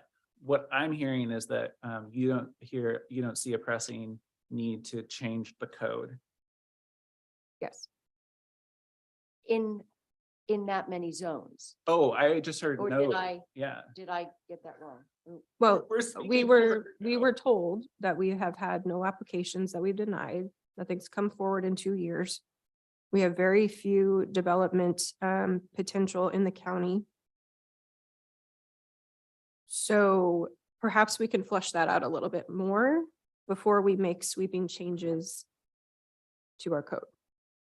Well, I would, may I add some thoughts? So I took some notes here and Alice is not here, but I did take the notes for her and I observed that Alice really wants to make sure that we're planning ahead. And I wrote that down multiple times. She was like, make sure that we're planning ahead. She appreciated that the city of Yamhill was, it was a response, but like, okay, we'll have more water. Planning ahead is doing Sure. things like what we're doing right now, is considering a proposal to include roads where we know that there's a problem, even if it hasn't arisen in the past 2 years. the flip side of that is that the notes from Celine were that we should address problems as they arise. And so I think we are addressing the problem as they arise in some form with the planning, with the overlay district, right? Addressing problems as they arise is not planning, I guess, right? That's responding to something.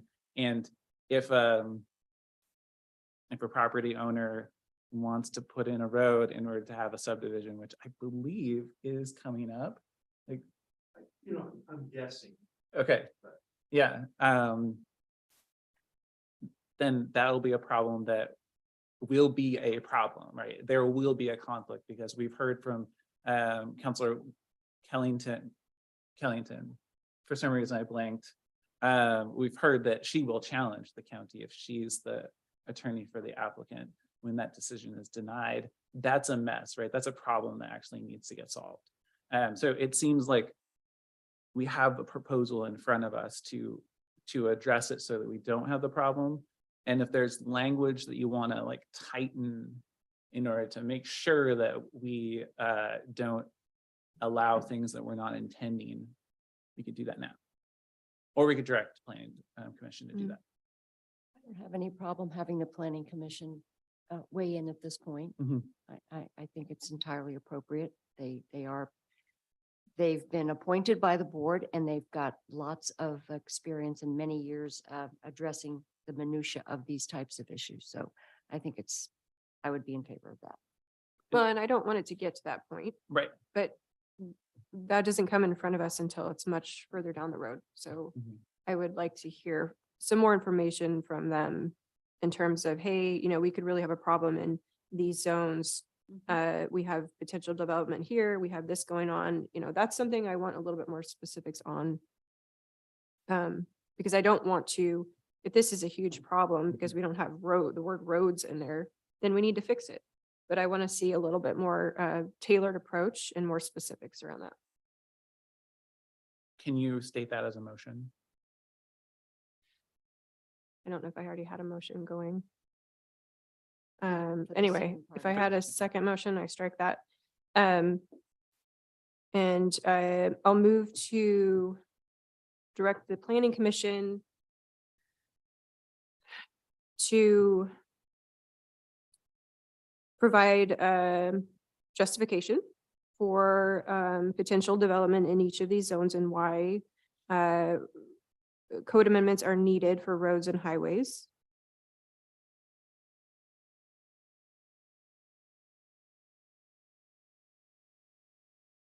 And I think that's pretty much it at this point.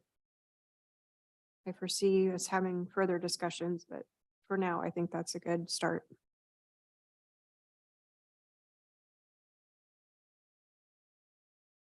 Are we at any further discussion? And I'll just add, Ken, the justification of conditional versus permitted, how they see that in terms of, we think it should be this, or we think it should be that.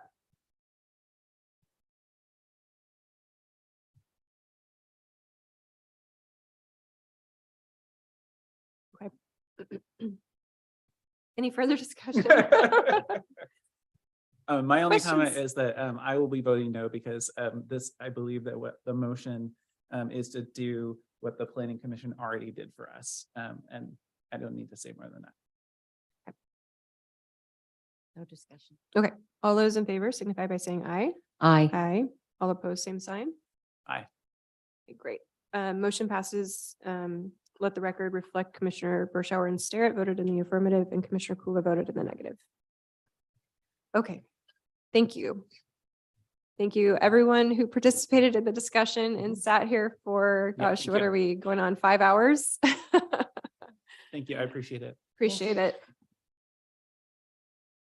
Thank you, Celine. Okay, do we need to take a quick 5 minutes? 3 minutes, 2 minutes, 5 minutes. Okay, I just need to stand up. 5 that's all, minutes. but We'll be back at 3 o'clock.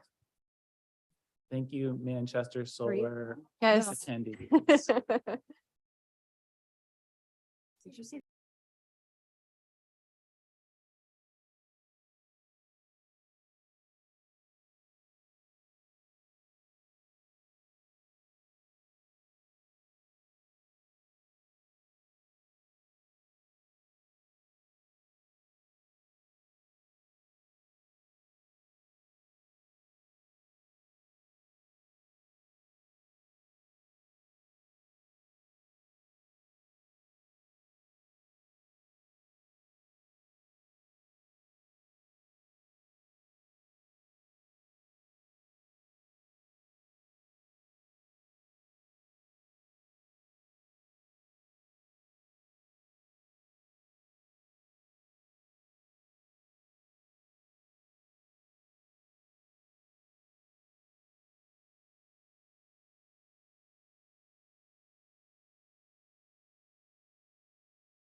Okay, we will come back into our formal session. We are in our public hearings. And I'm going to open the hearing for item J2. It is docket number C-27-18/SDR-34-18.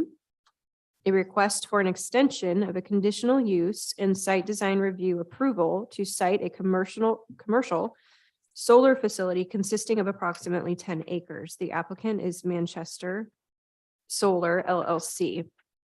And I will call for any abstentions by members of the board.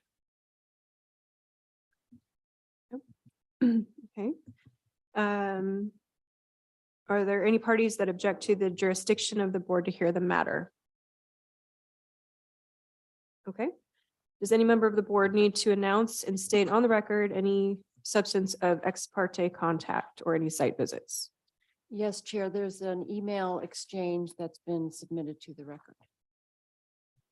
Okay, I'd like to declare that I also received the email from Kevin White from SPI. That email was forwarded to county council and it was not responded to. I didn't click on it. So, I do want to say though that as an owner of farmland, I should declare a potential conflict of interest at this point. Okay, I will have our planning director, Ken Friday, read the statements required by law. Yes, Oregon law requires that persons who attend a land use hearing be advised of certain rights and duties before the hearing begins.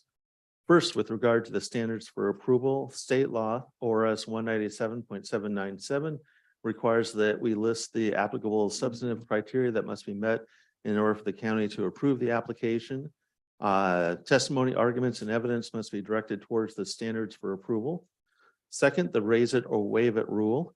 Under Oregon law, any issue that might be raised in an appeal of the county's decision in this matter must be raised before the record of this hearing is closed.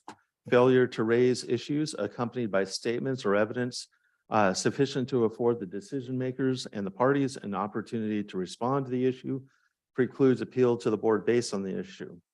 Third, and this is directed to the applicant under ORS 197.796, failure of the applicant to raise constitutional or other issues related to proposed conditions of approval, again, with sufficient specificity to allow the county to respond to the issue, precludes an action for damages in circuit court.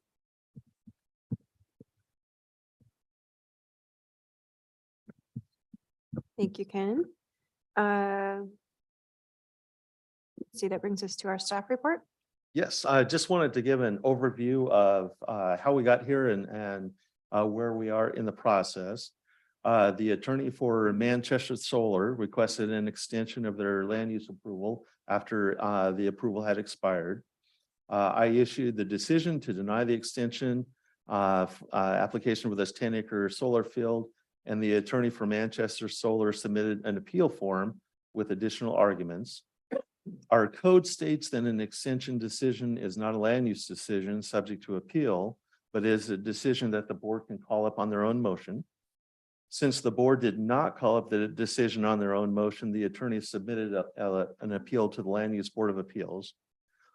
In the LUBA appeal, the attorneys argued that some of his arguments were not addressed by the denial letter, and this was due in part to the absence of a board hearing where findings were adopted.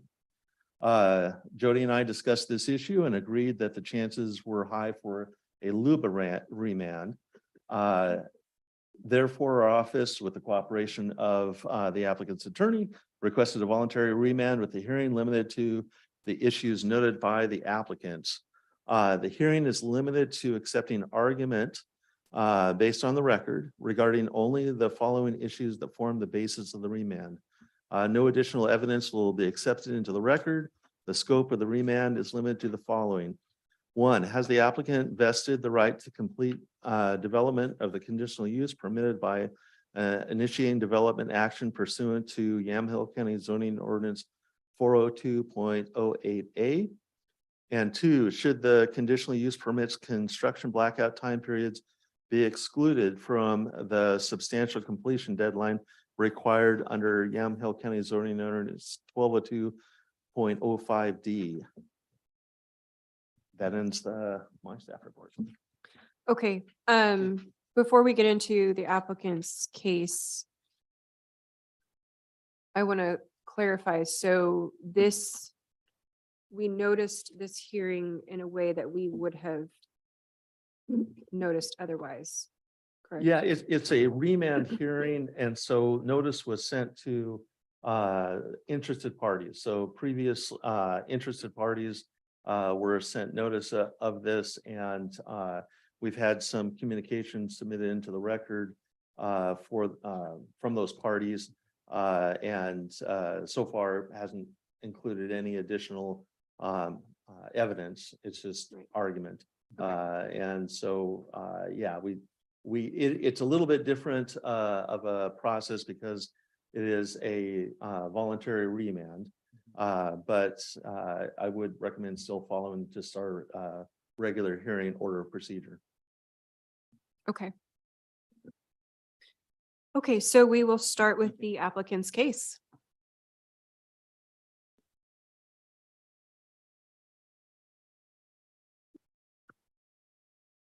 Welcome, and if you could state your name and address for the record.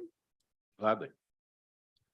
Damian Hall, partner with the law firm of Ball Janik here on behalf of Manchester Solar, the applicant. My address, 101 Southwest Main Street, Suite 1800, Portland, Oregon. Okay, thank you, and thank you for your patience. Thank you. Understood, yeah. It takes work to make policy. That's right. Yeah. So, Chair Burschauer, Commissioners Starrett and Kula, thank you for the opportunity to speak with you this afternoon. It looks like we're going to be following along on the presentation in hard copy, so we won't have it up for folks to see on the screen or on Zoom, but I'll be talking about the different slides that are on the presentation in front of you. So on the first slide, just to cover, moving on to the second one, it's talking about the scope of review. And it identifies the two questions that are before the board. And those questions are just verbatim out of the staff report. I don't think there's any controversy as to what the questions are. But the applicant's position is that there's clarity finally in this, what has been somewhat of a tortured procedural path to get here, but we've teed up the question and that there is absolute clarity that the applicant has vested right to finish construction, and that right has been vested by good faith investment in reliance on the conditional use permit. So that's really a response to question one. Question two is really about when was the deadline for the expiration of the permit. The point that we're making is even if you choose the very first day that the expiration could have happened, that December 14th, 2021 day, that even before then, the investment of the applicant had risen to the level to satisfy the standards of the Yamhill County Code and vest the right to continue and complete construction. So if the board finds in favor of the applicant on question number one, we don't need to get into question number two. And accordingly, the majority of this presentation is going to focus on question number one. Moving on to the next page, I think it's important that we talk a little bit as far as context about vesting. Reading the staff report and some of the comments, it's clear that folks are commenting on different kinds of vesting, and that's appropriate. There are different kinds of vesting and there's different sources. But vesting, what is vesting? It's really when the holder of a land use permit has done enough to lock in or vest the right to complete development. So that vesting creates your property right to continue no matter what happens, whether it's the passage of time or it's the change of law. And that's what vesting is. There are three types of vesting that seem to be being talked about. Well, let me just say there's two types of vesting. One is common law vesting. There's a whole body of law, and you see citations to Clackamas County v. Holmes and 5- and 7-part tests, and it's not the cleanest body of law about what the standards are, but it's out there. And you may have dealt with this or heard of this most frequently in the in the measure 37 and measure 49 claims and things like that. So common law vesting, it's good to think of it as a floor. It's always applicable. No matter what you do with your code, you can't make the vesting standard less than common law vesting. It's out there in the world of common law and can't be gone under, and that, and that type of thing. However, that's not what is applicable here today. That 5 or 7 part test, all the confusing cases is around that. That's not what the applicant's asking for, nor do we think it is applicable. The other source of vesting is found in your code. So in the Yamhill County zoning ordinance, there's language in multiple places that talks about what are the specific standards that need to be met by a conditional use permit before it vests the right to complete construction. So the first place where you can find that is section 1202.05 sub D. And that section is applicable broadly. Section 1202 is the general conditional use section. It's not specific to any zone. It's just uses in the county.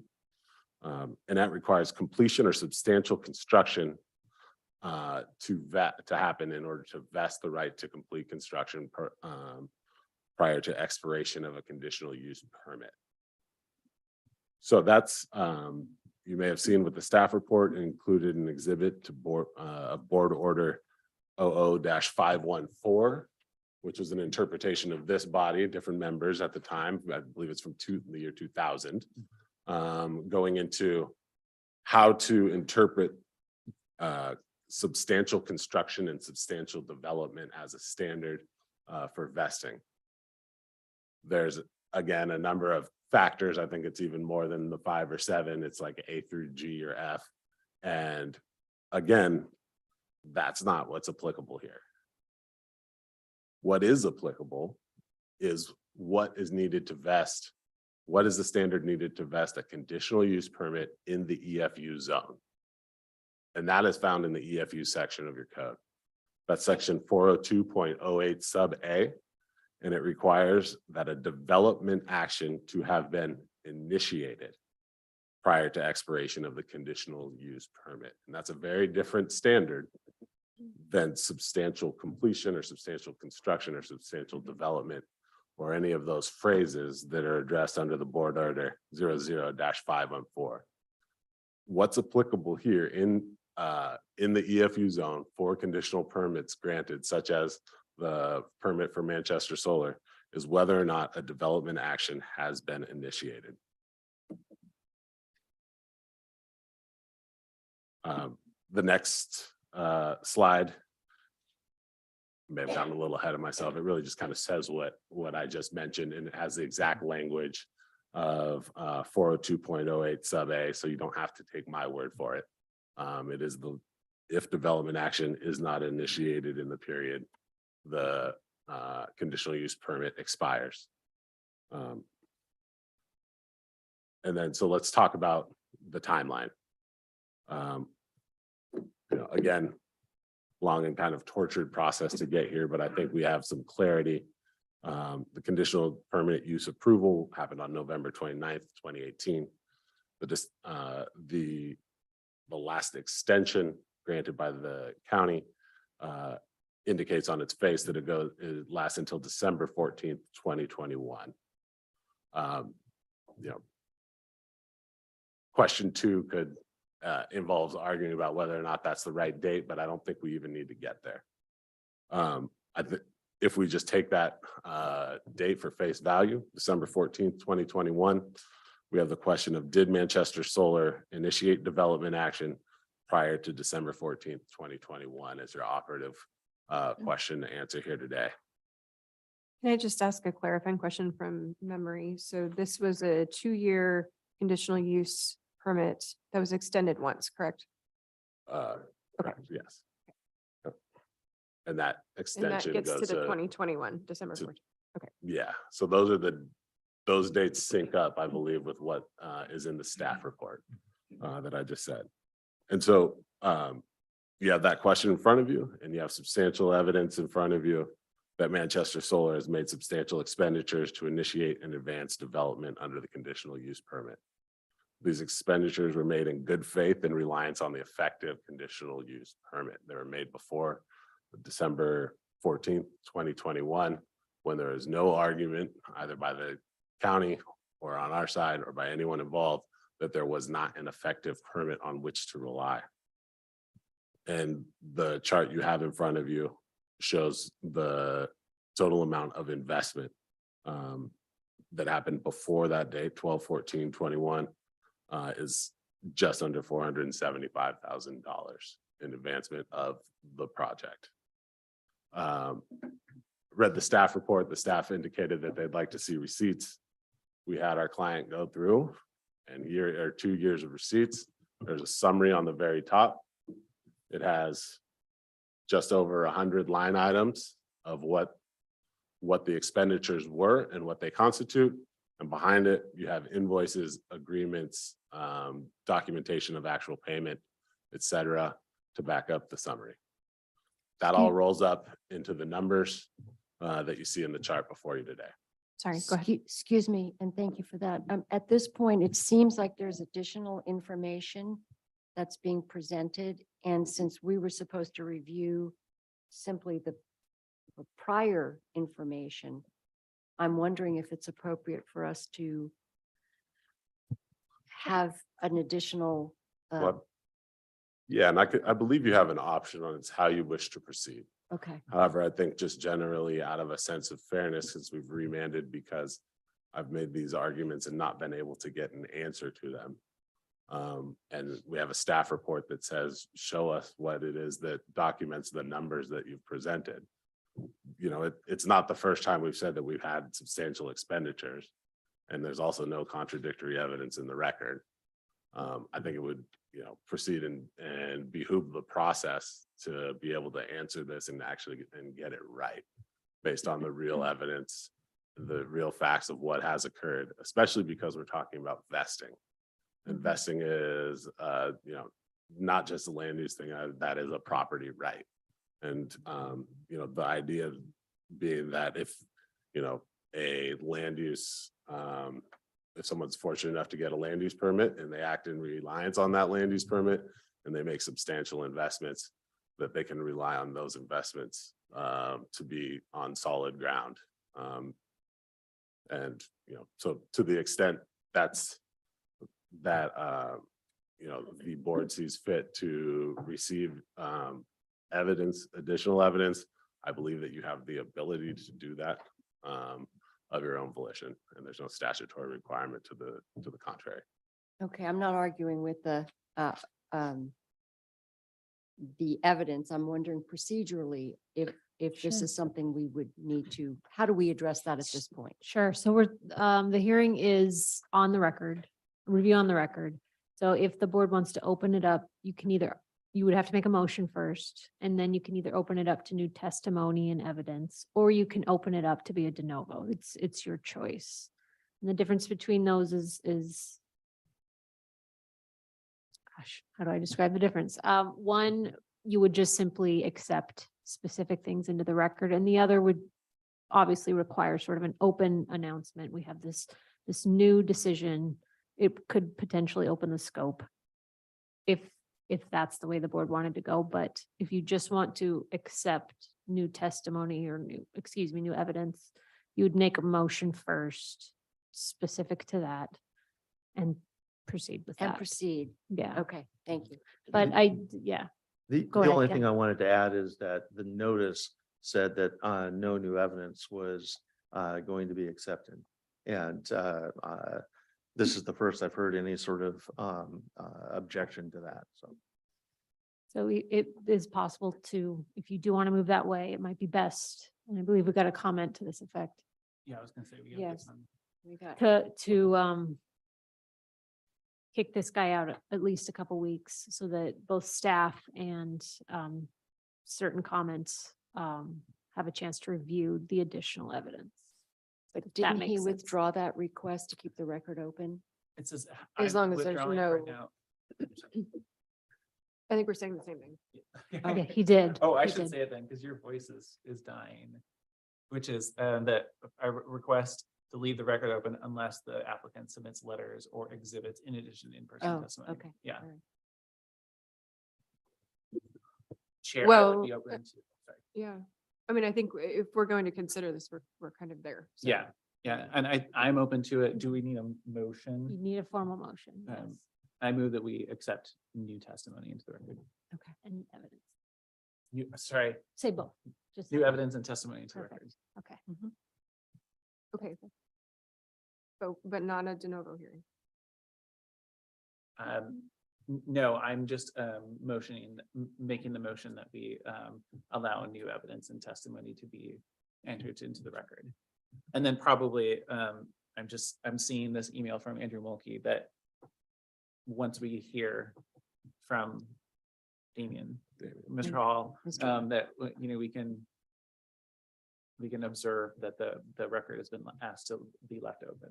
I think the first motion would be the testimony and evidence, open it up to new testimony and evidence. So you'd rule on that, and depending on how you rule, you can then move on to, let's delay this a few weeks or however long you want to wait. And so that would be a separate motion. Does that make sense? I have a question. So if we were to vote to accept new testimony, could we not proceed with the, as we're going now, just accepting that new evidence and then moving forward in You could, That- yes. That was that Okay. would be my intention.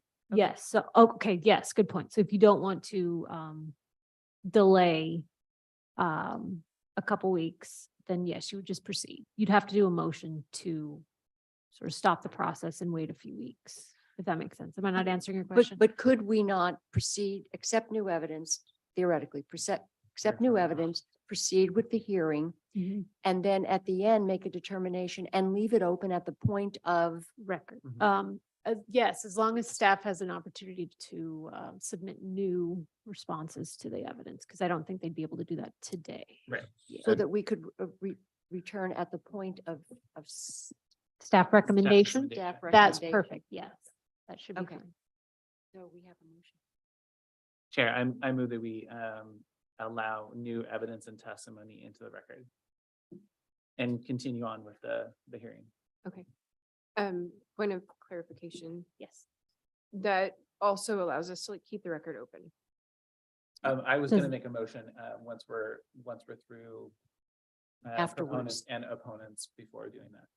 With this being a change in course than what was noticed. Yeah, at least I have a little bit of concern about that, but as long as we're accepting the evidence and then continuing it so that additional testimony would be allowed. And that's my understanding of what the request is from Housing Friends of Oregon. I think we're fine, but I turn to Joe. It's an ordinance provision rather than a law provision. Our ordinance requires the board to do these on the record. Only by motion can we open it up. Well, I guess my concern though is that if we allow this and the opponents are not here to comment. And maybe I can help there. The applicant is supportive of keeping the record open after per the request by via email. Then we get into state law things. If we didn't do that, then the people who were here would have an opportunity to appeal or object or grounds to object, and I wouldn't want that either. Mhm. So, you're not gonna hear any objections from me as far as trying to foreclose anybody else who's on the notice list from having any opportunity to review any and everything in the record and respond as well. That would be my concern about moving through the hearing now. Without having an opportunity to review the new evidence and have both sides see it. Go ahead, Ken. The only other thing I would ask then would be for the applicant to stop the tolling of the 120 days that we have for that amount of time Yes, Okay. in writing. sure. Excuse me though, but if we're leaving the record open, Yes. then that does provide opportunity for opponents Yeah. to weigh in on what was submitted and whatever their concerns were. I believe it then would have to be when- written testimony.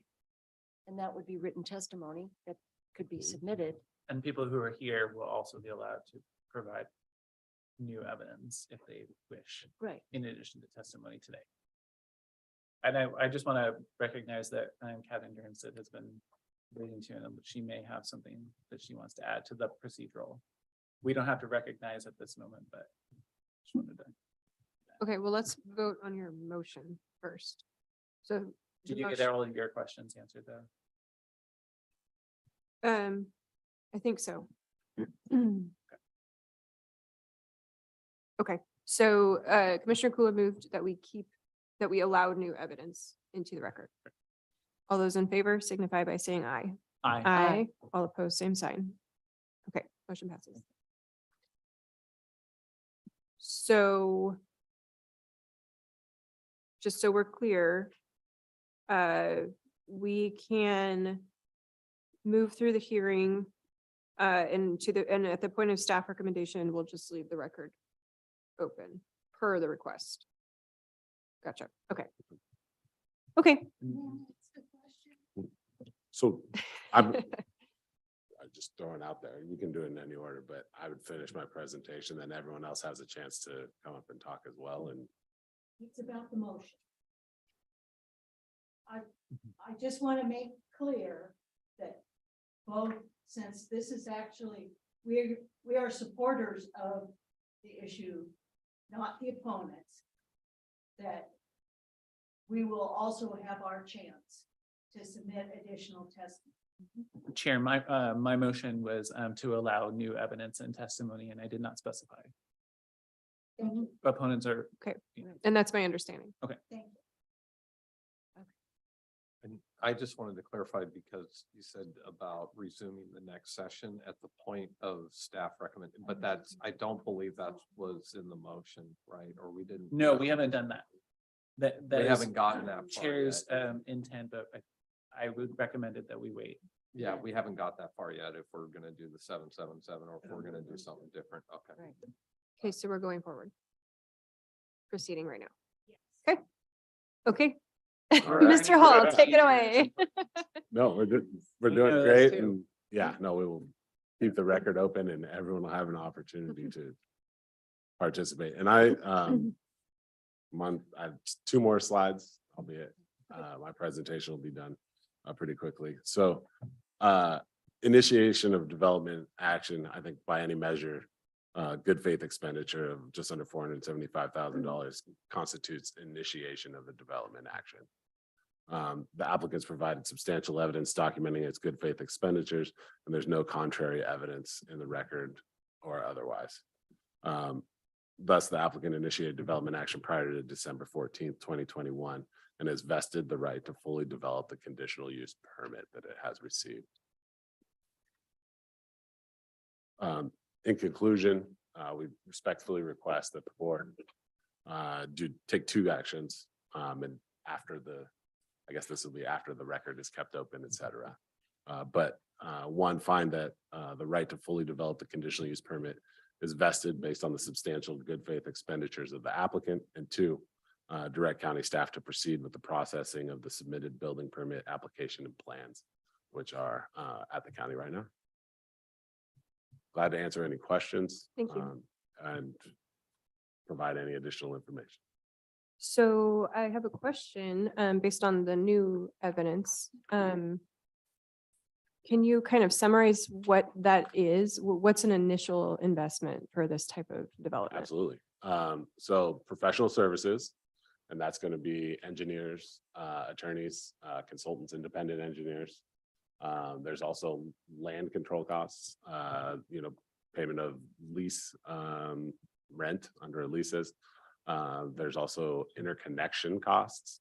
Those are a part of the solar process that doesn't actually run through the land use system, but there's a whole contractual obligation to pay money to PGE in this case, and they've already made upgrades to the local substation to create capacity for this project when it comes online. So costs along those lines as well. Like those are the broad categories. And yeah, there's Okay. even more detail. And so, we had this discussion a while back, but if I'm remembering correctly, there was confusion over whether or not the applicant just simply missed the deadline or didn't approach because they weren't aware of the deadline. Am I understanding from you that that wasn't the case, that they just assumed they had the vested interest to proceed? And despite the fact that it was extended for a year. Yeah, so I think there's There a was legal no- point there and a factual point there. The legal point is whatever the misunderstandings and where things got mailed and who knew what when, the expenditures were made on the timeline that vested the interest in this conditional use permit. I think there's a lot of ink that's been spilled about who knew what. It's safe to say my client on December 14th, 2021 did not realize that it was missing a deadline of any kind. And so, but going back now with the benefit of hindsight, we can actually put together the information to determine whether or not that deadline, that expiration was actually happening, or whether or not we made the substantial investments to mollify that deadline. And I believe that's the situation that we're in because we vested the right to continue. Okay, so Ken, in any other application, conditional use permit, what's our process for verifying that there has been substantial investment? What do we do in other cases when we bump up against an extension deadline? Well, we follow the board order 00-514, which has substantial development, substantial construction, and the applicant would basically make a case that the expenditures incurred and the type of expenditures, the ratio of those expenditures to the estimated total cost met that the threshold that was discussed in documents versus homes. And I will give you a copy of the board order that was presented to planning back in 2000. And I understand that Damien doesn't believe that this applies. I do. I think this applies. But if you're going to allow additional information, then I would just probably, I was going to talking about this afterwards, but I would suggest maybe taking the information that you have and writing it up with these findings to be a little bit of a belt and suspenders, that if your argument, of course, is different than what we have done. And in the board order, it talks about that we have the right to interpret our own code. And so the process that we use is laid out, and we use it for the last 22 years. And actually, we're using portions of it before this. But we followed the board order related to substantial construction and substantial development. Yeah, and I think that's key because that's a direct quote out of the board order.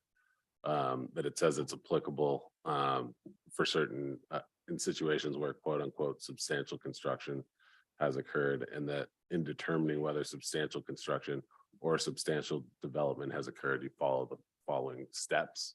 And then that goes back to kind of the underlying legal issue of is that the actual standard? And my understanding is under 402.08 sub A, the standard is not substantial construction or substantial completion. It is initiation of a development action. And that is the specific language of your code in the EFU zone specific to conditional uses. If you look at it's slide 4 with the direct quote, that sentence starts notwithstanding other provisions of this ordinance and except as provided for in section 402. And then goes on to state the standard of if development action has not been initiated in that period. So there's the default standard, which is found in 1202 for conditional uses, and that is, I believe, subject to this board order. But then there is a specific standard in your code for conditional uses in the EFU zone that is different and less exacting and more lenient. Because all it requires is initiation of development action. And I would say that it's not more lenient because development usually means putting something on the ground. And they don't have something on the ground from what I understand. So that, I would say that is accurate. However, I think that what was just said is inconsistent with the board order. You take a look at the things that. are So the considered- board order does apply. No, I'm just saying. Okay. More lenient. And if you look at what is considered substantial construction, it considers things that are not development on the ground. It talks about architectural, building, engineering, Right. consultants, plans, drawings, studies. It also talks about financing, the specific obtaining financing from a bank lending institution. It also talks about any other substantial effort or investment that indicates intent to develop the site. So the interpretive question is, what does your code mean when it says, has development action been initiated? And throughout this process, I do not have a instance in which the staff has weighed in and said, what does 402.08 sub A mean and how does it apply? Chair, I have a question.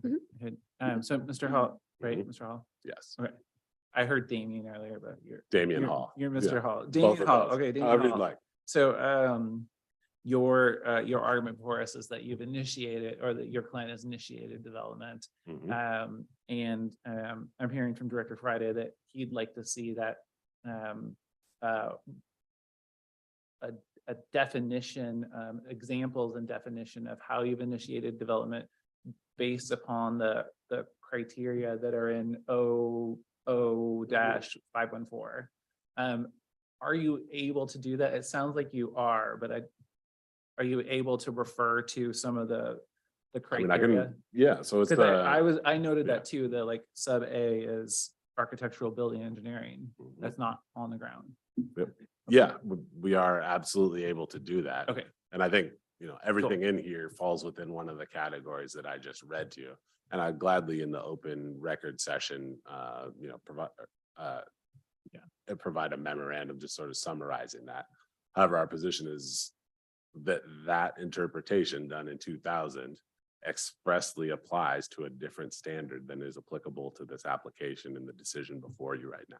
Okay, I hear you. And I'm also, my question bit would of really both, be yeah. like, what does initiate development look like for the applicant? And Mhm. it's helpful to have some criteria, right? Beyond Absolutely. initiating development. Yeah. Chair, I have a question. Thank you. It talks about the applicant having invested $756,000, but there was no documentation submitted. And I'm wondering, well, that's just a sort of why wasn't it submitted? Because it substantiates your argument. It basically says, you want to talk about what we've done, here's what we've done. And yet it wasn't ever, it was never part of this discussion early on. Now it is. So Well, I think the argument that our planning director has is, okay, you're giving us a number, but you're not itemizing anything. So the itemized list is now part of the discussion. Previously, we've been through over a lot of procedural hurdles just to get this argument to be part of the discussion of vesting. If you take a look at the decisions that the county has made previously, and what was appealed to the Land Use Board of Appeals, there was no response at all to the numbers that I was presenting as far as the amount of substantial investment that we had made. It was simply the deadline was December 14th. Therefore, this is terminated. And so that's why I think the remand got us back here to tee up this issue. And that's why I think the scope of the remand is what it is, to talk about vesting, because we didn't have a determination on vesting. Okay, thank you. Yeah. Ken? I guess I would just add that when the application was made, there was a mention of that number. And then there wasn't anything to analyze. You know, all there was that number. So I issued the decision, when the appeal was submitted, again, there was that number, but not really much of anything in the way of anything to support that or to describe how this money was spent, when it was spent, what was it spent on? And because there wasn't a hearing, there wasn't any way to address that. So that's why, you know, it wasn't in the record, because, you know, it was never supplied to us. And he has a different view on development than I do in our code. But you know, there is a process to go through. I have confidence that you'll be able to make some arguments based on the board order and based on the vesting decisions. And you know, it just didn't get in earlier because we didn't have a hearing on this earlier. Okay, thank you. Thank you.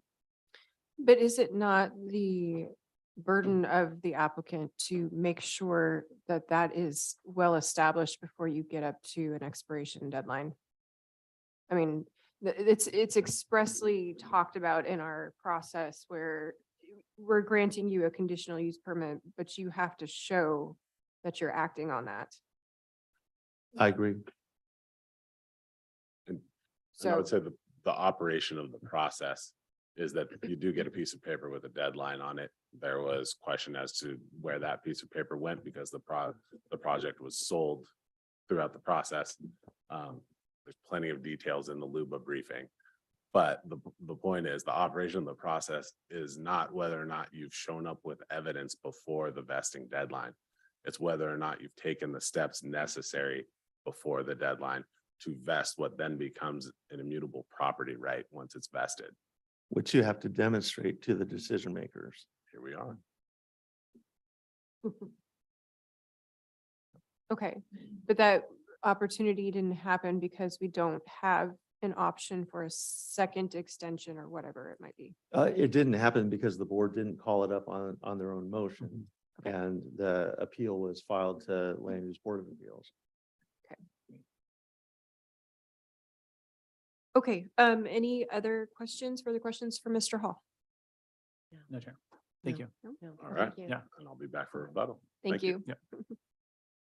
Okay, is there testimony in support of the application? I don't think I have anybody in the room, but if you are on virtually, please raise your hand if you have testimony in support of the application.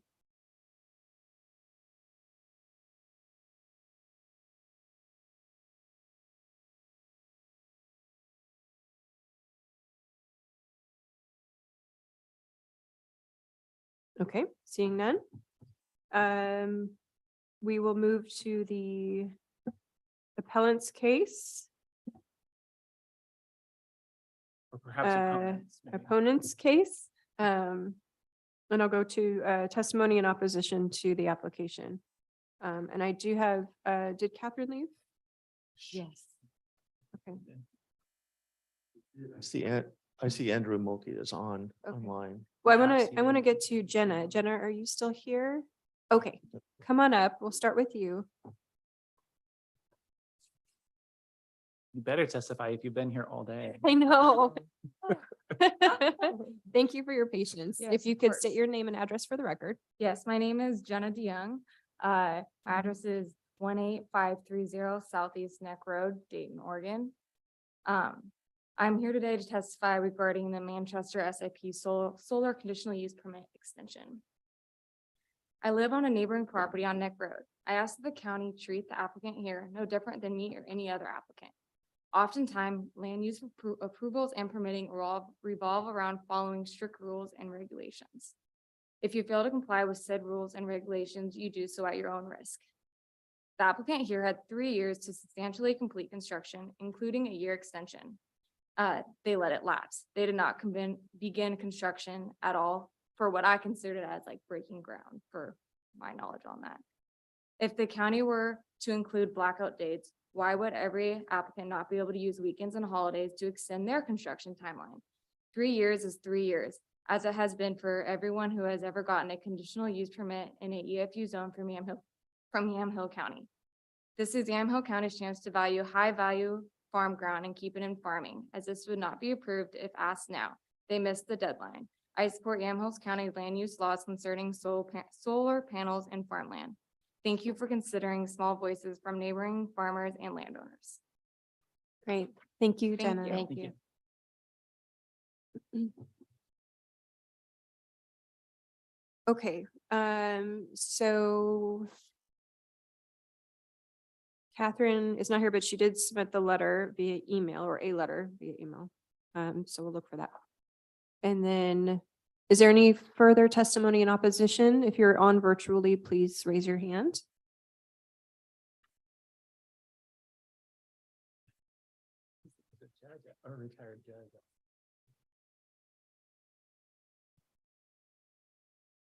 Welcome, Andrew. If you could just state your name and address for the record.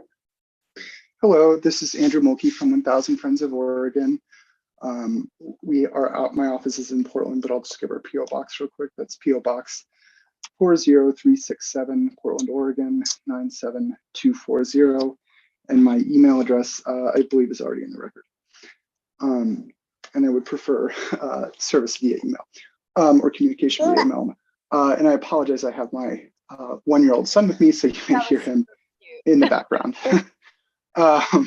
So real quick, I just want to say that in this case, the code, Yamhill County Code defines the term development. And if you look at the code, it's specifically a man-made change to improve or unimproved real estate, and includes, but not limited to buildings or other structures. And basically it's talking about physical improvements on the ground. So, and basically that, I guess, bears directly on what is the development action stated in 402.08 sub A. And I think in this case, there is no development action that has been initiated. And I think the broader context for this is when you're asking for an extension, you know, that's typically, as far as I understand it, the county interprets it, that's not a land use decision. That's not really a discretionary decision. You either meet the criteria or you don't. And so if an applicant in any other situation were to come up under 402.08A and say, look, I don't actually need an extension because, you know, it's been 2 years and my development action has been initiated. Here's this building permit. Here's this, you know, I can show you that I have a shovel in the ground and, you know, a backhoe on site that has dug a hole, or, you know, I built a wall, that kind of thing. I think that's the context in which this phrase development action and is or is not initiated needs to be interpreted. And you know, the applicant is not even close to meeting that standard. And so what happened here is, correctly, the applicant said, you know, well, we haven't done anything, so we need to get an extension, and they got an extension, and then that extension lapsed. So really, there's no further discussion that needs to be had here at all. And I guess I think the planning staff is correct that essentially the permit has lapsed at this point because no action was taken after the subsequent permit extension, and you can't point to any development on the ground on the property that shows that this has been initiated. So I don't read 402 in the same way that the applicant does. And then to the extent that any of the other provisions apply, you know, there's no substantial construction in this case, and there's no common law vested right whatsoever, because that is specifically, as I understand it, a circumstance in which the law has changed while, you know, a certain pursuit of the development has been, or development was being pursued. And that's not the circumstance here. There's no change in the law that would trigger a common law vested rights. There's just the expiration of the permit. So unless you have any questions, that's all I have for now. Thank you. Commissioner Kula has a question. Yeah, Andrew, thank you for joining us. And it's good that you don't turn on your camera because we would probably all melt and it would be inappropriate. Is your position one that the Board of Commissioners doesn't have jurisdiction to be hearing this? I think so. That's what I'm arguing. I'm not sure exactly. I'm just coming into this now, so I'm not sure exactly how this all began, but I believe that the permit has expired at this point. There's no, they pursued the permit extension pathway and that permit lapsed. And so there's nothing to extend at this point. Or there's nothing to say that you have because it's gone. Okay, thanks. Thank you. Thank you. And So cute. Director Friday, then, if I may, Chair, would that be your position too? Is that we don't have jurisdiction? I mean, it feels probably weird for you to say that to us, but. Yeah, I think you have jurisdiction. Oh, okay. I'd turn to Jody on it. So how do I say this? Okay, so the reason that we agreed to a remand at Luba is because the vesting question is not one that we addressed in any of our stuff. So it is a land use question. And so we thought it would be best if the board had the first opportunity to take a shot at that. Okay, that's super helpful. Thank you. Okay.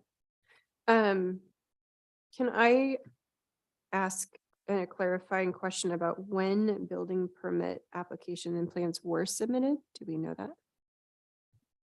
I'm sorry, when the building permit application was what? Well, the conclusion on this presentation says, number 2, direct county staff to proceed with the processing of the submitted building permit application and plans. And I don't recall, I think it was January of 2020 that they made an application and our electrical inspector reviewed it and sent back, I think it was January 25th, indicating that the building permit was incomplete and listed what it was needed in order to complete that the permit, and nothing happened. Nothing more happened until after the expiration, and then they've worked on trying to make that a complete application, is my understanding. But there was a permit submitted. I think Damien had misunderstood that, and he thought that we had voided it. We didn't. We didn't eliminate that permit. So there is a permit in play, but once it was submitted and applied for it, and it was, I believe it was $17,000 that was part of the permit application, which we only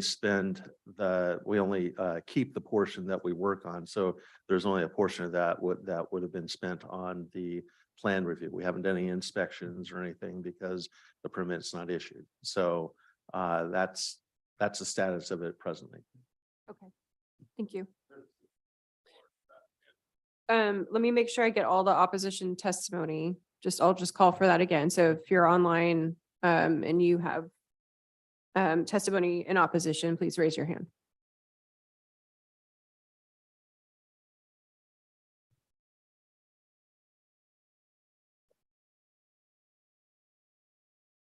Okay, seeing none further.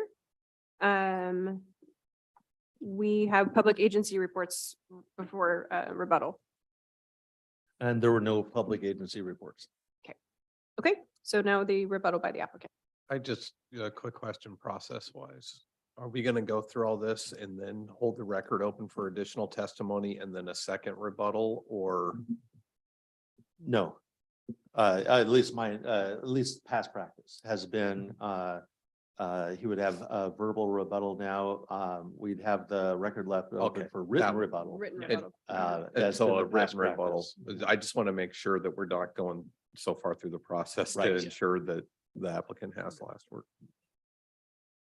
Okay, Yeah, Mr. 7. Hall. per ORS 197, 7 days of final written argument, et cetera. So I let Damian Hall, on behalf of the applicant, I'd like to start with where we left off. I agree with everything that Ken just said in response to your question, Chair. But the additional information is that there are construction level drawings that have been updated, and I've been sitting with the county for approximately 5 months since June. The context of those being submitted was the first time we were making vesting arguments, saying, hey, you know, here we spent all this, we're ready to go. We think that all you need to do is review and approve the building permit.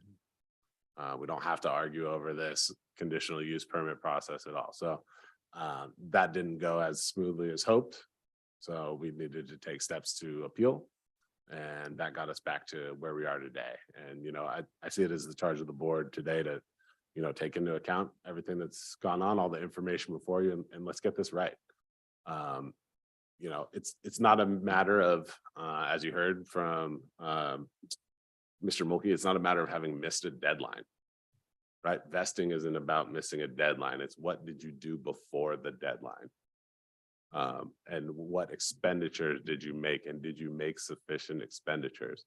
And under the code standard, I believe the answer is yes. What do you do to initiate a development action? He made the point that you know, and I believe Ken made the point as well, that they think irrespective of any other thing, to initiate development action, you've got to get a building permit and move dirt. However, the board interpretation that's been put in front of you is inconsistent with that. And our understanding is also inconsistent with that as well. So it's up to you to interpret that, but does it make sense that there are factors that account towards substantial completion of, or substantial construction or substantial development, but wouldn't count towards initiation of development? It's hard to understand how you countenance those two concepts. So I believe that initiation of development should be taken. And I'll write this all out in a memo, but it's really about intuitively, what does that mean? Is that more or less than substantial construction? I think it's substantially, it's a lower bar. I think we've gotten over that bar. I think it's been difficult to get to a place where we can have this hearing and I can submit that evidence, and now everyone will have a chance to take a look at it and see the amount of construction, or pardon me, the amount of investment that's happened in order to vest. And part of this also is, you know, there's clearly a backdrop of policy wrangling and arguments and law changes that have happened over the last, I don't know, 7 or 8 years around solar and where it can be, et cetera. So you're not creating a precedent, like it was said, this project couldn't be permitted again today. You know, what you'd be doing is taking away a property right by ignoring the vesting of what was done under a prior code standard. So I think, you know, the entire, you know, policy argument of what should be done with farmland, what shouldn't be done. You know, the county has weighed in clearly on that since 2018. And I don't think that plays out or is a factor in this conversation, in this decision. I think very clearly it is, has the applicant initiated a development action such as to vest the right to continue and complete construction of the facility? And I believe the answer to that is resoundingly yes. Otherwise, that's it for me, unless you have any questions. Glad to kind of do the logistics of scheduling the open record period, if that's where we're at in the process. Just to clarify, you said the construction drawings and all those things were submitted in June of this year or last year? Correct. This year, okay. So everything Ken said, his timeline and everything was correct. And then since then, additional construction drawings have been submitted, and I believe the county has those this Gotcha. June. Okay, any further questions for Mr. Hall? No, No, Chair. thank you. Yeah, thank you. Okay, Thank you. great, thank you.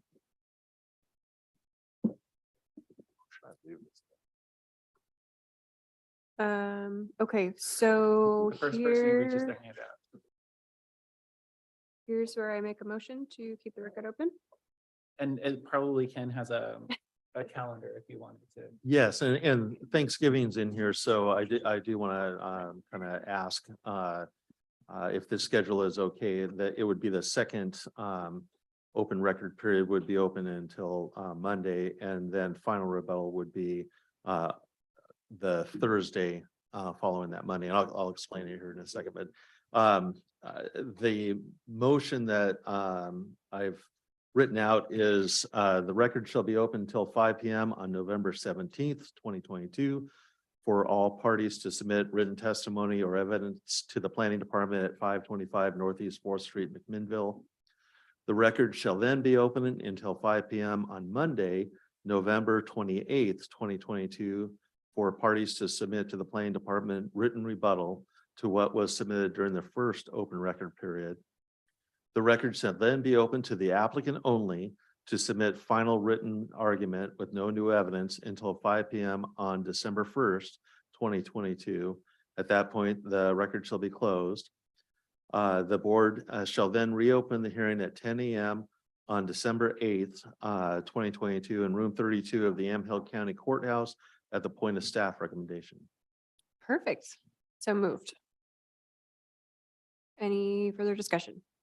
Okay. Just recall you need to get into writing, but you probably wrote that down. Yeah. The extension, waiving the That, well, the I 120 mean, to day. waive a 150-day clock, I'm okay with doing less than the 7 days statutory for, yeah, no, I mean, I can get, so I don't know, 3 days or what have you, that's fine. I don't anticipate there being wild amounts to do that. So I'm okay with that timeline. I will get you the email confirmation of waiving the clock. Okay, sounds good.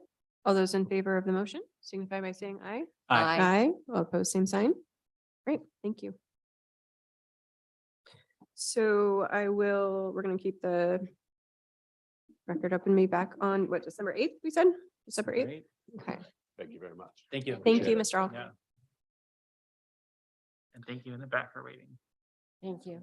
Okay, so coming back into our formal agenda, at the point of announcements, commissioners, any announcements? I do have one announcement. That's tomorrow is Veterans Day. We have 8,000 veterans in Yamhill County, and each one of them has a story and carries a burden that most of us will never know. So I know we've got lots of veterans here at the county, and we have veterans in our homes. We have family members serving. And so I just want to acknowledge them. I also want to acknowledge our county administrator who served as a Marine, is continuing to be a Marine. So he served our country and served our county, and we hope that every veteran has surprises and wonderful things waiting for them for this Veterans Day celebration. Thank you. Thank you. Yeah, thank you. And thank you for your service.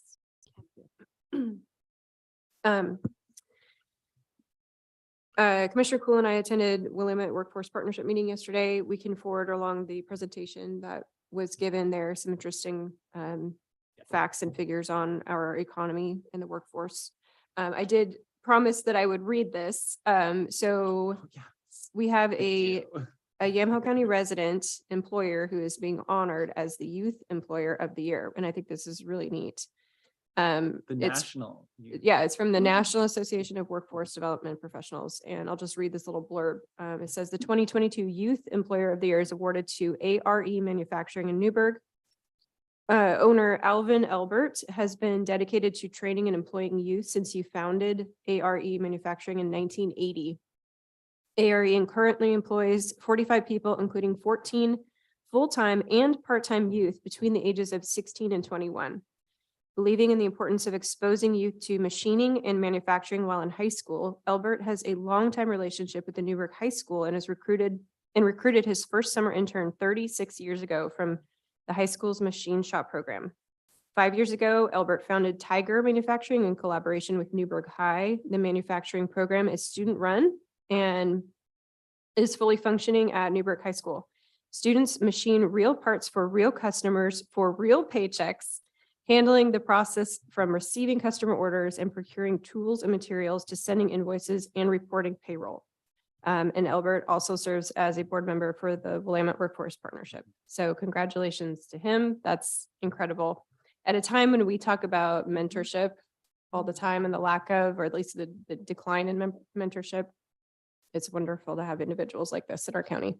That's wonderful. Thank you for sharing that. We appreciate him very much. Yes. Commissioner Kula, any announcements? I don't have any announcements for now. Okay. Anyone else? Try to get in the order. Okay, I will adjourn the Emil County Board of Commissioners formal and informal session for November 10th, 2022. Thank you, Chair. Enjoy your break and enjoy your Thanksgiving. Great. Yeah, Wow. now we need pizza.